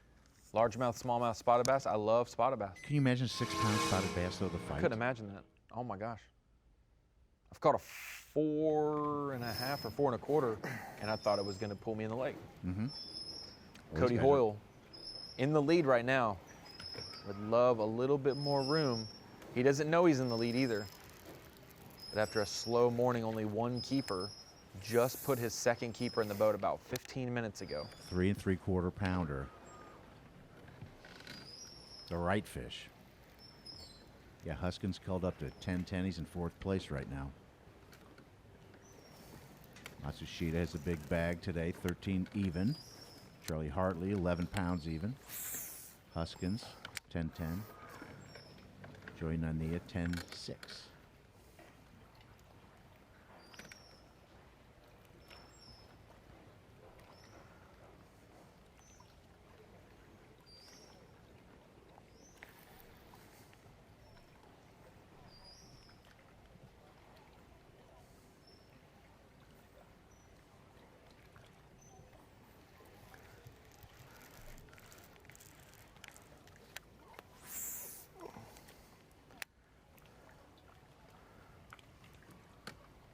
I said, what's your jig look like, Cody?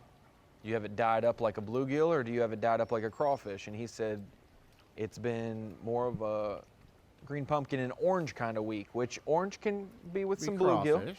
But it is, they got the orange on their bellies, but the orange for the crawfish, he said it may be because of that moon and that molting or the crawfish being more active throughout the day and because of that moon set being so late.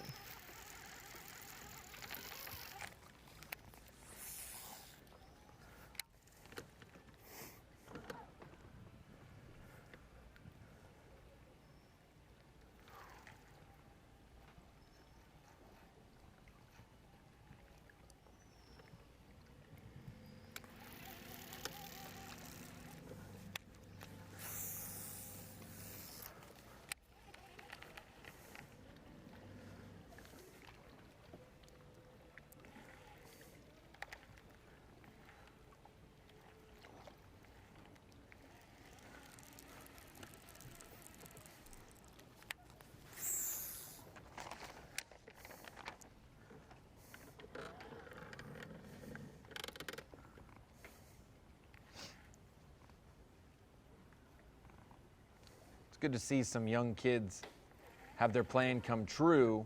Cole Huskins said, hey, I'm going to try to catch a few fish on other baits, but if it doesn't work out, I'm throwing a buzzbait the rest of the day. And he's caught most, if not all of his weight at this point on a buzzbait.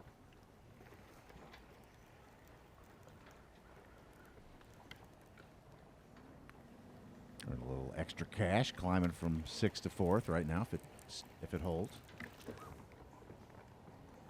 43 grand to the winner, Ronnie.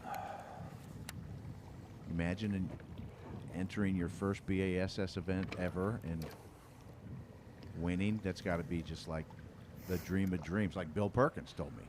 I mean, he said he, as a local angler in the New York area, he entered Oneida because he was going to be up there. He had his club tournament, and he just said, I'll give it a shot. I think I can, do okay, and let's see what I can do against these guys. If I fall, so what? And Oneida got ultra tough, and his local knowledge helped him out big time, being able to survive that, and he ends up winning. You're correct. So he led all 3 days, too. What do you think about North Carolina guys, though? Their local knowledge and the type of fishing you have at Norman. I think it's very similar to what we see at the St. Lawrence, and totally different bodies of water, okay? But the knowledge that the Johnstons have and Canadians have on catching 4.5 pound smallmouth, and they know when to leave and where to find 5 pound smallmouth. When everyone is fishing docks and it's seemingly the same pattern, people who live on Norman know the intricacies and the details of it to know when to, this is the dock I need to pay attention to.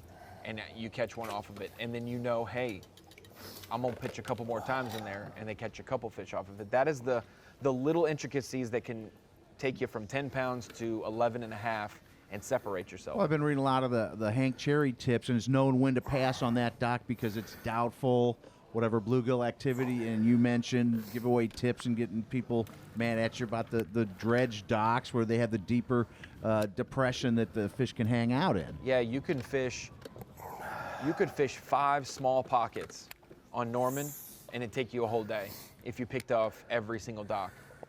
You know, if it takes you if it takes you 10 minutes per dock and you have 50 docks, that's a lot of time in your day. You're wasting, yeah. So if you want to fish, you need to know when to cut those out, and it takes a couple times of knowing it, or it has to be an obvious bite that tells you why, you know. And the fish move around, I'm sure, from dock to dock.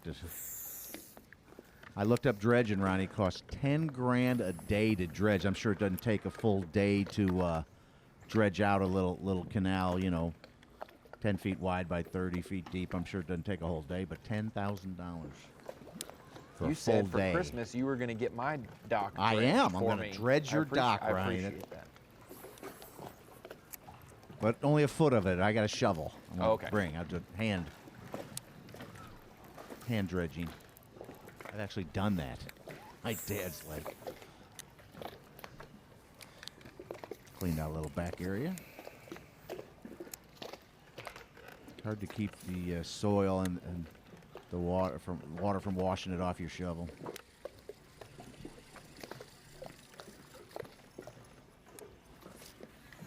Largemouth. What in the world? I don't think it's a keeper. Fat. That's a disgrace. Appreciate it, man. If you look at that, I almost thought. I almost forgot he didn't exist. If he keeps, it'll probably help a little bit. But I don't think he will. Let's see. Hey, look. Calm down, baby. Our friend's on the dock again. You know that might Little mean. ones anyways.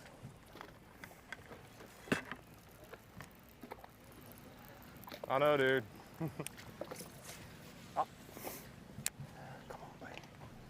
If it's a 4 or 5 pounder, buddy, I'll gladly weigh in a largemouth. There's a bunch of them. I mean, like 20 fish followed it down. Maybe they're all largemouth.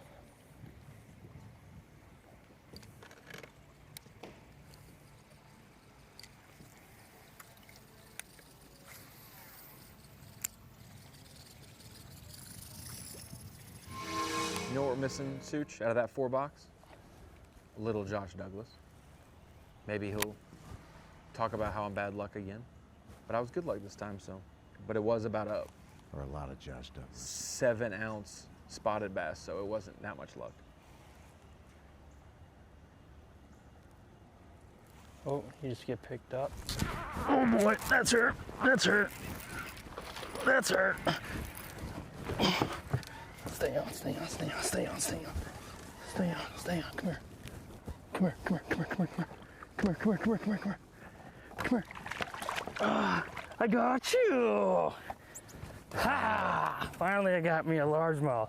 That's a stud out here. That is a stud. Look at that thing. Oh, fighter jig, oh, cast tackle, still fighter jig. Donkey. Ah. Oh. Different after all those other ones. That thing's a beauty. Attaboy, Seth. Nice jig, bud. Nice jig. 2021 That's a grown one. Elite Series Oh, wait. Angler of the I gotta Year see and which Best one the Bud right to one is. Josh Douglas. Seth Fighter there getting a little shout out. And Dougie bringing in a big largemouth today. He's going to move up from 7th, Such, it looks like. That helps a lot. And hey, it makes you feel so much better when your last day of the open season can be capped off with a big one like that. Got something to show at the weigh-in this afternoon. Hey, this is nice to show. Look at these that. are the same decisions he's going to have to make on the Elite Series next year when you're catching him on a drop shot all day and you decide to go flip a jig and you catch that key bite.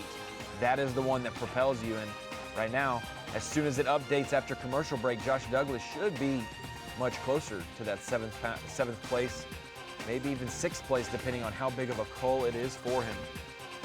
Cody Hoyle back on top after that one really good keeper. Matsushita holding tight in 2nd, Nania in 3rd, and the rest of them down below. We'll be right back at Lake Norman after this commercial break. The BassPro.com Bassmaster Open at Lake Norman is sponsored by Minn Kota, Powerful, and by Skeeter Boats.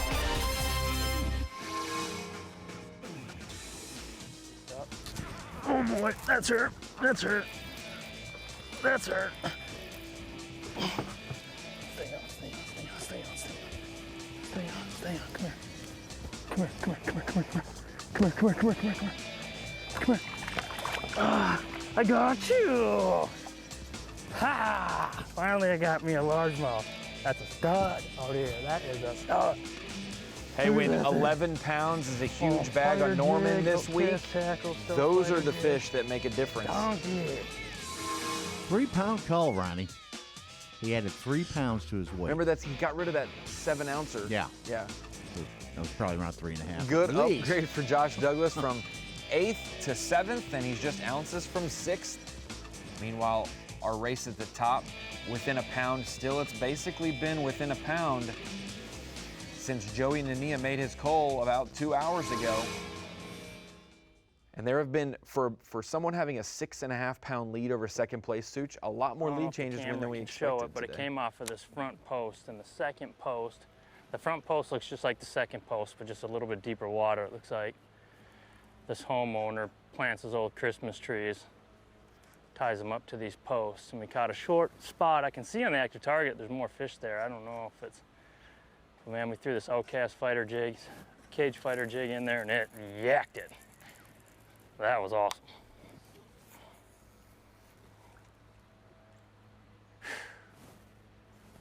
Heard that coming in about When I found this in practice, I was like, that is gonna get me a bass.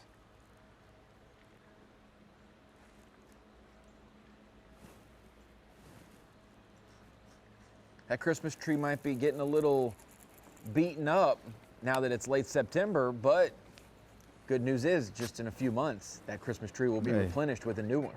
Or a couple. You grab the neighbors. Yeah, the neighbors. Around the neighborhood looking for Christmas trees put out. That's being generous.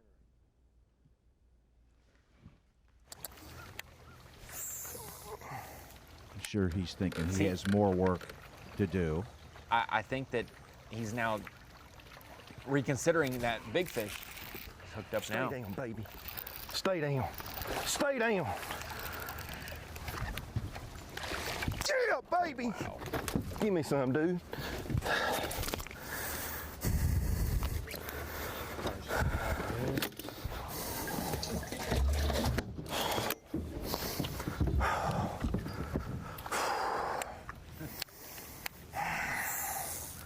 Thank you, Lord. Now my hands are shaking bad too. Dude, it's identical to yesterday. I pulled it at the same time.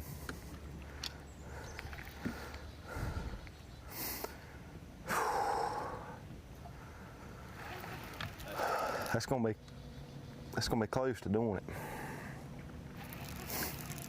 Unless somebody's got a really big bag. Close to 3, ain't it? About 2.5. That head makes them hard to read.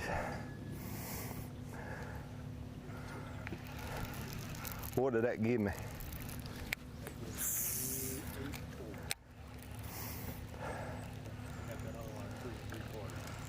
That's being generous with him.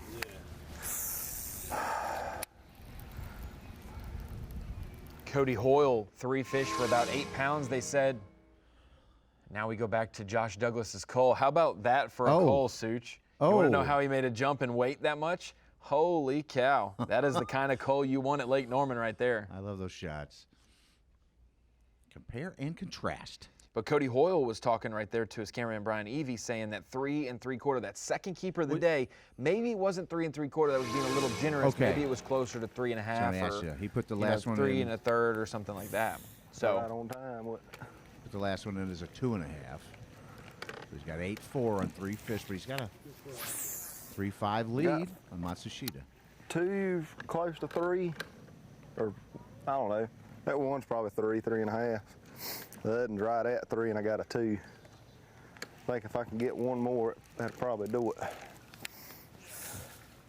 Seemed like they started biting better.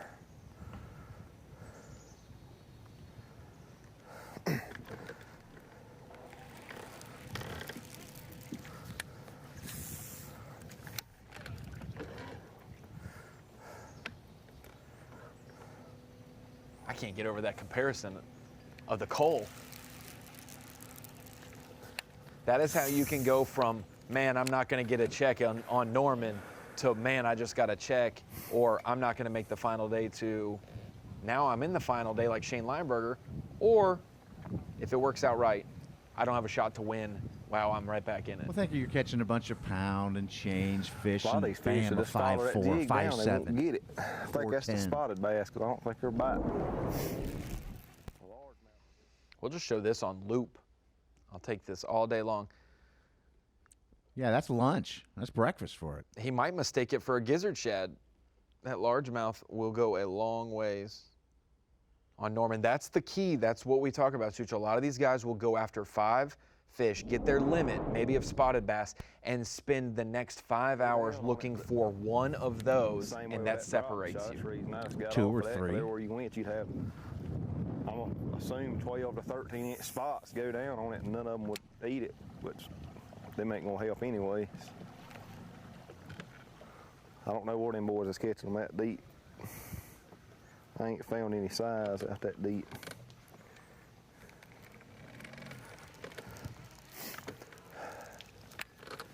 Sure, he feels a lot better. He's talking more, Ronnie. That happens.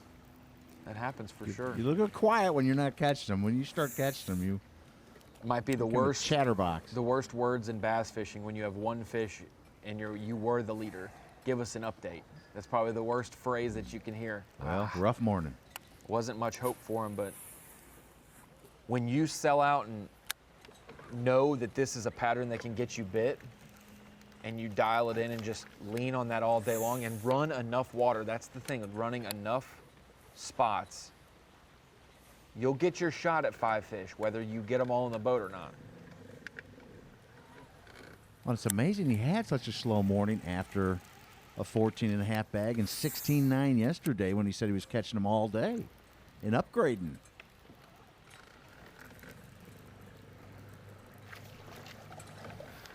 Idle back here in the back.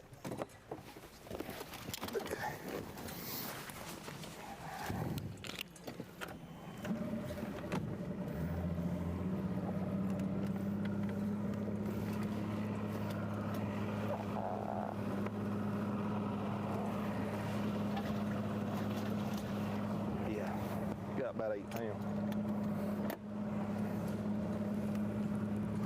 I just see a difference in his demeanor.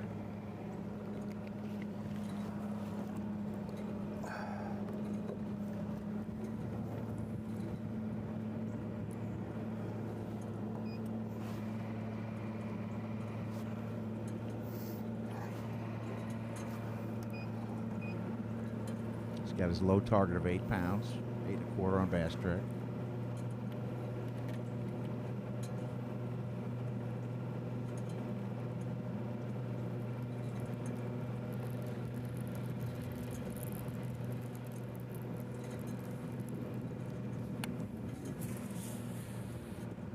Lives about an hour and a half west of Lake Norman. Rutherfordton, Ronnie? You said it the same way as Chris Rutherfordton? Bowes from New York said it. I know. Rutherfordton. Rutherfordton?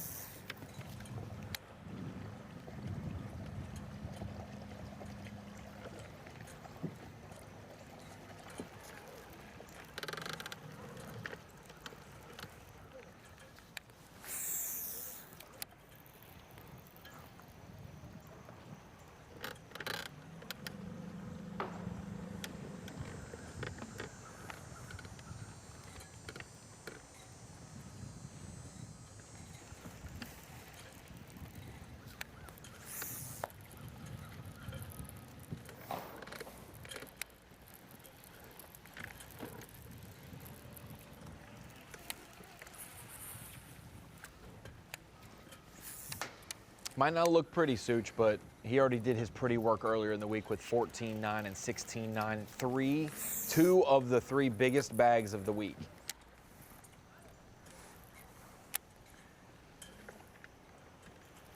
And to be honest, he's on pace for the 3rd biggest bag of the week right now.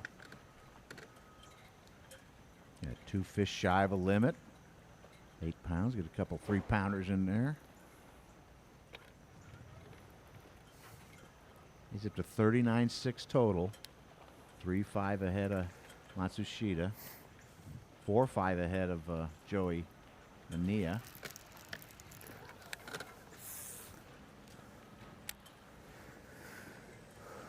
Matt Airy just texted in saying that the locals call it Ruffton. Ruffton? Ruffton, instead of Rutherfordton. Too many syllables. They just simpled it. Oh, similar to Louisville. Louisville, yes. Simplified it down to 2 syllables. Bless America. Ruffton. That's a little hole to get in there. Come on, man. Yeah, I probably done scared him to death. He's in there. Normally he is one under there.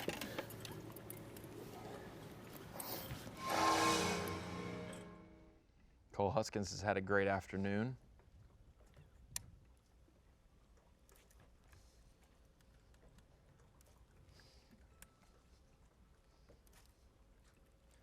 With a buzz bait, sad to see him put it down, but maybe a jig will work out well for him right here.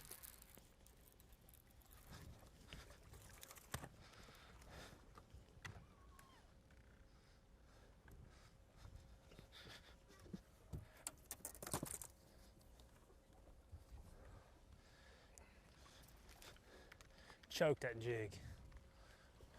Dude, I just told you a second ago I'm in that place. Well, I heard like the Survivor theme song come on, you know, and then you catch that. Put a head on us. Cracked her. She was not coming off.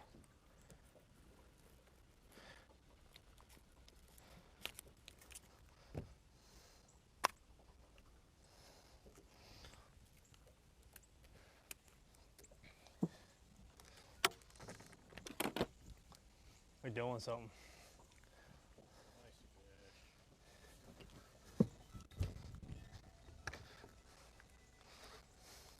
It's about to be full, right?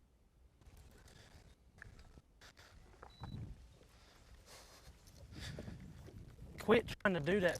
This one's gonna give me a time on the scale.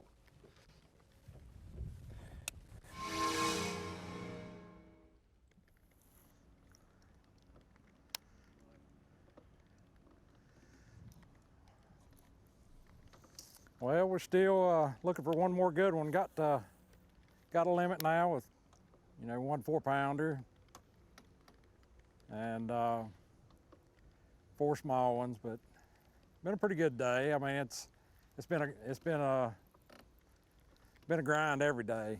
Just not real easy this time of year till the weather cools off a little bit. So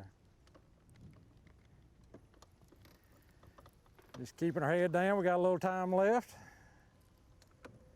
See if we can't catch one more good one.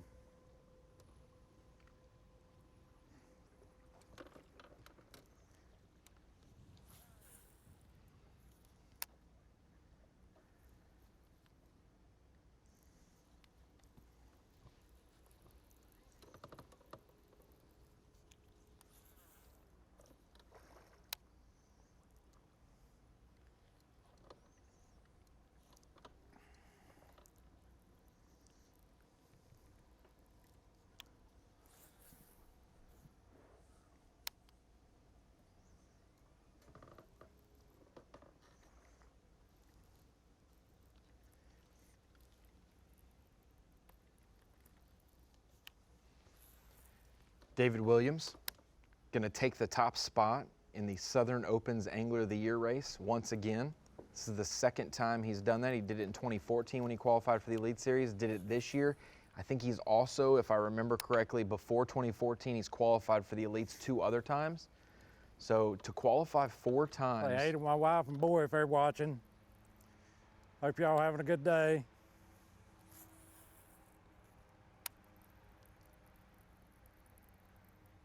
To qualify 4 times is such a feat, and to win the Appreciate Southern all the Opens, support.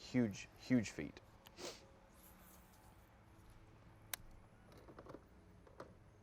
What did he do? He's 18th at the Harris Chain to start the season off, then a 4th place at Douglas. Yep. Now another top 10 here. Yep. So what did he do it?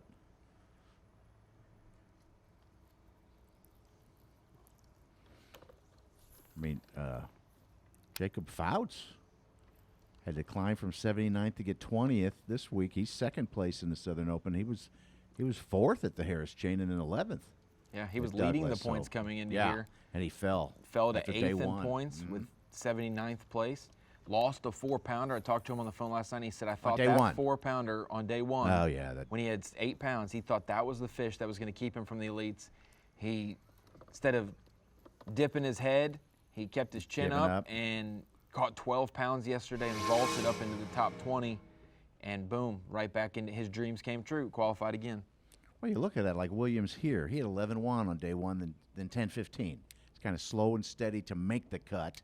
Yep. Cody Hoyle maybe Big hair in this one with, like you said, 2 of the top 3 bags, 14-9, 16-9, which when that came across yesterday, I was kind of astounded. A 16-9 bag here. Nobody was predicting that. They'll follow it, but they won't eat it. Not what you want to see.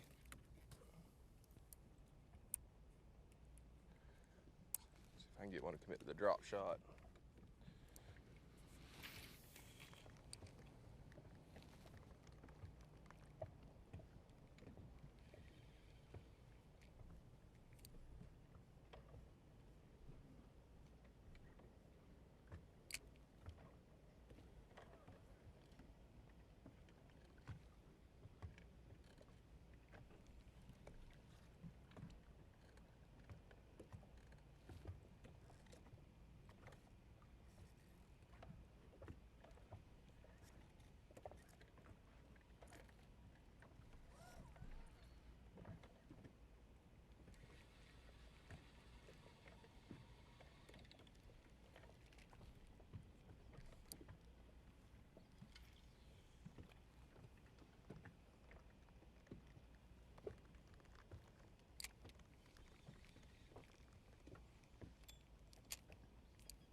Good one, just followed it down.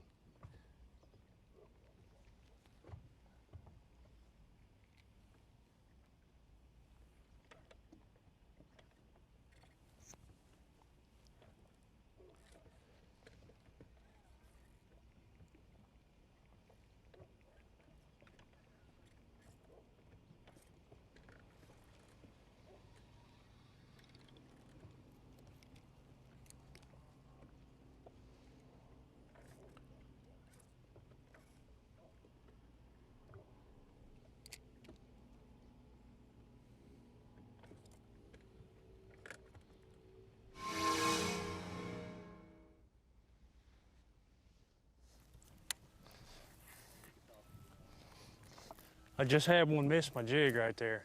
After I hopped it out of that brush, it didn't grab it all the way.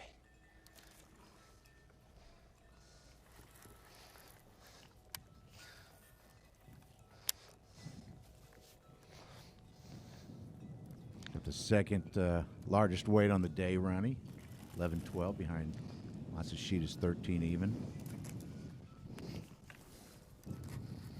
But look, in the last 2 days, we've only had a handful of bags over 13 pounds among our top 10. We mentioned Hoyles a couple times. Charlie Hartley with a 13.5.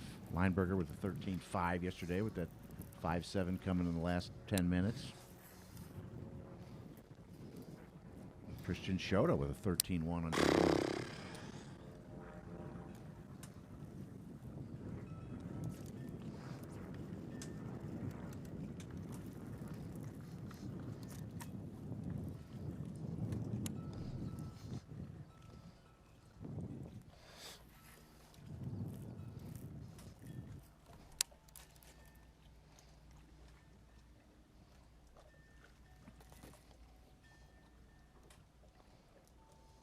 It's going to be very encouraging for someone like Christian Shota or Cole Huskins, the young anglers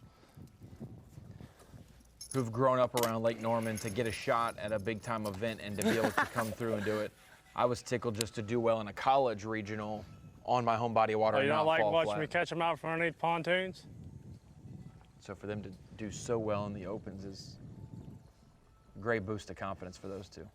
Well, just for you, I'm gonna go back over there and check that stretch in a second.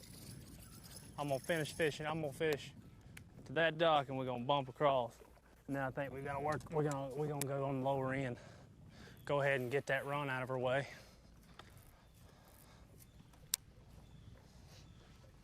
Like you said earlier, Ronnie, most earnings turn into seed money for either fishing gear or entering more and further events. And it's that confidence level. You get a top 10 at a B.A.S.S.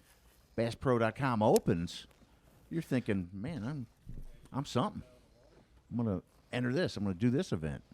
I don't know if I trust that.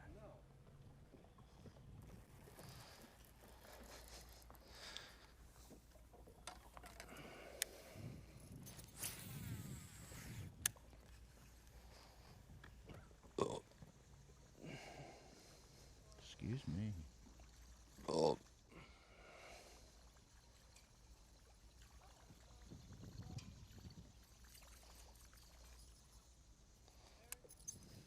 For Cole, he might be right in the thick of a possible elite invite, if not for mechanical malfunction.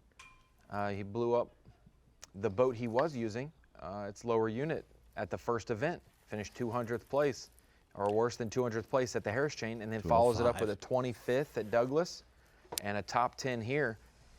Based on that average, he would be just shy of, you know, Fouts and Williams if he put it together. He would have to have a good finish there, not just a better than 200th, but so it's a good learning year for him. And I asked Cole, I said, what made you do it, fish the whole Opens division because Norman was on there? And he said, well, I would love to say it was just because Norman was on there, but actually Hank Cherry was a big reason why I got out on the water this year. He helped me in so many different ways, and I don't know if that's mentally, financially, equipment, like what was the deal? But he said, hey, I can't claim any of it. I'm just very blessed to know Hank Cherry and that he would believe and trust in me to be able to compete. So sounds like Hank's taken a number of young anglers under his wing. Tyler Rivette.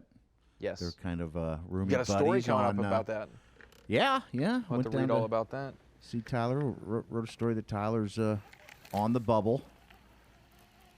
I think there's going to be a couple fans that are going to be looking for owls on the docks to know where Cody Hoyle's been fishing today, because it seems like there's an owl on every dock. I think it's to keep away Normie. It's like Champy? Yeah, the Okay. Lake Norman Lake Monsters, Normie. Or the Yes. Wampus Cat. There's another legend there. The monsters at Norman have wings, and they poop on your dock, and they're called geese.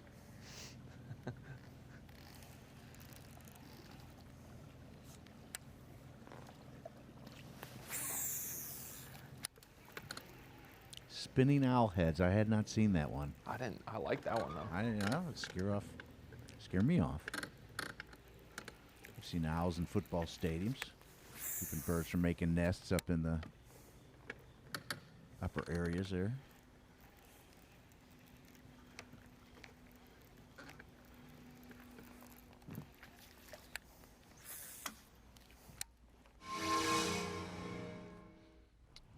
Back out. Different kind of pattern for Joey Nania fishing offshore, that 30 to 35 foot range. That's been really key for him. He caught that 3.5 pound spot out of 40 feet of water, Such, off a tree. I don't think he's that big, but he might be decent. If it's a bass. Oh yeah, it's a pretty good one. Yeah, that'll help. A little bit. That's cool. Said if it's a bass, I have not seen any other species. Ronnie, what other crazy stuff people catch down there? At Lake Norman? Yeah. Oh. That mistake for bass. I think you're bass fishing and you catch catfish. Oh yeah, What big other catfish as white well. We're gonna have to have a big disguise. Maybe catch a catfish disguised as a bass for Matsushita. He's got to make up about a 2.5 pound gap, 3 pound gap actually. He wants to recatch the day 2 leader Cody Hoyle. We'll see when we get back. The last hour of fishing coming up.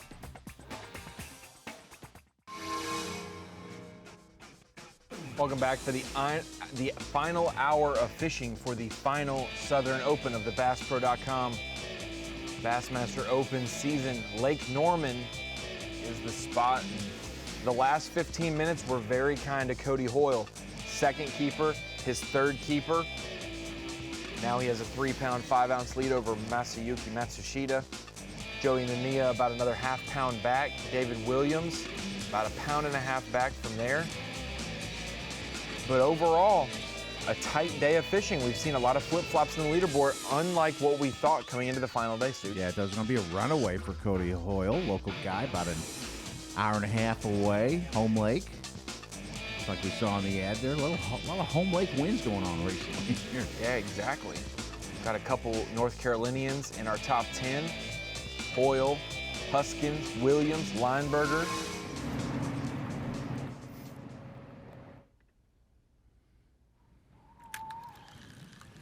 I know you're not perfect, but I never felt this way for no one. Ooh, and I just can't imagine how you could be so okay now that I'm gone. Guess you didn't mean what you wrote in that song about me. Cause you said forever, now I drive alone past your street. Come on, eat it. Sing to me, Joey. Oh my gosh, are you kidding me? Come on, man. So good, he's got the dogs howling, barking over there, Ronnie. Wouldn't be a country song if there wasn't a dog howling.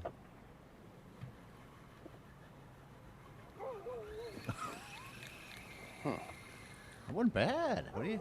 I was pretty impressed. That's a sharp hook for them to be pulling off of.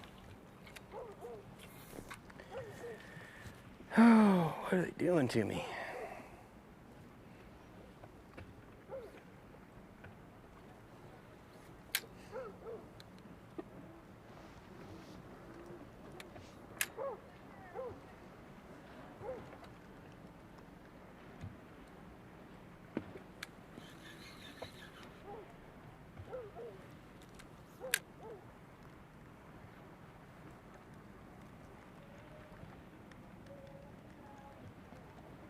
They seem to be on brush pretty good today, better than they have been.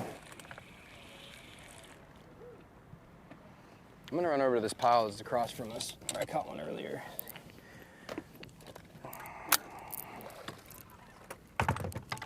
That last one felt like a decent fish. I hate that, I missed it.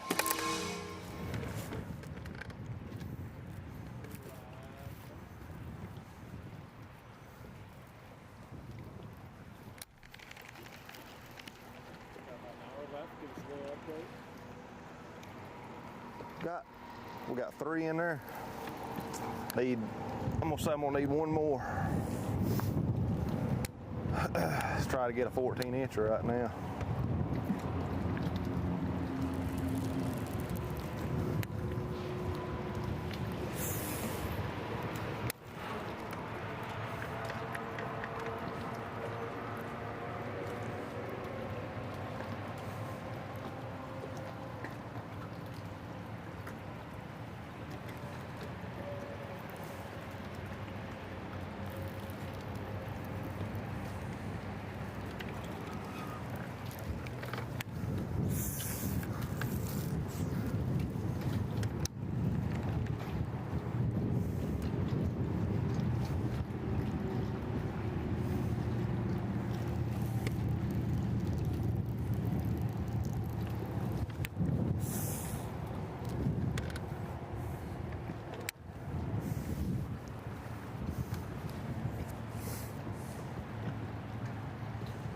I've been corrected. That wasn't a country song Joey Nania was singing. It was some kind of top 40 pop song. So I don't know though.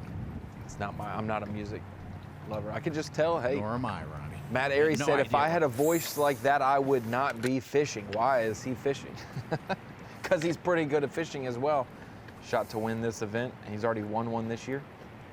Oh, that singing industry is a tough deal, though, Ronnie. It is. Did you give it a go for a little bit there? And Oh, then you just know decided it. You know, yeah. heap, a hop, a hip to the, no. Just go by each dock and look underneath it. Do what now? Or you just go underneath each dock, or you don't go past each dock. Yeah.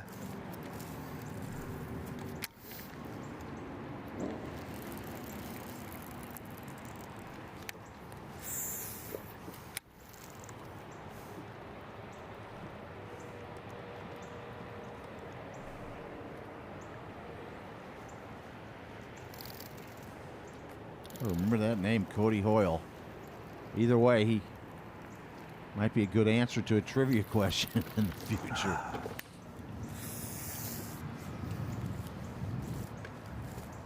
The question might be, which one of these guys didn't win in their first ever B.A.S.S. event? With Bill Perkins and Brian New in there. Maybe Cody Hoyle. We'll see.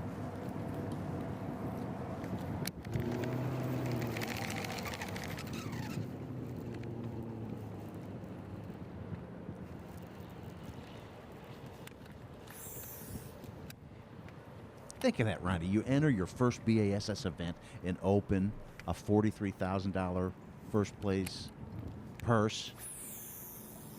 Home lake, just because it's close. You Fish win there, it. and you win it. Set the bar. What do? I mean, Bill Perkins told me, man, I love my Bass profile. It has, you know, all these ones by one entry, one win, one top 10.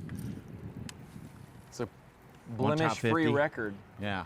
He says, I don't know if I want to come back, but he said he will probably fish opens again in the future, especially if they come up to New York, which we usually do. Hey, my first ever college event was my best ever college event. I should have quit then. I was here. I should have just hung it up. Yeah, some people know when you should stop and. Nope, I'm going to keep trying. I finished second. I'm going to keep trying. It looks like, I don't want to guess incorrectly, but Matsushita looks like he's made a move farther south.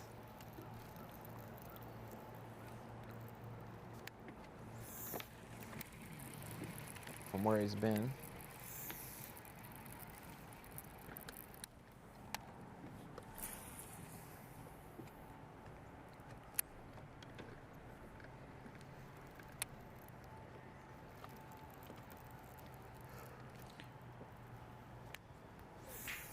One of the coolest things our Oneida winner, Bill Perkins, told me when I was interviewing him to do a story on his victory was that he rescued Taku Ito on Cayuga. He got his propeller wrapped up in a pin buoy chain, and he came and helped him. Impossible to get undone, yeah. He wasn't paying attention. He must have been doing something out on the water, and he helped him. And Taku posted a photo and said, "Who is this guy? He helped me all the way." And they connected, and they've been chatting, texting ever since. And then Taku was coming up there for this elite year. That was before Taco's great top 10 run. Before he knew what Disney World was. Yeah. Disneyland. Well, the neatest thing, though, was Perkins said now, he took him fishing on Oneida, Taku did, was that his English has improved so much. Oh, it's incredible. That he's really been studying and working on it, which is really impressive. My Japanese isn't very good. I know so Nandeska and I'm very and, thankful Sayonara for those anglers that That's have dedicated their time to learn it. And some more than others. But I cannot fathom trying to learn another language and then going to that country and getting by.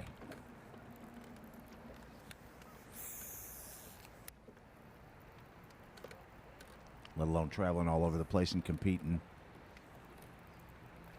on a high level.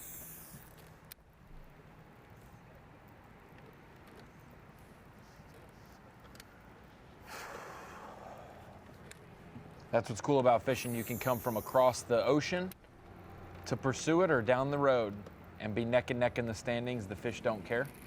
And we're seeing that today. First and second, Cody Hoyle. Only 3 fish in the live well today. Solid ones, though. the ones that you would want to weigh in for a 5-fish limit. He still needs 2 more to fill that limit, but Masayuki Matsushita has put some pressure on him today, that's for sure. Started 8-1 back. Matsushita did. He'd need like one of the second biggest bag of the event right now to catch Hoyle. If he does not catch a limit, or his 4th fish even.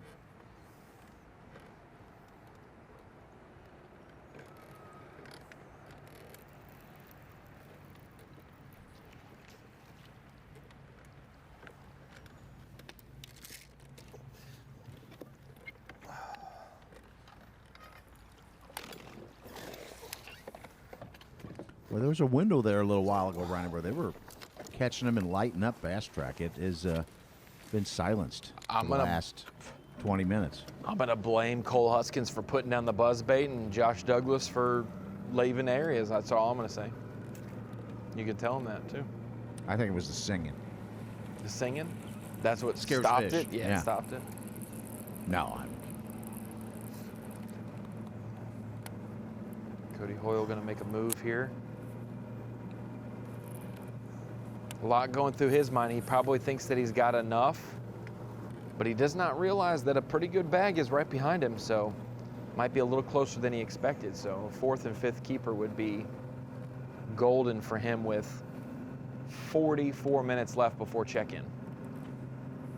So do you got a pretty good idea how long the run's going to be for these top 2 guys? Yeah, I'm just going to run stuff where I've caught them at before and just hope for the best. I don't know what else to do at this point. Wish I hadn't lost that one now. Cody's about... It's a lot tougher than it was last 2 days, man. I don't know what's up with them.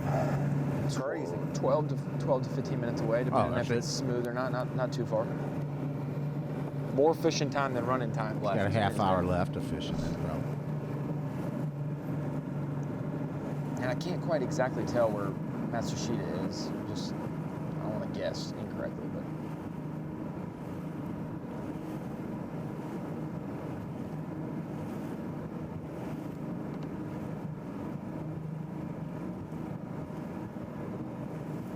Hoyle said his last couple spots of the day are going to be places that he's caught them in the past, because that's all he knows to do is go. All he knows to do is to go fish water that he's very confident in. So we're going to see if history pays off for another keeper or 2 from him.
It looked like Matsushita was at the face of the dam, and I believe he is.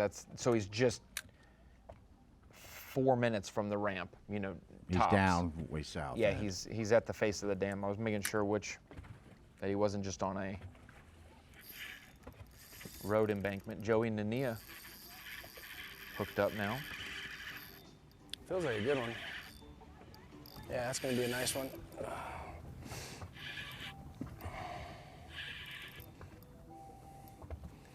He's got some good head shakes. I don't think he's a big one, man. He might be over 2.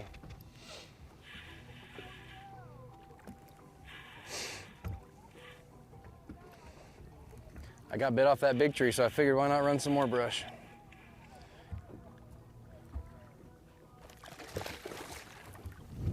That's a big one. That's a good one.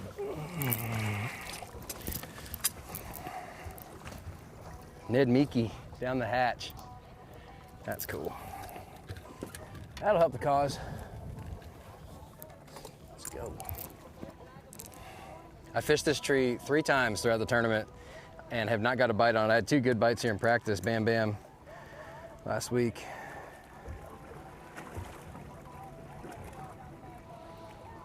£2 pounds, 6 ounces. Number 4 is gone, just culled me up a pound. That's awesome, man. That'll put him into second place. Yeah, Buddy. take over second place. That is a nice upgrade. Chunk of change. Good, healthy spot. Sweet. But wait. Matsushida's firing back.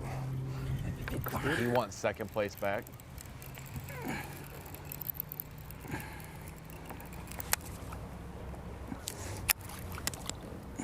No,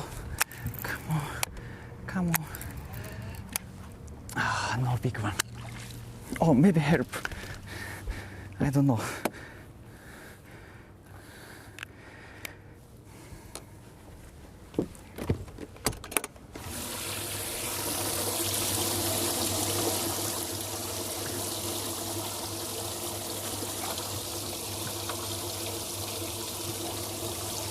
The winner here, Ronnie, you only get about 43,000. Second place is worth about 20 grand, or it was in the last Open in St. Lawrence, and then third place about 14.5 to 15 grand.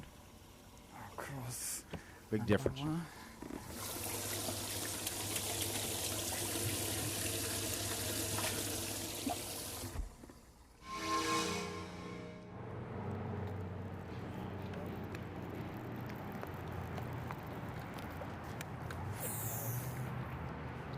They both have culled up, and they've both updated on Bass Track Such, and Matsushida's leapfrogged keeping that second place by 1 ounce over Joey Nania.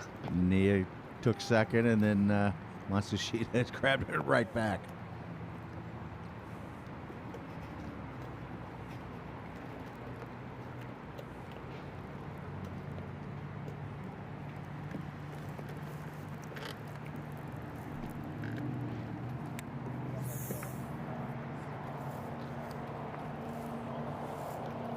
Look at Nania's total. He's got 11.11 on the day, Ronnie. He's 3 pounds back. I mean, back near 15 pounds. I mean, he will need a monstrous call.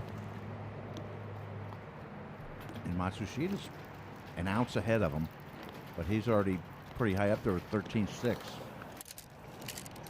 Yeah, and that's the problem. He would need his biggest bag of the week to beat Cody Hoyle because he's at 11.14 and 12.13.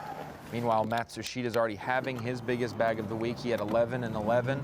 Now Well, he's over got 13, 16 pounds. Yeah. And Matsushita. That's really what you want. Hey, if you're gonna have a big leader, you're not gonna have the greatest final day. You want to make them catch the biggest bag of the tournament to beat you. And right now,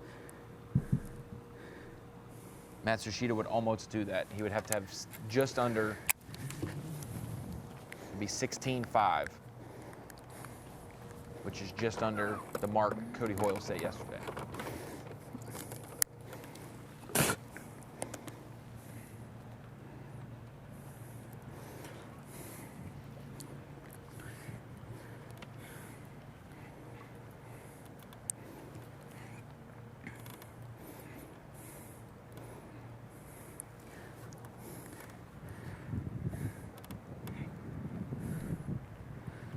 Ran across an old article.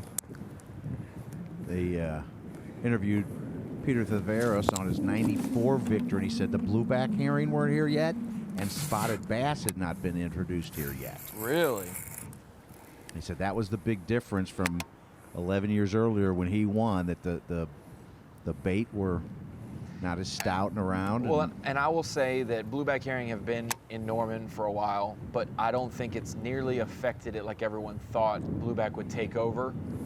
Spotted bass often are pelagic anyways, and so I don't think it's taken as strongly as people think. And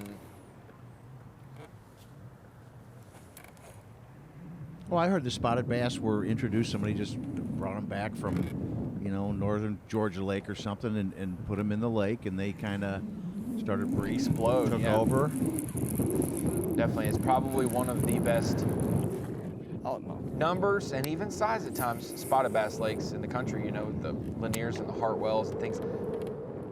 Obviously, you can't compare it to certain lakes with boat restrictions out west that have giant spotted bass, things like that. But for a public lake that's not really managed and monitored too strictly, it's one of the best spotted bass fisheries you can go to. And it's hard as those spotted bass get bigger. Some of those largemouth don't have as much freedom to run around and live like they used to up shallow and dominate, you know. They get a little harder, they reposition, they relocate.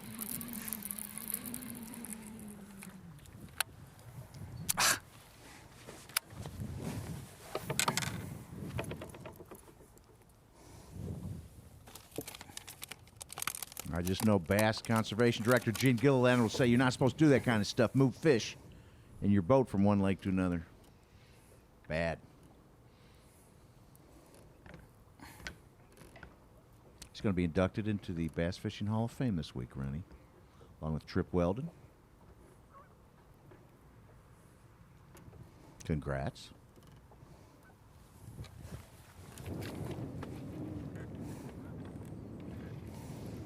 There are a couple key people in the Bassmaster family definitely getting inducted this week. Excited for them.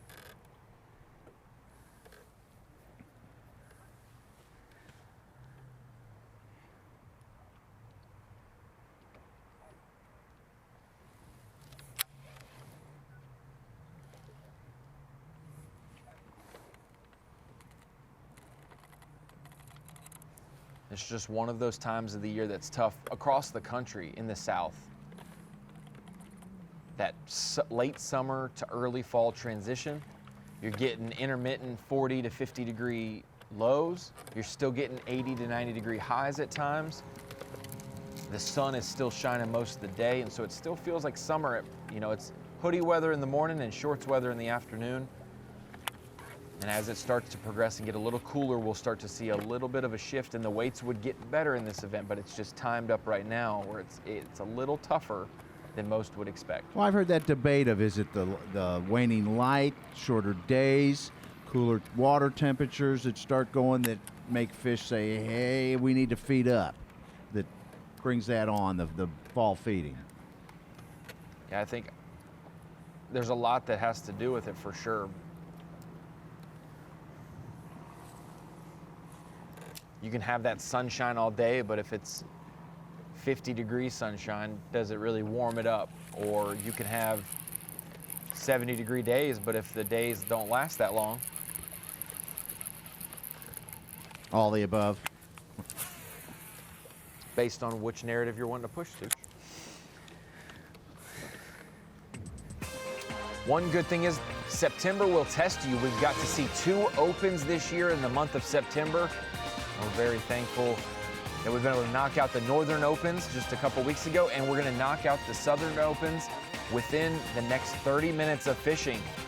We are almost done with the day. We're so thankful for the U.S. Department of Veteran Affairs being able to partner with us for the Opens this September, Suicide Prevention Month, and we're so thankful for all the servicemen and women who have fought for our freedom and come back to the U.S. and the States looking for some hope and reassurance.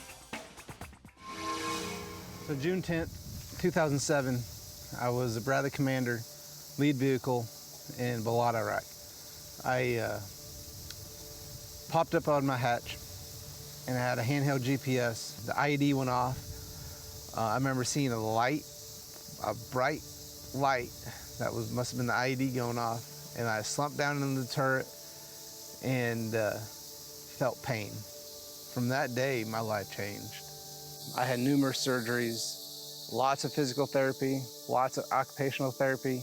The physical injuries is one thing, but the invisible injuries is what takes the longest to recover from. There's so many things you can do to deal with your issues. Reach out with your reach out to your friends. They will always answer. They'll never turn you back, especially as a veteran.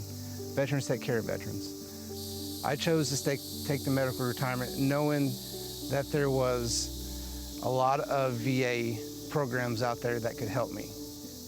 Group counseling with fellow soldiers that were injured just like me. Going through the same process, going through the same mindset. What helped me the best was fishing. Fishing was a therapy for me, for physical and mental therapy.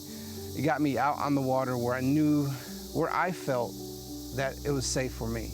I grew up fishing. I was always happy on the water. I love the sport of it, no matter what species I'm chasing. So what I like to tell people is I never let my injuries define who I was. Reach out is this year's theme for suicide prevention. VA helped me, and I know they will help you too. The BassPro.com Bassmaster Open at Lake Norman is sponsored by Ranger Boats, Yamaha, Toyota, and by Berkeley.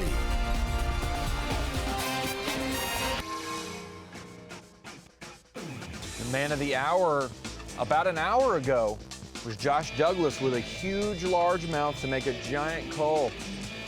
He has slowly worked his way back in after a tough day. No hope. I'm out of fish, Ronnie. I need to catch them tomorrow just to end my season strong. He has ended up doing that.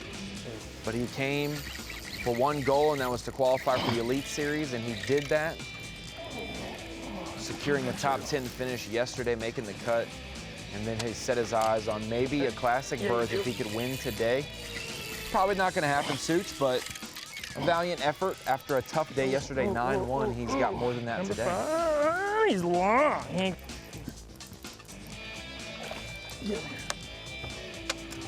a little better upgrade, huh?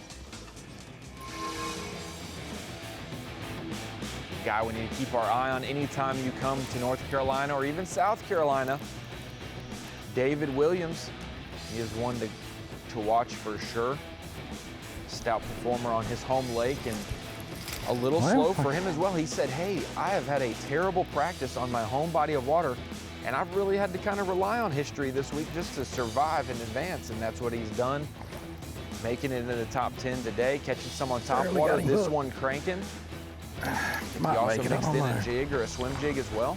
He got to 8th with just averaging a little over 2 pounds on it. He had 11-1 and 10-15 to make the cut. I mean, you think you need a little bit more. But he got it done with good average. That 21 pounds and change is hard to beat this time of the year to make the top 10. And if you catch that and miss it, well, then the weights are definitely up. But we've got a mixture of anglers from seasoned pros, local hammers, to even college studs, Such.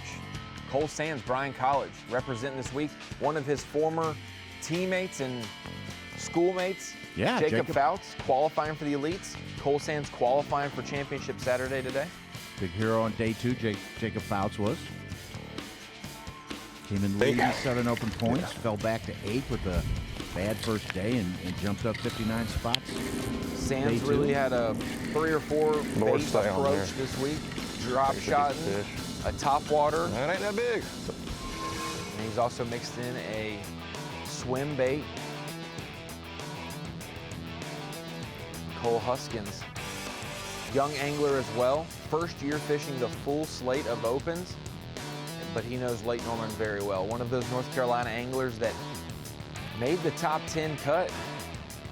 It was a slow start for him as well. Only one fish, and that midday portion came and he decided to lock a buzz bait in his hand, and he caught some good quality really quickly midday. Should have Topwater and the buzz bait would get some play this week, and he sure made it work. And he's made it work with spotted bass on Topwater. That's been the biggest thing. All of his Topwater fish have been spotted bass, and they've been good upgrades from his small limit earlier in the morning. Big one.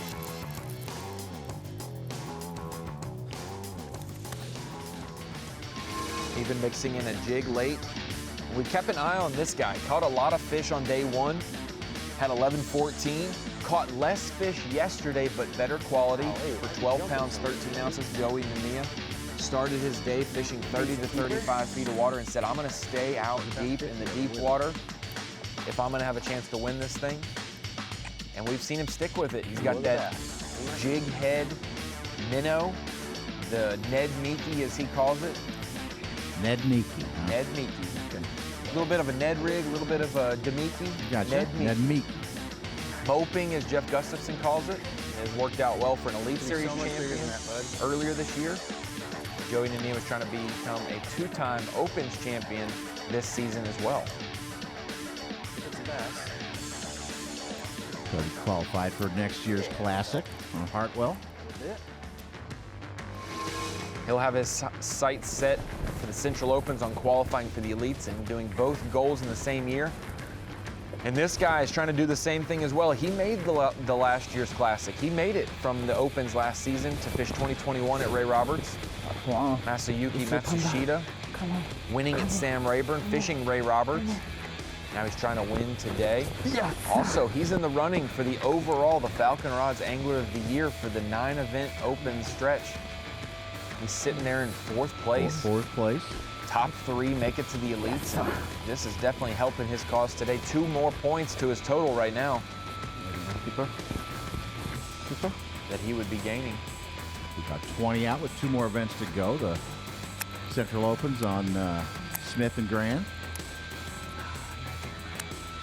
Oh, maybe Matsushita really didn't probably expect to be the leader. Started the day in 4th, but he took the lead early and has kept it because this was the only bite for the first 5.5 hours of competition for Cody Hoyle. 1 keeper early in the day, had him falling down. He fell as far as 3rd place. That fish right there, a game changer for him. Back into the lead in this one, helped extend it to what it is right now, just under 3 pounds. Give me some, dude. Stuck to his guns. The nerves were definitely getting to him, but he has kept his head down, and 3 fish in the boat for Cody Hoyle. He's your leader. Now we're out with I've Cole ran around, Sands. I've thrown a drop shot and a topwater and a swim bait and you name it, trying to get Cole up a little bit, and it's just really tough this afternoon on me. But still very blessed. It's still been a good tournament.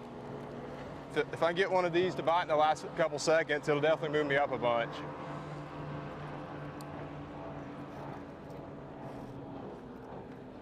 But I'd just like to thank all the people for tuning in and following me today.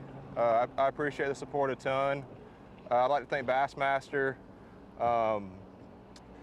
for everything. I mean, I fished Bassmaster in high school. I fished it throughout college, and now I'm in the Opens. You know, I'm trying to work my way up and make it to the Elite Series. And this is my first year fishing the Opens. I had a good year. I bombed the first one, but the last 2 I've had really good tournaments. So it's good momentum going forward. I hope to fish all 9 divisions next year if I can get the sponsorship money to do so. And just trying to continue to climb that ladder. Because my ultimate goal is to make it into the Elite Series and fish with them guys. Let's make a run. I got one more spot I really need to hit. 20 minutes left of fishing, and Cole Sands, hey. Never give up. Sounded like a pro to me. He's very well versed. God, how long do you think it takes a younger guy coming out of college to traverse the country? They already did that in college a little bit, and they went through the paces of how the tournaments are run, but to really get a feel for how to fish each region of the country that the elites go. I think it. How long does it take? I think some guys it takes a couple years to get some experience. Definitely depends on how good you are as well. Definitely some skill involved in that. Well, our Angler of the Year has had struggles early in his elite career. Yeah, it's noted. I mean, Elite Series I'm saying champions, it takes a little bit of, but Florida, you see a lot less mistakes happen from college anglers in the Opens early in their Opens career now because they've made those mistakes in college with high stakes. You know, the competitive nature of it. If you don't catch them in a day of college competition, you're down 50 to 70 spots from where you should be. And so it's the same thing at the Opens if you don't catch them at fall. So it's just less reliant on a teammate like you are in college, and you got to focus on doing it yourself. So 4-pound spotted bass, where are you at? That's a good question. I will say there are some great college anglers, Such, that were great team anglers. They maybe couldn't cut it on their own, but they're great with one more person with them. And that person can range in skill. It's just a different dynamic fishing as a team compared to solo. Is it a two-brain deal where some keep you calm, some keep you happy, some keep you, you know, and when you don't. What kind of teammate were you, Ronnie? Hey, when you don't catch them by yourself, you end up in the Bassmaster studio like me. You know, Oh, It just happens. Oh, no. Okay. No, but it is cool. It's a great opportunity in college to fish with a lot of different people. I had 7 different partners and even fishing solo throughout my couple years of college. Now, don't start reading into why I had that many teammates, okay? Don't do that, Such. Oh, I already did that. But actually, I was going to say, it's cool. Whoever wants to go can go. Here. I think it really puts guys through their paces, Let's and top they it really off with a learn bait. how to go fish tournaments, different parts of the country. You hear it from everybody, from the Austin Felix. I learned a bunch of, traveling by fishing, Big old dog, college, man. and then other circuits and whatnot. But don't we have a pretty interesting college event coming up real soon, Ronnie? Yes. Next week, we'll be on Fox Sports 1 once again and Bassmaster.com for the College Classic Bracket on the Coosa River. The Coosa River. I've been there. We're excited about that because we're going to be able to, it'll be a 4-day event. We'll have 3 days of it live. The first day, they'll kind of fish all against each other, zeroed out, and they'll set the tone for That's seeding. the seeding. They're going to seed and then go. And then you'll have 3 days of bracket competition, 1 versus 8, 2 versus 7, and you have the top 3 teams from the national championship, plus the 4th team is the team of the year winners. So we'll have 2 Auburn teams represented, a Bethel team and Adrian College team down in Alabama. You go to watch it Saturday, Sunday, and Monday live.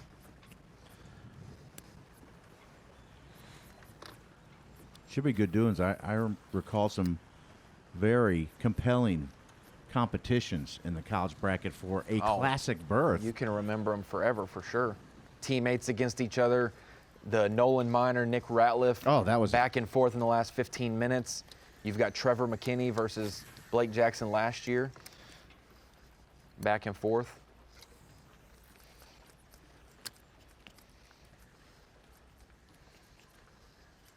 There will be a couple favorites with 3 of the teams being from Tennessee and Alabama.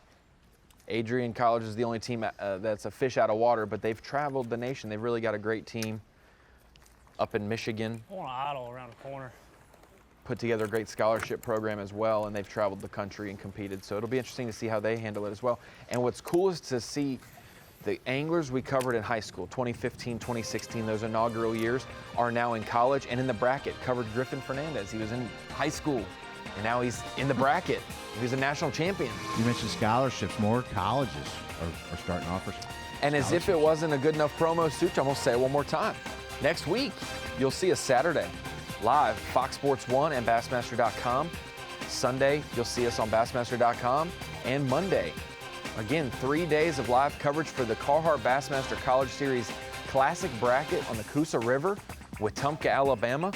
4 teams, 8 individuals. Right? It'll be very, very fun to watch.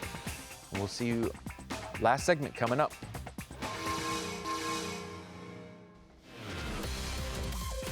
Last 15 minutes of fishing action here, but you can watch how it all unfolds. The weigh-in beginning at 3 p.m. Eastern time on Bassmaster.com. You're looking at the tabs on the website, watching Bassmaster Live right now. Just look over to the weigh-in tab, click that. You'll be able to watch the weigh-in, open up the live leaderboard, and see who will take the cake today. Cody Hoyle, Masayuki Matsushita, Joey Nania, all neck and neck. One bite can make a big difference, and we're watching the last 10 minutes or so unfold on Bassmaster.com right now.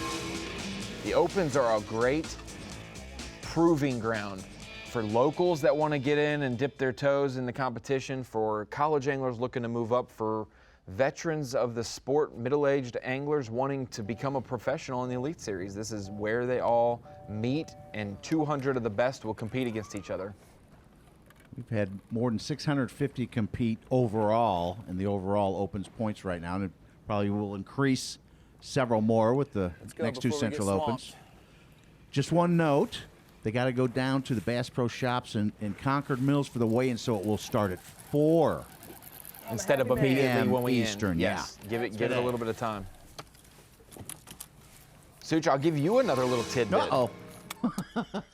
My dad and I weighed in at that Bass Pro Shops in a drive-through weigh-in one time. It's pretty cool there. And I've we been there. got second place. And Yeah, I'm so nice. mad that we did not win. That would have been great. No how one old remembers were you? second except 15 or 16. Okay. Yeah. Before I even knew what I was doing. I don't know how we even caught fish. So. Dad showed you how? Probably. That was down on Lake Wiley, which has been a host to a Bassmaster Classic.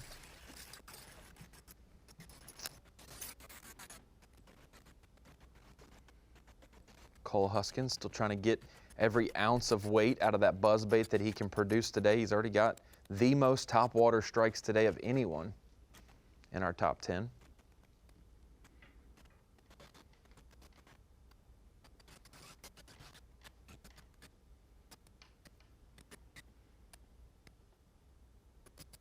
And 7 anglers have limits. Matsushita's got the biggest at 13.6, estimated on Bass Track. David Williams, almost 12 pounds, an ounce short. Huskins, quarter pound shy of 12. Christian Shota just filled his limits, or up to 8. Only 1st and 10th don't have limits right now, Ronnie.